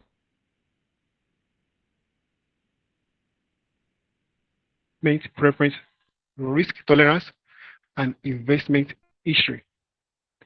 For example, I had the privilege to hear this when a friend of mine introduced me to a code on how AI can be used to pick trade to reduce risk and maximize profit last week.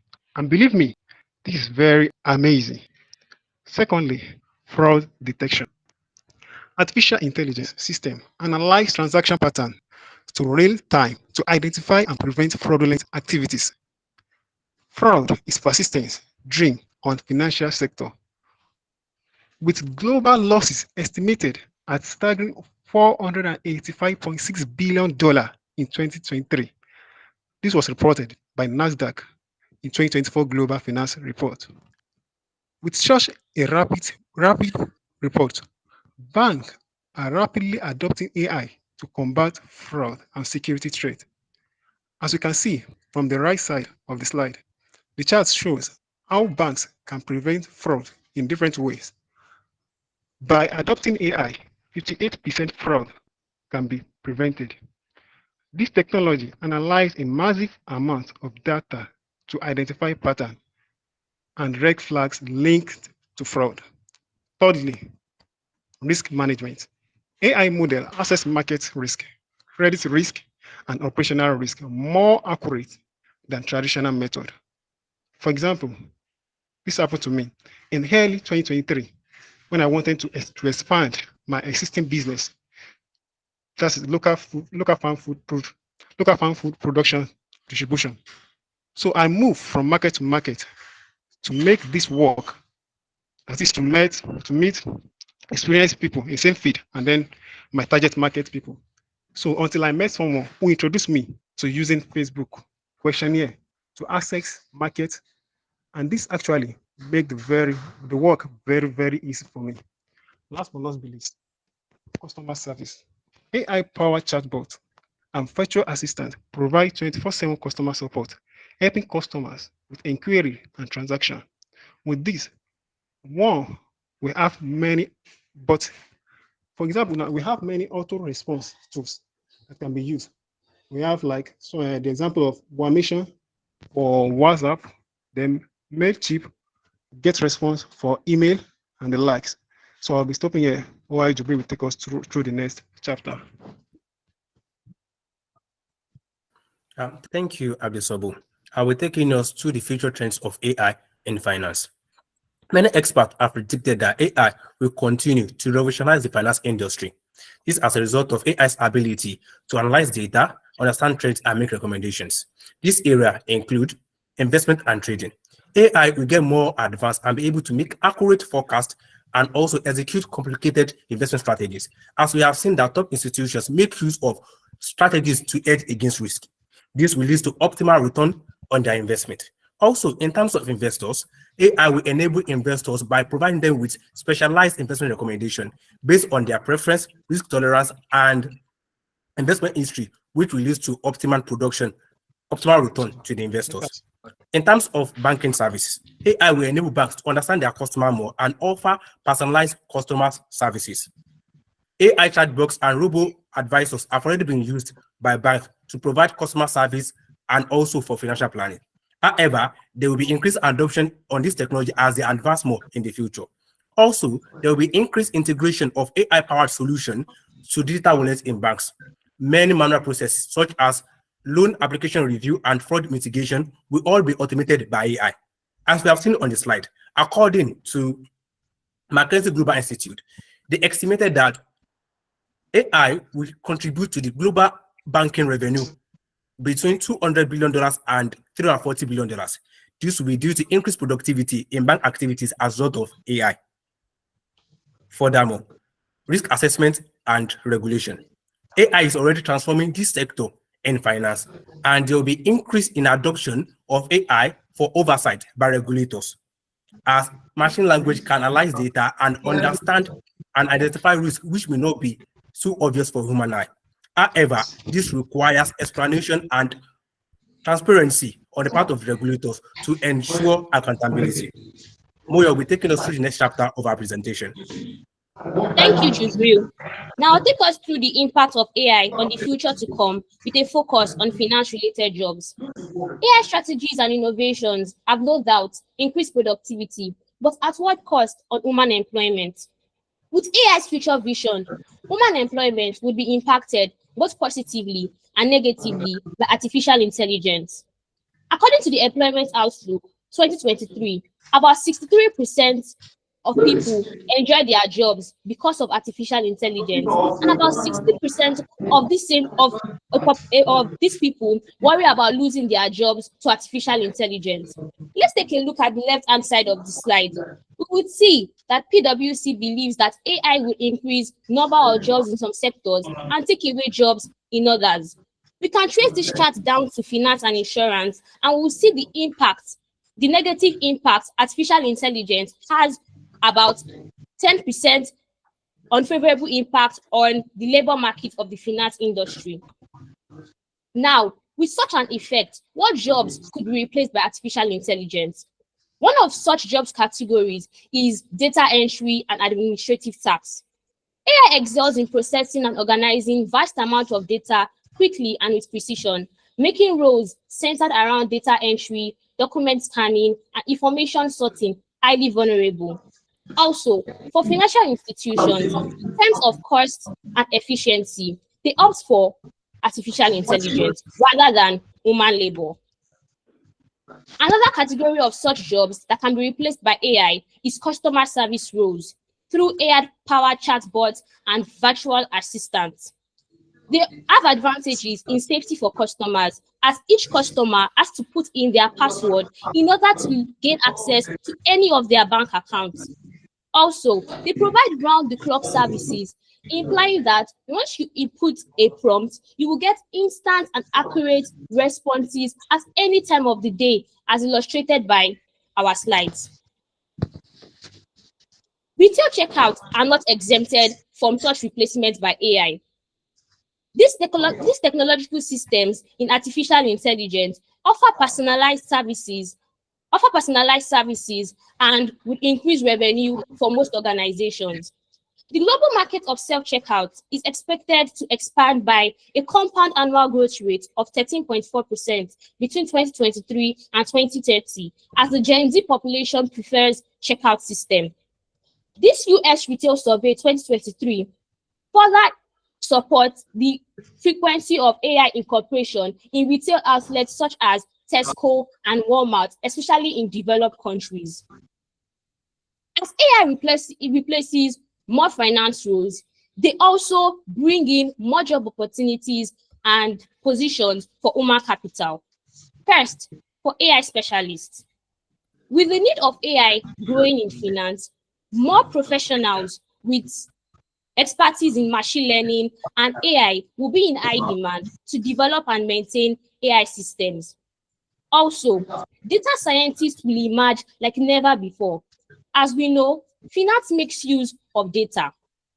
Therefore, the need of data scientists who will help in interpreting complex data and creating financial models will skyrocket in order to understand financial data and provide possible solutions to related problems.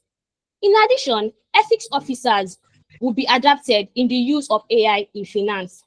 The reliance of AI algorithms on personalized data will require that more organizations are there to transparent and ethical data practices. This means that roles dedicated to ensuring these ethical practices will emerge, creating a new niche for such specialization. I will pause here, and my teammate Jubil Adeshino will go on. Thank you, Moyo. I'll be taking us through ethical consideration and challenges posed by AI. In terms of ethical consideration, we are talking about the borderline between the use of AI and morality. First and foremost, bias and fairness. The adoption of AI can lead to the algorithm perpetuating and cause bias in the system if not properly designed and monitored. This will lead to unfair decisions regarding hiring and also lending. However, this can be mitigated if systems are put in place by companies to identify this risk and mitigate against it, thereby ensuring fairness and equity. Also, data security and data privacy. The increased adoption of AI in finance raises the question of data security and data privacy. Data privacy. Companies must ensure that they comply to regulations such as the GDPR, the General Data Privacy Right, so that to ensure that customers' data are well protected and also to control access to the use of this data by AI.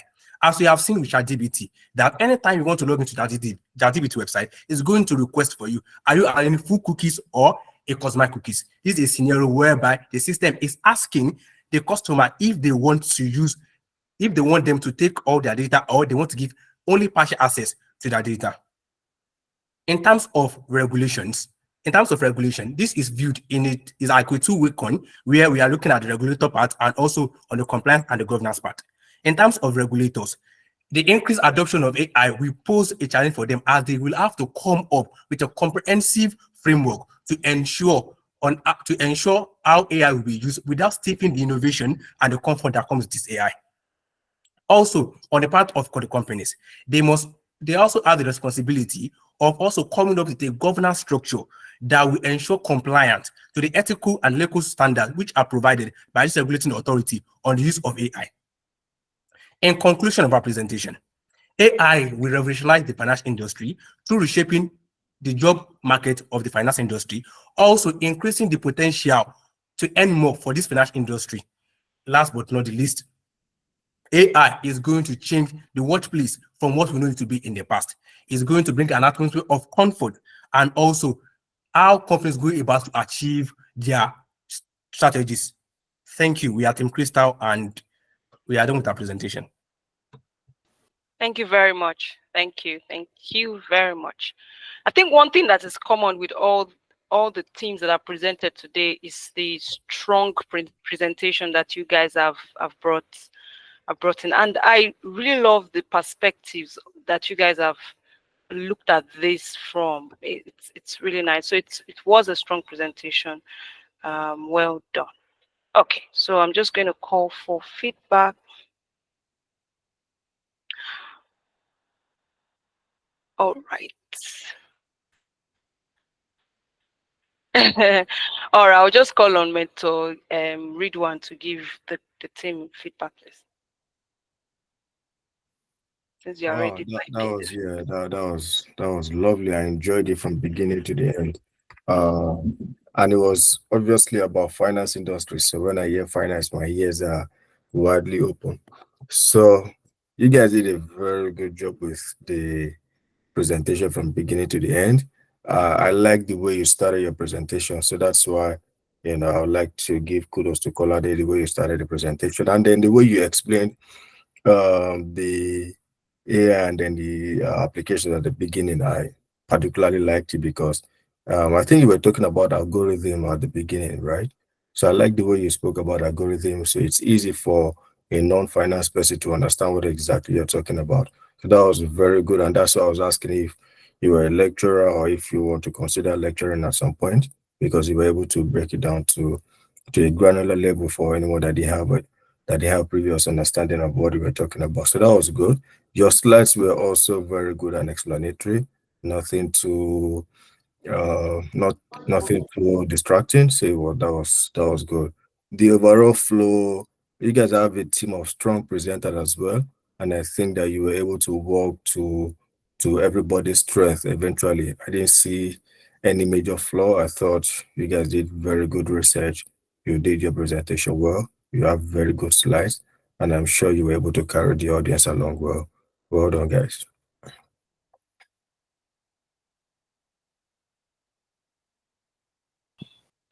Ah, God, why do I always do that? I would keep talking and I would then realize I'm on mute. So I was going to say that Kolade wasn't just speaking like a lecturer; he was dressed like one as well. I was going to make comments there that it seemed like he was prepared to show himself during the presentation. So that was good. It was nice. Let's see. I didn't see that thing. Yeah, Show your it was face. wearing it was Colade, show your face again now.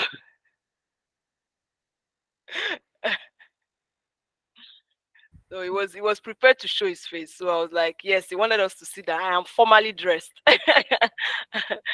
Anyways, thank you very much, guys, for the presentation. Well done. Well done. Dr. Yusuf, do you want to add anything before we move to the next thing? Yeah, so thank you very much. No, that's everything, to be honest. I was just mentoring talked about everything I put in my notes already. I love the fact I love the fact that it's about finance. I love the topic. So well done, Tim. It was a very confident presentation as well. Well done. Yeah, well done. And can I just say this, just before we go towards the end of the presentation? Everyone that has presented today have done amazing job. So forget the scoreboard. I know everybody is particular about the scoreboard, but I'm just looking at the scores, general input of scores from all individual mentors, and I can see that it is a lot of tasks to actually really determine or to really say that this team is better than this team. Everyone has got a fair playing ground. You guys are excellent. You've got excellent slides, good slides. Majority of the teams have got good slides. All of you guys have, as in like, you have developed a lot from last week, so which is applaudable. So well done, guys. Well done. All right, quickly, we're going to go to the next team. Wow, we're almost getting there. Emerald, are you guys ready for us? And then after them, just 2 more teams left, and then we're done. Yes, ma'am.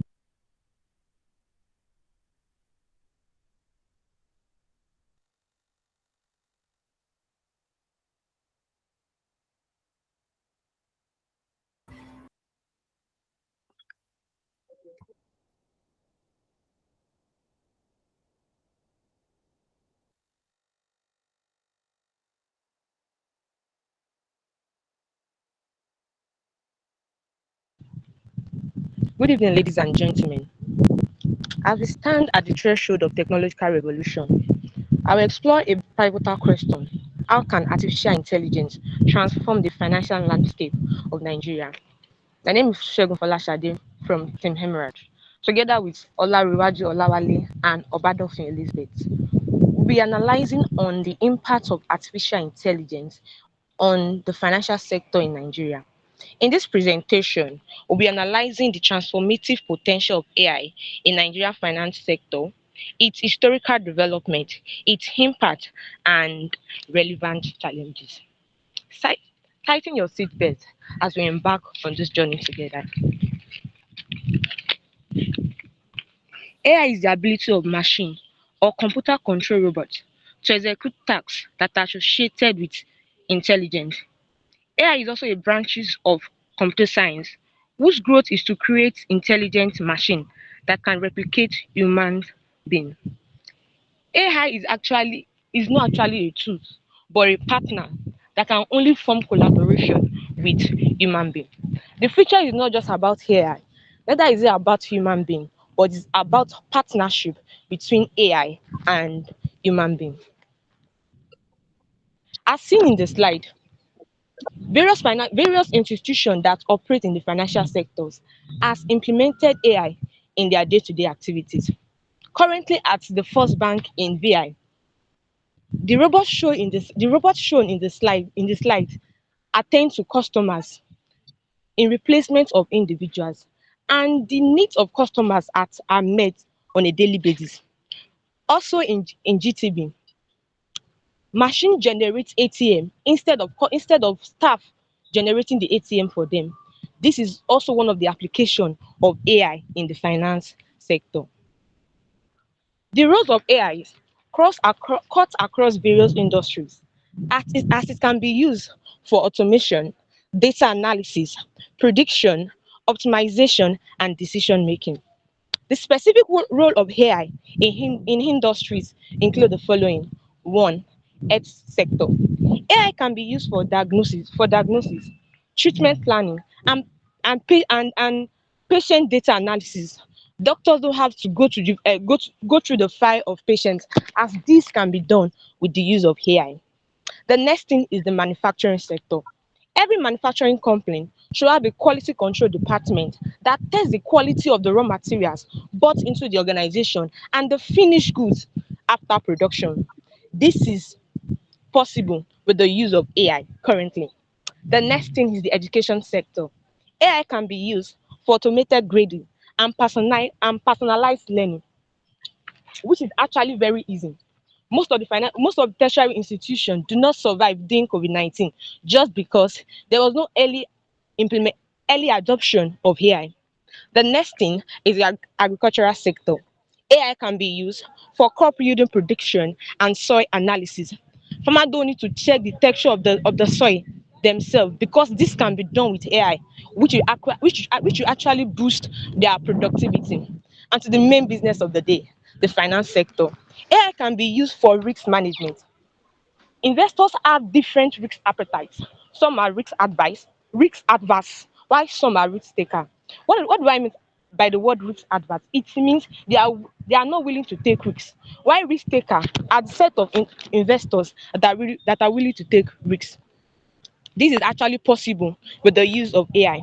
Next thing is customer service chat box. With the use of AI, there is no pending message, as all messages sent by customers is actually attended to. The next thing is portfolio optimization. Portfolio refers to as a group of security. You knowing the risk appetite of your investors will give you the ability to know the components, to know the division of their portfolio. And the next thing is fraud detection. AI can be used in detecting fraud. You don't have to employ the use of an forensic auditor to detect fraud or any malpractice in the organization. Up next is the categories of AI. AI can be divided into three categories. One, we have the narrow AI. The narrow AI is capable of accomplishing specific tasks, just as seen in GT. The next one is the general AI. The general AI mimic human intelligence, such as seen in First Bank. And lastly, we have the super AI. The super AI actually compete with human being and are even superiors to human being in some cases. The next thing is the historical development of AI. The historical development of AI can be subclassified into six. One, the birth state, and this spans from 1950 to 1956, as various machine was actually invented. The next thing is the maturity stage, which is from 1957 to 1979. At this stage, various programs and various robots was implemented. The next thing is AI boom, which is from 1980 to 1987. During those periods, there was various inventions of various programs and robots that can perform various activities. Up next is AI winters. During those periods, there was reduction in AI, and it was between 1987 to 1993 due to high cost, and there was few breakthrough. Up next is AI agents, and this is from 1970 to which is and this is from 1993 to 2011. Yet at this stage, there was increase in the use of AI. And lastly, the present era, which is from 2011 to this very moment, because AI was used by various sectors in the economy. I'll be passing the baton to Elizabeth, who is going to expatiate on the impact of AI on jobs and workforce in the finance sector. Thank you, Fola. Now, moving to the impact of AI and jobs in finance sector. Firstly, since AI helps in reducing workload, many functions in the finance sector have adopted the use of AI. As earlier mentioned by my teammates, in areas like risk management, portfolio management, or even any function involving processes or automation. Secondly, with AI, there's enhanced fraud detections and cybersecurity. Thirdly, we have improved credit scoring and lending, more like with algorithms. With algorithms, AI efficiently analyzes the credit risk and then evaluates the credit worthiness of any potential client. Fourth, we have the growth in fintech and digital banking. The banking industry has been able to automate many processes following the advancement in technology. Remember the example of automated teller machines that my teammates talked about. I bet you may not be able to recall how hard it was to get an ATM card before this advancement in technology. Next on, AI has brought about increased financial inclusion and then even enhanced investment strategies. With AI's ability to quickly analyze data, making investment decisions quite easier. Lastly, with AI, there's enhanced transparency since we have better and prompt access to information. Now that we've seen the present impact, let's take a look at the future and AI's possible role in the future. First, we have advanced predictive analysis. Presently, artificial intelligence does a lot of analysis, but it keeps getting better. Therefore, much more than now, AI would predict and forecast future events by making use of more complex algorithms and real-time data. Two, we have machine learning model. There will be machine learning models for various activities, systems, or processes in the future. There could even be a process for handling Daytopia competition. And then lastly, AI will be a very indispensable tool for financial decision making in the future. Olawale, please take us through the challenges and risks. Yeah, thanks so much, Elizabeth. Now let's talk about the challenges and risks. One of the challenges is the high implementation cost. As one of my colleagues mentioned, AI is being used at one of the GT branch in Ivy, but we can't find any similar implementation in other branches in Ife or Oshobo due to the high cost.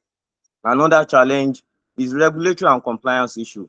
Most regulators in Nigeria have yet to incorporate AI into their regulations, which is likely to raise some challenges. We also face concerns related to data privacy and ethics. Other challenges include job displacement. As we all know, the incorporation of AI is likely to lead to the laying off of some staff. What will happen to these people? Will it simply result in an increase in unemployment within the country? Finally, there are concerns about the impact on customers' trust and the increasing dependency on technology. In conclusion, while AI offers transformative opportunity for Nigeria's financial sector, it also brings significant challenges, including high costs, regulatory difficulties, and potential job displacement. To fully benefit from AI, we must balance innovation with ethical considerations, update regulations, invest in security, and reskill the workforce to maintain trust and integrity in the financial system. With this, we hereby conclude our presentation. Thank you.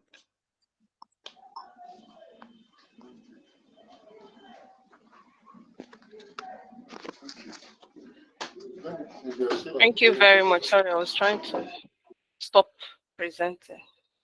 Thank you very much.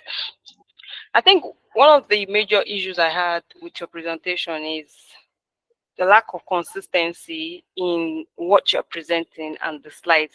At first, I thought it was a technical issue in projecting the slide, but then I realized that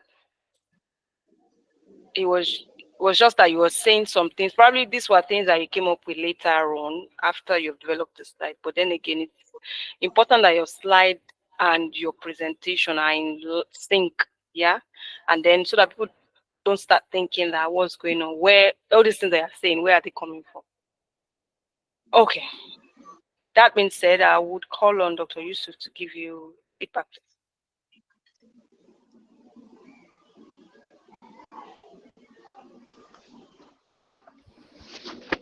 Thank you very much, Dr. Nejumoke. Another confident presentation, but at some point, I think some of the presenters, it was quite, their tone was a bit low. I don't know if the end. I could not feel the I could not feel the confidence in their presentation at some point. And then they lost me for a bit because the engagement was not there at that point, but eventually picked up again. Because it's about finance, so I'm always expecting like very energetic and very interesting presentation. But aside that, well done to the team. Thank you very much. Mentor Ridwan, you have your hands up. Yeah. So beyond what has been said, I just wanted to so it appeared that there were some. I don't think we did justice to the topic. Who can please? What's the topic again? What's your topic again? The full. Just tell me the full topic. Somebody from the team. Yeah, Olasha. impact of AI on the financial sector in Nigeria. Exactly. AI on financial sector in Nigeria. It would have been nice if you just wanted to talk about impact of AI on financial sector, maybe globally or wherever. But when you decide to narrow it down to Nigeria, in all of your presentation, how have you been able to talk about the impact on the Nigerian financial sector? The only thing I heard that appeared to be tailored to Nigeria is that GT Bank has a chat box machine or something. That's the only thing I heard about your topic being related to Nigeria. There was nothing more that you said that was related to Nigeria. The Oshogbo one, okay, don't let me comment on that. But so that's why I said we didn't do justice to it, because I was expecting to hear more about GT is not the only bank in Nigeria. There are about 20 something banks in Nigeria. How has this affected all these financial sector as a whole? What exactly is I know you mentioned things about, or they can predict risk management, blah blah blah, but you didn't really explain how this has helped with, for example, I think you also mentioned about credit scoring. How is this? Who is developing it? How are they using it? How is it helping banks to do credit scoring for their? Do you even know if banks do credit scoring, or how do they do it, or how has AI been able to help them? So it would have been nice if you could tailor your topic more to what is happening locally. When I saw the topic, I was really interested in it. That finally there's someone trying to talk about impact of AI in Nigerian banking sectors or financial sector. I was looking forward to it, but you didn't really do that. The slide on the slide on impact of AI on job and workplace, I thought some of the points you had there were really not relevant or not necessary from that slide. I think what you were trying to talk about is how it was going to either lead to job losses or enhance jobs, in those in that industry. But I didn't see it there. I think I saw about 2 or 3 points. You had about 6 or 7 points. Yeah. So on this slide, if you say improve credit scoring, credit scoring is a benefit of AI, but how does it impact jobs in the finance sector? I don't know, and I don't think it's relevant in that case. Enhance transparency. How does that impact jobs in the finance sector? If you talk about the benefit to the bank, okay, yeah, of course, maybe to the bank, but in terms of the workforce, I don't see how some of these points affect workforce in the finance sector. So it's not just about going online and researching and bringing points on your slides. It has to be relevant to your presentation. So I know about this industry. So when I see, I would have let it slide, but it won't be good if I don't give you this feedback. And it's probably good for every other person as well. If you're doing your research, be sure that what you're excuse me, be sure that what you're including on your slide is relevant to what you're talking about. If I ask any of you to explain to me how, or maybe someone can take a shot, maybe I just don't understand it.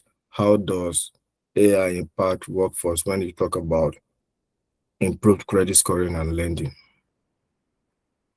You struggle to explain that to me. So It's just something to be aware of. Be sure that whatever you're presenting is relevant to your slide, and maybe you could have dug deeper to tell us about it. I can tell you some things that some banks are doing in Nigeria, and it's AI based, but I don't know if it's that you didn't get enough information, or I mean, if you don't have enough information, then maybe you shouldn't restrict yourself to Nigeria and just talk about AI.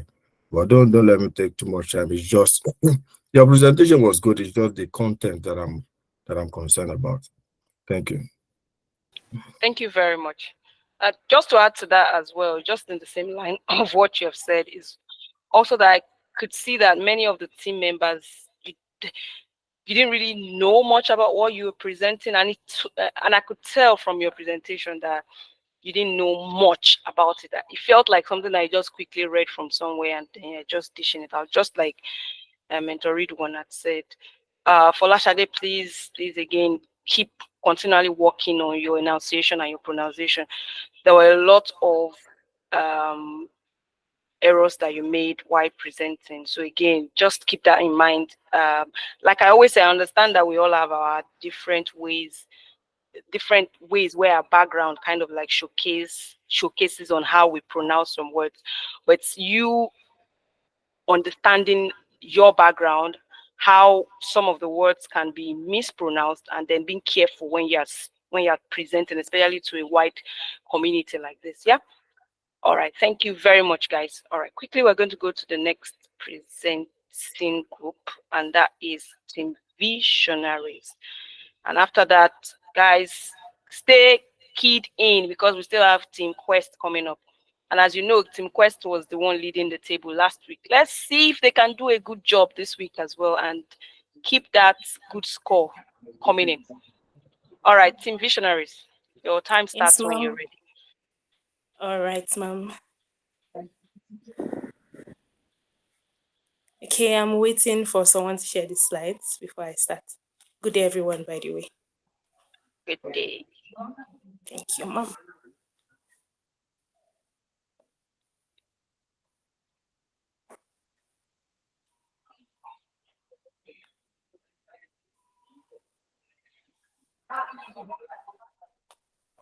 All right, I would also like to switch off my video to ensure that everything is smooth. Everything goes smooth. Thank you very much.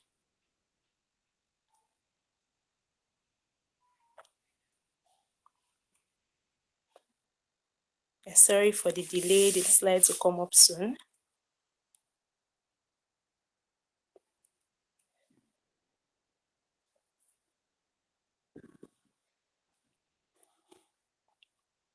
Okay, I can't see the slides yet.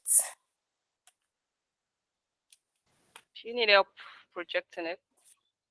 Okay, ma'am, if you can, we don't mind, ma'am. Thank you very much, ma'am.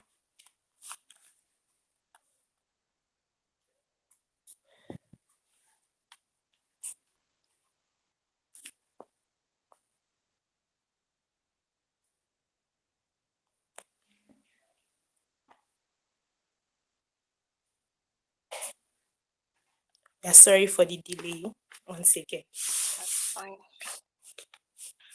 Here you go. Thank you so much, ma'am.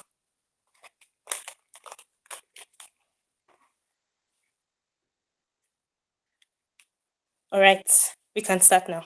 So good day, everyone, once again. My name is Ayofeoluwa Shoretire, and my teammates are Dokasa Rio, Oluwabukola Shoemimo, and Emmanuel Edachi, and we are Team Visionaries. We're going to be talking about something really interesting and something that we can quite relate to today. But I understand that a number of people, especially our judges, have been in presentations from the beginning, but don't tune out just yet. Just stay tuned and we'll take you through. So I want to perform a very little experiment or more like an activity. And I would like Dr. Adejumoke to represent somebody that has been schooling in the 90s. So you are going to be taking the place of somebody that is in the university in the 90s. And I would like Promise, I'm just picking random people, sorry. I would like Promise to represent somebody that is a Gen Z. That means you are schooling right now in a Nigerian university. And the topic I have before you is, if you were to give a presentation on the effect of technology on students in Nigeria, what would you do? How would you go about that? Remember your roles or the roles that you have to play at this point. So Dr. Adejumoke, over to you. how would you go about getting what you would say on the effect of technology on students in Nigeria? Right. Okay. How would I go about presenting it? No, how would you go about getting what you want to say, your outline, the things you have to talk about it, considering that you're in the 90s? Right.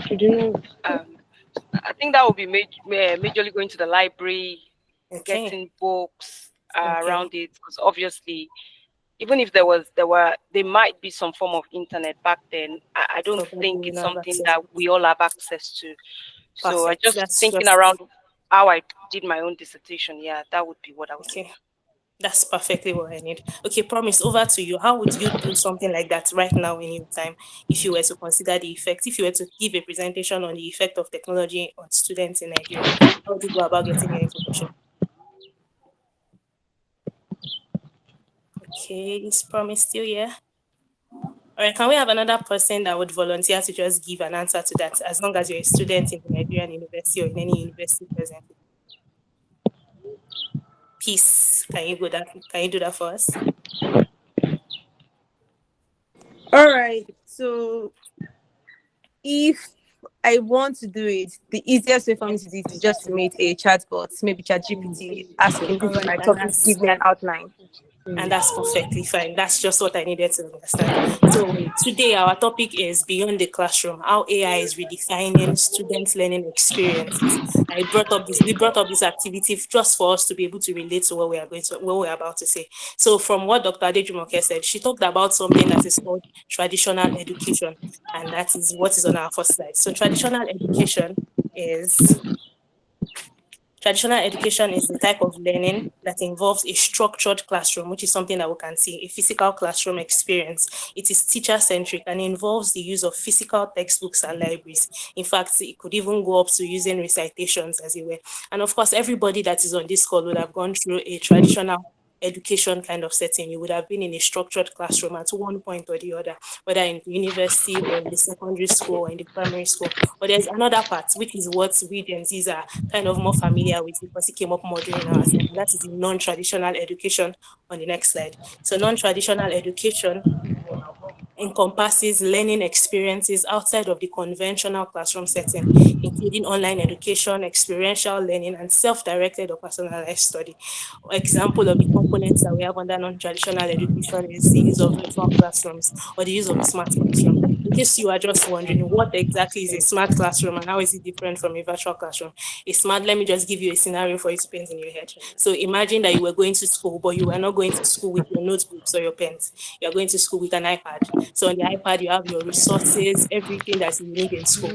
You can answer your questions from the pad, anything your teacher gives you, you answer it on your iPad and you send it over to her. That's what smart classroom is. And AI beautifully actually augments both. We're not saying dispose of the traditional classroom, and we're not saying, okay, only embrace non-traditional classroom. No, AI is actually redefining and shaping student experience by merging the two together. That moves us to the benefits of non-traditional education, which is what is on the next slide. So according to Lifelong Learning Institute, learning is a journey that never ends, and the classroom is just one step along the way. And that's the truth for every single person that is here. You have been in learning platforms. An example is Daytopia, where we are learning presentation skills, you are learning to own your teamwork skills, you are learning how to collaborate with other people from different parts of the world, and just as a means of learning to be better. And this is not limited to a classroom. This is actually something you are doing virtually. Your teammates, a number of them are people you've never met before. You're calling them virtually, and you are meeting, you are doing things together to have and give beautiful presentations. So what are the benefits that we have of non-traditional education? Number one is personalized learning. We'll be talking about this in depth much later. Another one is flexibility.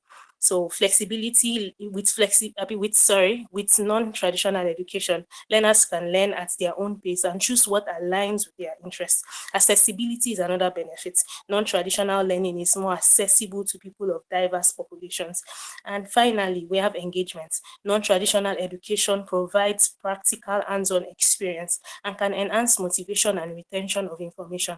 All this to just say that there are actually numerous benefits of non-traditional education, and these benefits are things that the AI has brought, or technology at large has brought to the students' learning experience. So up next, we are going to be looking at the evolution of technology in education, especially in Nigeria right now.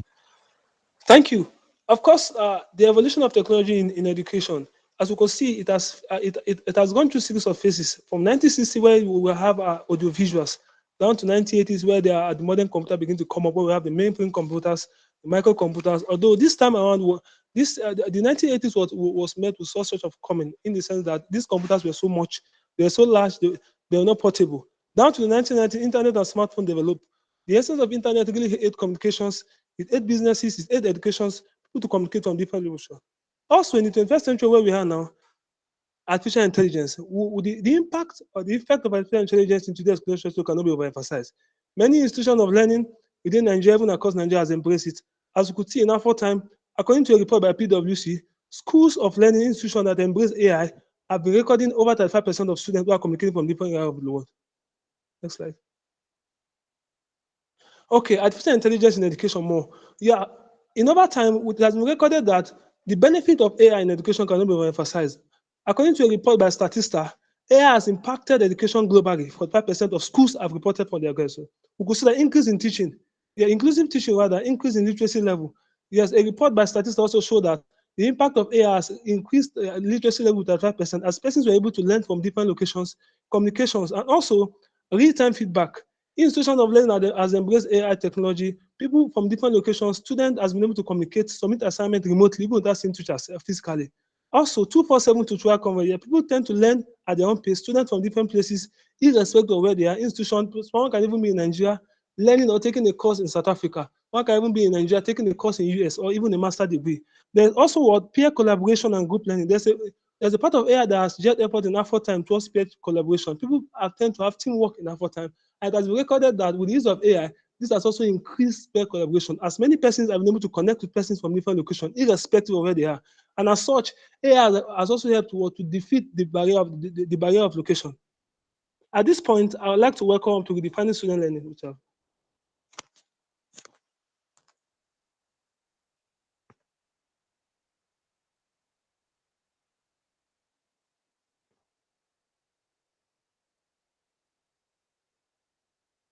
All right. So one of the major platforms that we have that AI has brought about in redefining student learning is personalized learning.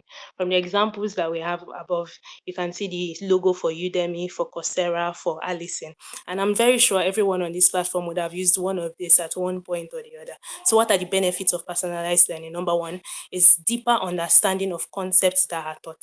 So for people that have gone through virtual classrooms like this, or virtual or personalized learning applications like this, or platforms like this, you'd understand that there's a deeper understanding for those concepts that you learned through these things than just when you were in a classroom on your own.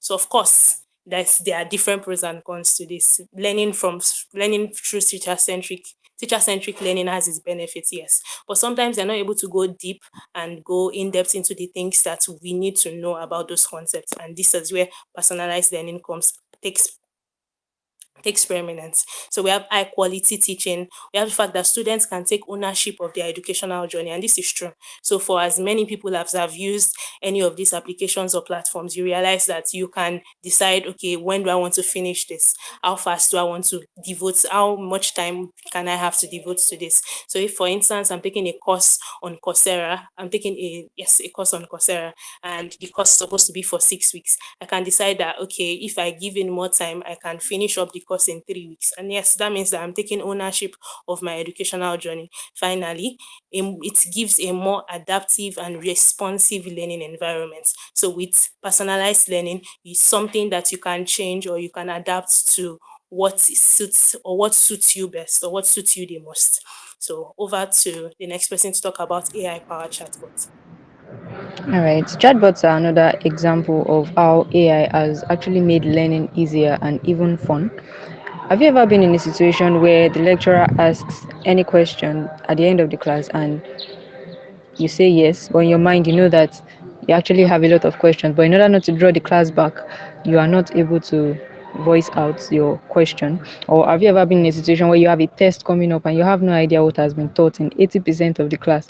Or also a situation where you have an assignment to turn in, but you know that with your present skills, you don't have enough skills to make your presentation structured. Well, I've been in a case like that. I'm sure my 400 level monetary students on this call in UI would be able to relate to that. I had a test this Tuesday, and although I had been taking notes in class, I had no idea of what those notes were about. But my solace was that I could easily pick up my phone and send a message to Meta AI to explain certain strange concepts to me.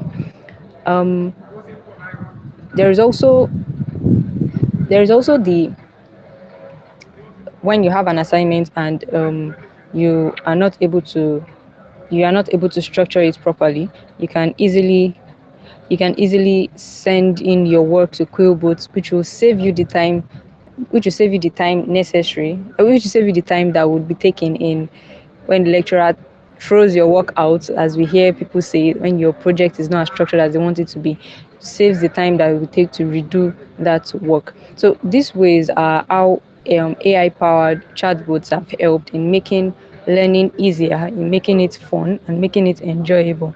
Now, let's make this more practical. We'll be looking at two case studies of the University of Ibadan and the Obafemi Awolowo University, which you can see in the next slide. We all know how higher institutions had to adopt the online mode of learning after the COVID period. My first year in the University of Ibadan was like this. We were introduced to the learning management site. Now you can please go to the next slide. We were introduced to the learning management site, LMS site, and it was linked to the Moodle app. Sorry, Max, can you go to the next slide? Thank you, Ma. So it was linked to the Moodle app, which can be seen on the second icon on the screen. It was linked to the Moodle app where lecturers would upload their course contents, and students can easily access this course contents. It actually made things a lot easier because we don't have to, go to the library or even source for these slides or textbooks by ourselves. So we just had to log into the app and download if there is a link to download, we can go online and download. And it also made registration easier. Rather than carrying course forms about looking for lecturers to sign, we can just register for the courses online. Now we'll be looking at the second case study, which is Obafemi Awolowo University. Okay, to the great IFE students in our midst, we know after the COVID, we were forced to move from from the traditional classroom to the virtual classroom, and to the accounting students to be specific, we made use of Google Classroom in conjunction with Google Meet, which we are currently using. Now, Google Classroom is a learning platform where you can register for your courses online. You can receive your assignments. Assignments are given online. You can submit your assignments also online and get an almost immediate feedback on your assignment. You can also interact with your teammates or your classmates through this learning platform, and also have your classes in Google Meets in conjunction with this Google Classroom. Now, for me personally, I learned how to discipline myself with the use of Google Classroom. I learned how to, I was exposed to a lot of things. I could learn easily. I could learn easily from my father's house. I could get access to anything. I could access to my materials 247 at every point in time. And in conclusion, a quote by Jesus Rosario: AI represents a massive opportunity for us to help level the playing ground for a lot of people when it comes to access, equity, and affordability. Now, we've talked about traditional education, we've talked about non-traditional education. I've talked about how AI has combined these two together. Now, even we visionaries made use of AI, but let's take note of something. We were the brain. AI was just to complement us. So we should not dismiss traditional classroom because of AI. Both of them are supposed to work together to give quality and a more efficient learning experience. Thank you very much for listening.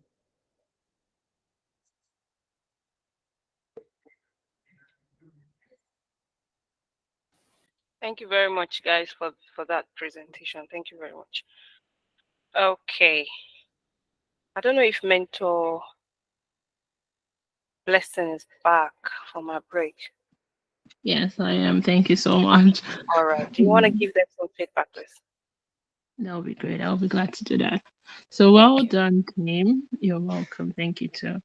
Well done, well done, well done, well done, team visionaries.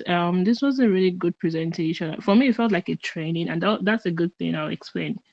I know if you have permission, the permission of Daytopia, you can literally upload this on Coursera. You're like, I want to tell people how AI is redefining student learning experience. Beyond the classroom. You can tag it beyond the classroom because it was that good. You kind of you explained what AI was doing. You talked about the traditional classroom and not non-traditional classrooms. So I learned a lot. That was a good one overall. Well done. Good structure. Next up, I think this feedback is for the second presenter. I believe you were speaking really fast. So pace your words, just like breathe in, pace your words. And then overall, the presentation was great. I want to talk about some of the slides. The one that showed the Google Classroom and the other example. I think you kind of stretched out the pictures. So you can next time just like ensure that the pictures are not too stretched, as it were. Thank you for the case studies. I think I know your name, Dorcas. Well done. You did a great job. You brought it home. You could see people were applauding, putting out the smileys. So thank you for putting out the smileys. Thank you for bringing it home. You related it to what you were going through as a student. So that's the power of storytelling. You kind of personalized the presentation. So well done. For me, it was a good one. I learned a lot, and congratulations on your presentation. Thank you. Thank you very much. Thank you very much, Mentor Blessing. Yeah, I think I could relate with everything that you said. One thing that I like about the presentation was that it's quite relatable, the way they started. And Ayonfe is she just did an amazing job at the beginning. I thoroughly enjoyed all the parts that she took during the presentation. I also felt the same way about Emmanuel as well. It was a bit fast and I could hardly even keep up with what he was saying, but yeah. All right, Mentor Giver, you have your hands raised. Yeah, so thank you to the team. So beyond what has been said, Mentor Blessing has spoken already. I just wanted to reiterate what I said before. You can see that they wanted to talk about, they were able to bring home their presentation to Nigerian University, and we could all relate to it.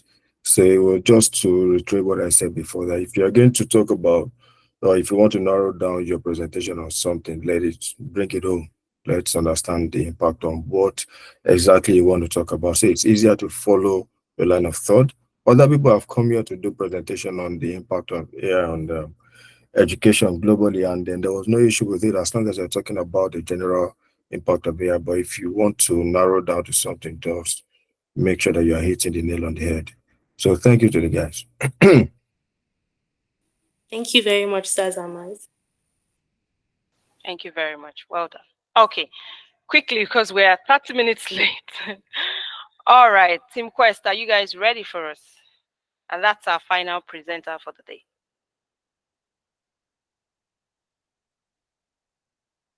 Team Quest have been bragging. They've been throwing bragging rights everywhere. So let's see what you guys have. You've been throwing, Daniel, you've been throwing bragging rights. So come and represent. We did not throw bragging. We did not throw bragging rights, Mom. Are you scared? We are not scared, but like it looks to sound like now we are bragging words. We did not throw bragging rights. No, Allah. Let's hear you now.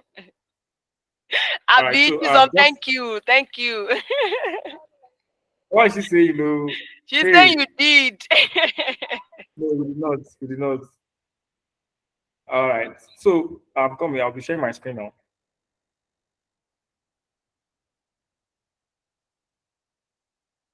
Okay. Please, can we all see my screen?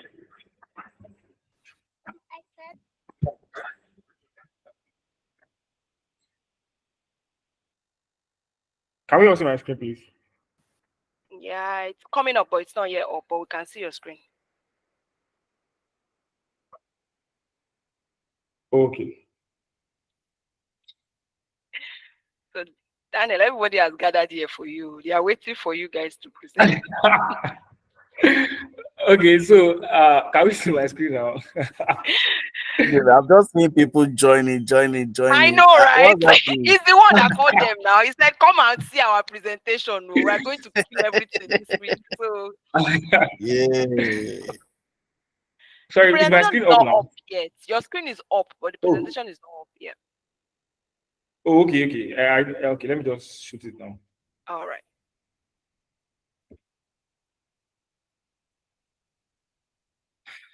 All right, is it up now? Yes, yeah, excellent. So once you start presenting, Okay. I'll start your timer. Okay.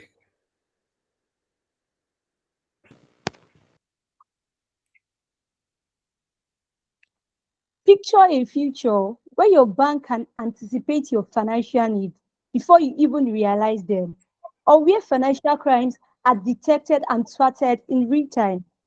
This isn't fantasy, it is the power of artificial intelligence. After a day full of insight, I can imagine you might be feeling the wave of a day, but we are here to bring a fresh wave of energy. Good day, panel of judges, fellow participants, and our esteemed audience. My name is Joy Hadejo.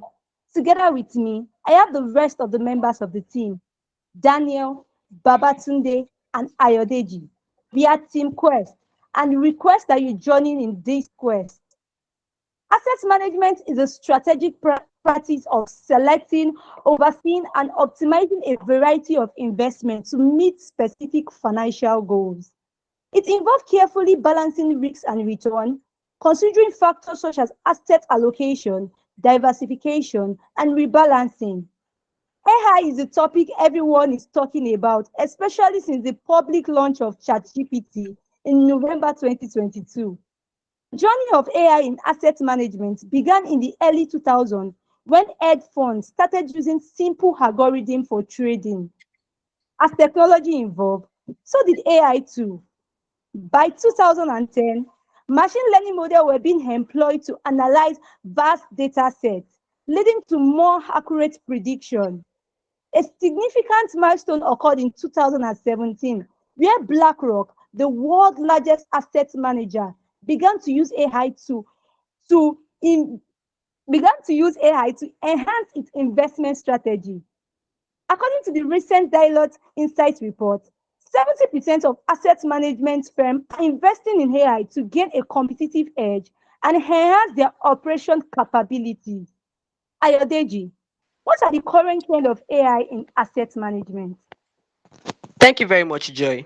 In today's complex financial environment, AI-driven asset management is transforming the landscape by enabling more personalized investment strategies, reducing risk exposure, and delivering superior results for both individuals and institutions. One key application of AI in this field is predictive analytics, where machine learning algorithms sift through vast data sets to identify trends and forecast the market movement. PricewaterhouseCoopers, PwC, one of the big four, projects that global assets under management will go from $111.2 trillion in 2020 to $145.4 trillion by 2025. Wow. This rapid shift from traditional asset management methods to AI-based solutions is driven by the growing consumer demand for automated systems. Yes, automated systems that can manage assets more efficiently.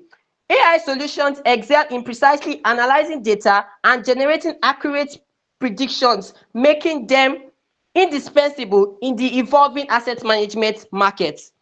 Based on our research, we observed some cases of AI in asset management. Daniel, can you walk us through? Sure. AI is revolutionizing how asset management is streamlining by widening asset types and processes. It excels at synthesizing large data sets for forecasting, sentiment analysis, and also asset optimization, leading to more informed decision making. AI also enhances decision support by offering personalized financial advice, suggesting asset optimization, and improving sales strategies.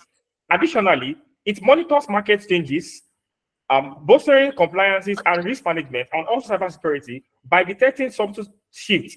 AI's ability to generate content such as client communications and training materials, compliance reports, foster boost the efficiency of productivity. Notably, some key players in the market involve Amazon, BlackRock, Capital G, Charles, Schwab, Infosys, IBM, IPsoft, and Microsoft. To level up our presentation, I will now hand it over to Babatunde, who will lead us through the market analysis of AI in asset management. Thank you, Daniel. Artificial intelligence is significantly driving growth in the financial service sector. In 2024, AI-driven tools have notably increased asset returns by 15% and reduced management costs by 20%, according to McKinsey & Company. The market for AI in asset management is expanding rapidly, with substantial growth observed across various global regions. North America leads the market, benefiting from early adoption of AI technologies and the presence of major financial institutions and tech companies. Europe is also a key player, with countries like the UK, Germany, France investing heavily in AI to enhance asset management processes. According to Precedence Research, the global AI in asset management market size was valued at $3.71 billion in 2023 and is estimated at $4.62 billion in 2024 and is projected to reach around $33.25 billion by 2033. Don't you think this is amazing? This growth is largely driven by the increasing volume of data that requires precise processing, coupled with stringent regulations imposed by the financial authorities. The spotlight now shifts to Ayodeji, who will guide us through how AI works in asset management. Thank you, Daniel. Incorporating AI into asset management involves various components to streamline, from data analysis to generating the insights and then support decision making. Imagine, for example, an AI tool for asset managers that could review the day's news and trading activity and recommend asset adjustments in real time, or a system that could do all the research and back testing to validate a new exchange trade fund idea. AI-driven asset management systems offer real-time market analysis and adaptive strategies, which are crucial for navigating the volatile markets. PwC research forecasts that assets managed by robo-advisors, a type of automated financial advisor that provides algorithm-driven asset management services with little to no human intervention, will double in the next few years. Joy, what are the significant differences between the traditional and AI-augmented asset management strategies? Thank you, Ayodeji. AI is fundamentally transforming asset management, shifting the industry from traditional human-centric methods to a more advanced data-driven approach. According to BCG, machine learning technology alone contributed to more than 57% of the revenue share for the use of AI in asset management in 2023. While natural language processing, NLP, is expected to grow at the fastest rate in the market over the coming years. Traditional asset management, rooted in experience and intuition, often struggle with the complexity of rapid market fluctuations. In contrast, AI-driven asset management excel in processing and analyzing vast amounts of structured and unstructured financial data at unparalleled speeds. The US AI in asset management market, for example, was valued at USD 1.32 billion in 2023 and is projected to reach around USD 12.07 billion by 2033, with a CAGR of 24.7% from 2024 to 2025. Daniel, what are the few examples of integrating AI in asset management and financial services? Thank you, Joy. Africa has seen a strong uptake in AI financial service sector. particularly in banking front-end processes such as customer authentication and virtual assistance. Notable examples include South African Netbank and also Nigerian Zenith Bank, which launched their AI-powered chatbots and assistants in 2022 and 2021 respectively. Additionally, in 2021, the African Development Bank provided about $1 million in grants to AI-based international customer management service in Ghana, Rwanda, and in Zambia. Globally, AI is also making a significant stride in asset management within the African. For instance, BlackRock is deploying its AI Aladdin technology to analyze data and also provide portfolio analysis. While we actually want to understand more about these AI use and everyone, we would like to take a short survey, and our link will be dropped in the chat box now. Please kindly click on the link to actually choose one of the best options for yourself. So if you are given the opportunity to invest in security assets or assets, what option which most might likely align with you? Will you actually go for AI integrated investment strategy or purely go for traditional investment strategy or combine both strategies?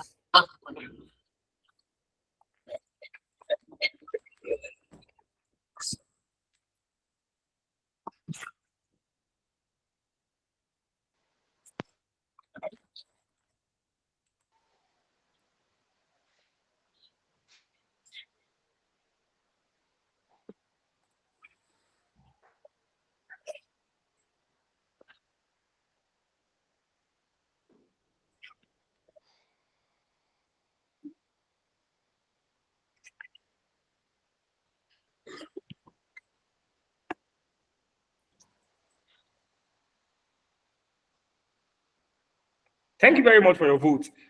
We have observed that more people actually prefer to go for combined strategies as it's shown in our for our pool.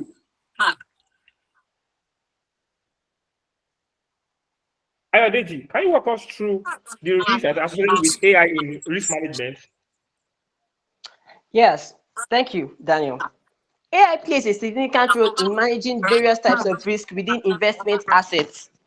It's important to understand that AI tools for asset management provide advanced solutions for risk assessment, mitigation, and decision-making in the financial world.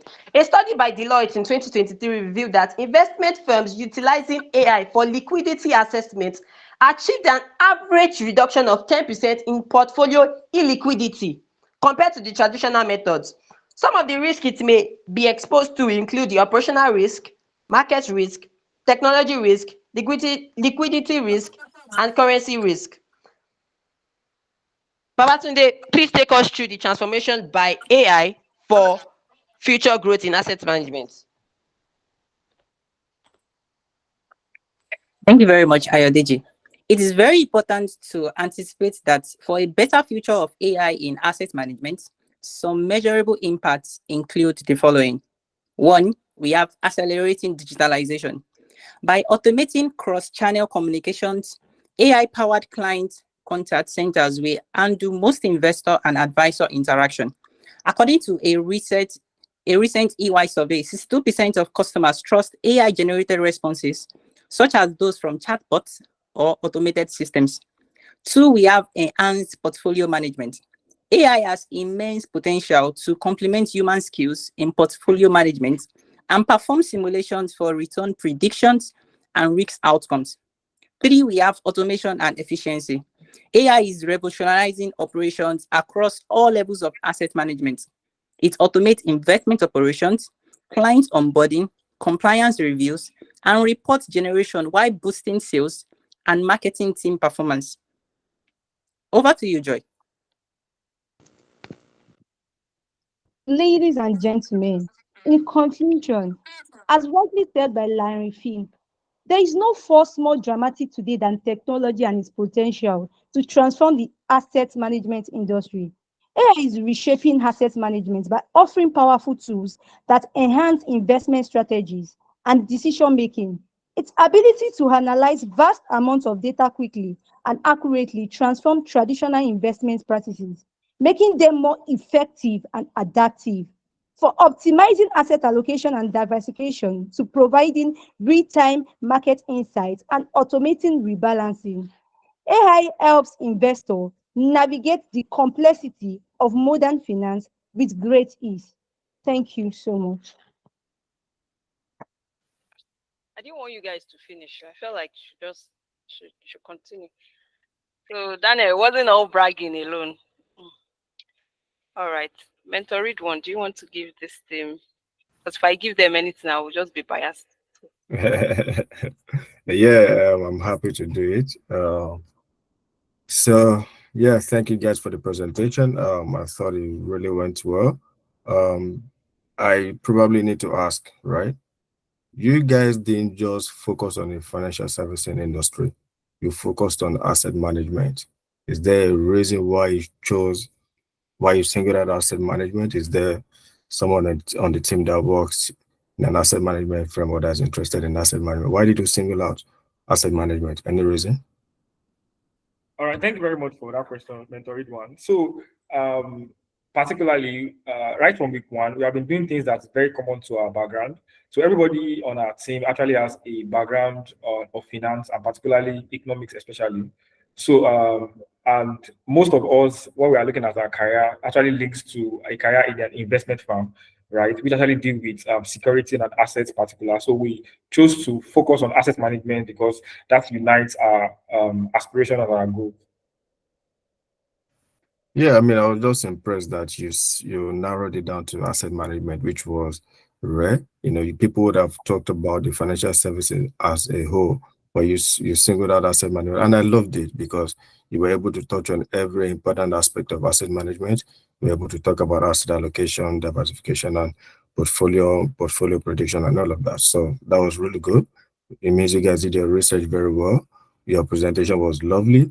I loved it from everybody in the team, especially Ayodeji. I loved your energy. I wish everybody could bring that same energy into presentation. That energy was good, and then of course you have a team of very good presenters. Your slides were a bit distracting, so which is one of my first comments. So you can see all these things, that are moving on the screen. They were distracting. So when you're doing this kind of presentation, you don't want to understand that you want to do effects, you want to stand out, but make sure that whatever you're doing is not distracting your viewers as well. So take note of that. And the other thing, to tell you is this: when you did your poll, the idea behind doing the poll was great, but I don't think the result you got was what you expected, right, Daniel? Actually, we actually anticipated to see people combining both due to the fact that it was going to give a more inclined strategy because people we expect that people now started using AI. So we expect based on our research, which actually shows that people are transiting from traditional to what's it called now to AI, but there are still some fears which actually brought about the risk. So we anticipated a combined result, which was actually what we saw at the end of the pool. Oh, okay. So because I thought because you were speaking more about AI and the benefits and the impact of AI, so I thought you wanted to do a poll to confirm what exactly you've been telling us about AI. So I thought you were expecting more people to vote for AI in asset management, and then you got something different. But my comment was just going to be that just be aware of your audience, and when you're doing a poll, that you want a certain outcome, especially when you're doing it real time, you can be biased, right? If you want people to vote for a particular course of action so that you can just show that this is what to confirm what you're talking about, then you could just restrict it to two options, which is AI and traditional method. So you are sure that most people will choose AI instead of traditional method. But since your objective was to get a combination of both, then that's absolutely fine. But I'm just saying that if that wasn't your objective, then you could just tailor your poll to be biased to what you want, to the outcome that Yeah, you want, basically. So exactly. yeah, Thank you but I very much. mean, overall your presentation was very good. I loved the topic, and I love that you so this is exactly what I was saying the other time. You wanted to talk about asset management, and you spoke about asset management all through. You spoke about everything in depth. So if you want to narrow down to a particular topic, industry or region, then you've got to cover it end to end. It's got to be in depth, and I'm sure everybody on the call enjoyed it too. So thank you guys. Thank I you very wish you much, guys sir. the best. Yeah. Thank you Yes, very sir. much.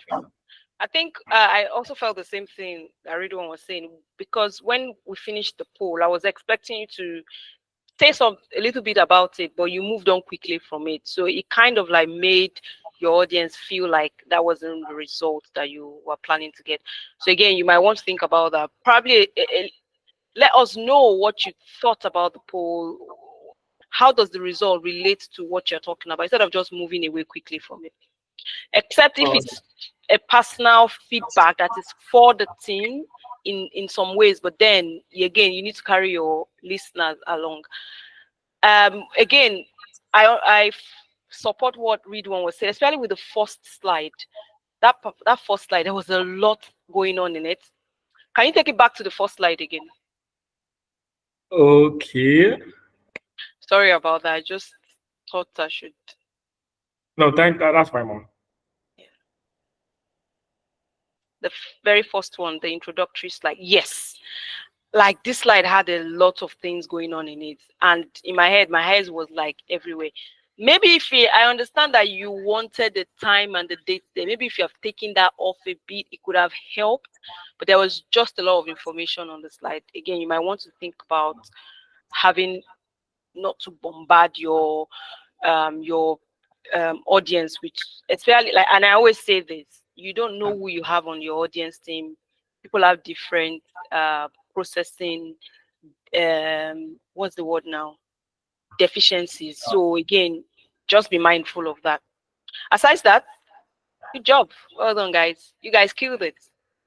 All right, this brings us to the end of this week's presentation. Ah, God, I enjoyed myself all through. I liked the fact that you guys have brought different perspectives to this presentation, and it was fun to listen to. It was fun to watch. Particularly, I like the fact that I was able to learn a lot. And I will say this: I don't care what anybody else says. I think the best presentation for me, the best one I mean with regards to knowledge and information, was the automobile one. I like Team Quest's presentation, but because I'm not a finance person, many of the things that he was saying there, probably people that are from finance will understand and relate better. But the automobile was quite new for me, something that we've continually heard about. So I liked the fact that they brought it to us. It was quite interesting. So thank you very much to all the presenters, all the team. You guys did a good job. Again, the team leaders, you guys are stars. Like, to manage a team of people it's not a small job, and you guys continually come here every week to do your best and expect that something good will come out of it. So well done, guys. All right, so Dr. Yusuf, do you have anything for us before we Yes, round? I do. Yes, thank you very much. First of all, well done, Team Quest. I like when people say they're going to do something and they do it. So well done for bringing your A game once again. Uh, Consistency is something that is quite challenging to do. It's quite difficult to, uh, be consistent or consistently bring out good performances like this. So, and I could tell that you guys, it's a lot of research, a lot of work. Uh, I love the infographics and the slides, but these are things that they've already said, so I won't say too much. But well done, team. First, but overall, I enjoyed this phase, and that's because AI is something that is trending now, and the fact that I learned a lot about the justice system, automobile, sector, education sector, and so many sectors that has been touched on today. So many data, case studies, research has been put into this. So well done to you guys.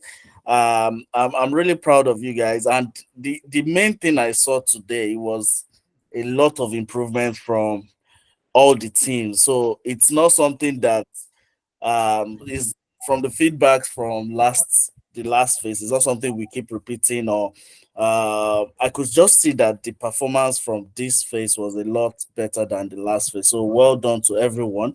You guys have upped it, honestly. So well done to all the teams today. And it just makes me look forward to the next phase, because I want to see the how you've implemented the feedback that you got from the previous phase. So well done to the teams, all the teams. And the good news is that one of our mentors was so happy with this phase that he even added to the prize money. So I'll be posting that soon. So the prize money has even increased as of today. So you guys are doing so much work. So it's great job from everyone. So well done. I'll post the update on the scoreboard. I'll post it on the WhatsApp group now, and then the top presenters. Well done to everyone. Thank you very much for this. Thank you very much. Mentor Blessing, do you have any roundup? Anything you want to add to everything that has been said? Any final words? Yes, please. Thank you so much. I mean, wow, well done. I've been here since literally many different times, so I've been here since 8 a.m.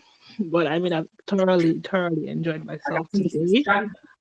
Thank you to every single one that presented. Thank you to the team. Thank you to every single mentor on this call. Thank you to Daytopia. I mean, we're doing a great work, I must say, and congratulations, everyone. So I come from the Big Four. I started in the Big Four, so whenever I hear the pronunciations in my head, I'm just like, so I've heard Deloitte being pronounced wrongly today, so it's Deloitte, but it's I just need to correct that. McKinsey and Company, that has been pronounced well, and well done. PricewaterhouseCoopers, well done. So we try and pronounce it the way it's pronounced in the industry. So let's take note of that. But overall, I've been really impressed by the research, the groundwork, the data points. I'm an economist by profession. I would say that was my first degree. So well done. I mean, well done. Thank you for the research, the depth of the research done for the presentations. And you brought your A game. I mean, every single person that presented, it's not easy. Public speaking presentations, like it goes a long way. So congratulations and thank you thoroughly. I mean, this has been good. I think the rest of the day is already settled. I've had a good time. So thank I know, you right? and congratulations.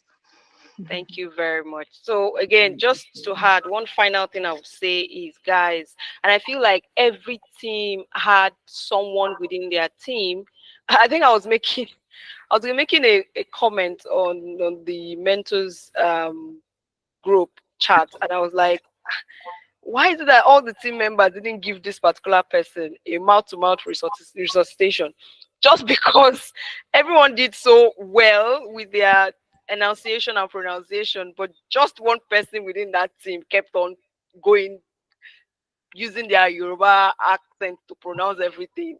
I'm Yoruba, so don't get me wrong. I also have the accent as well. Well, again, when it comes to presentation, if you're freely speaking or just speaking the way I'm speaking, yeah, nothing will be held against you. But when it comes to a presentation and you're presenting to people, you just need to be careful of the way you pronounce your words and the way you use your words, and your pace.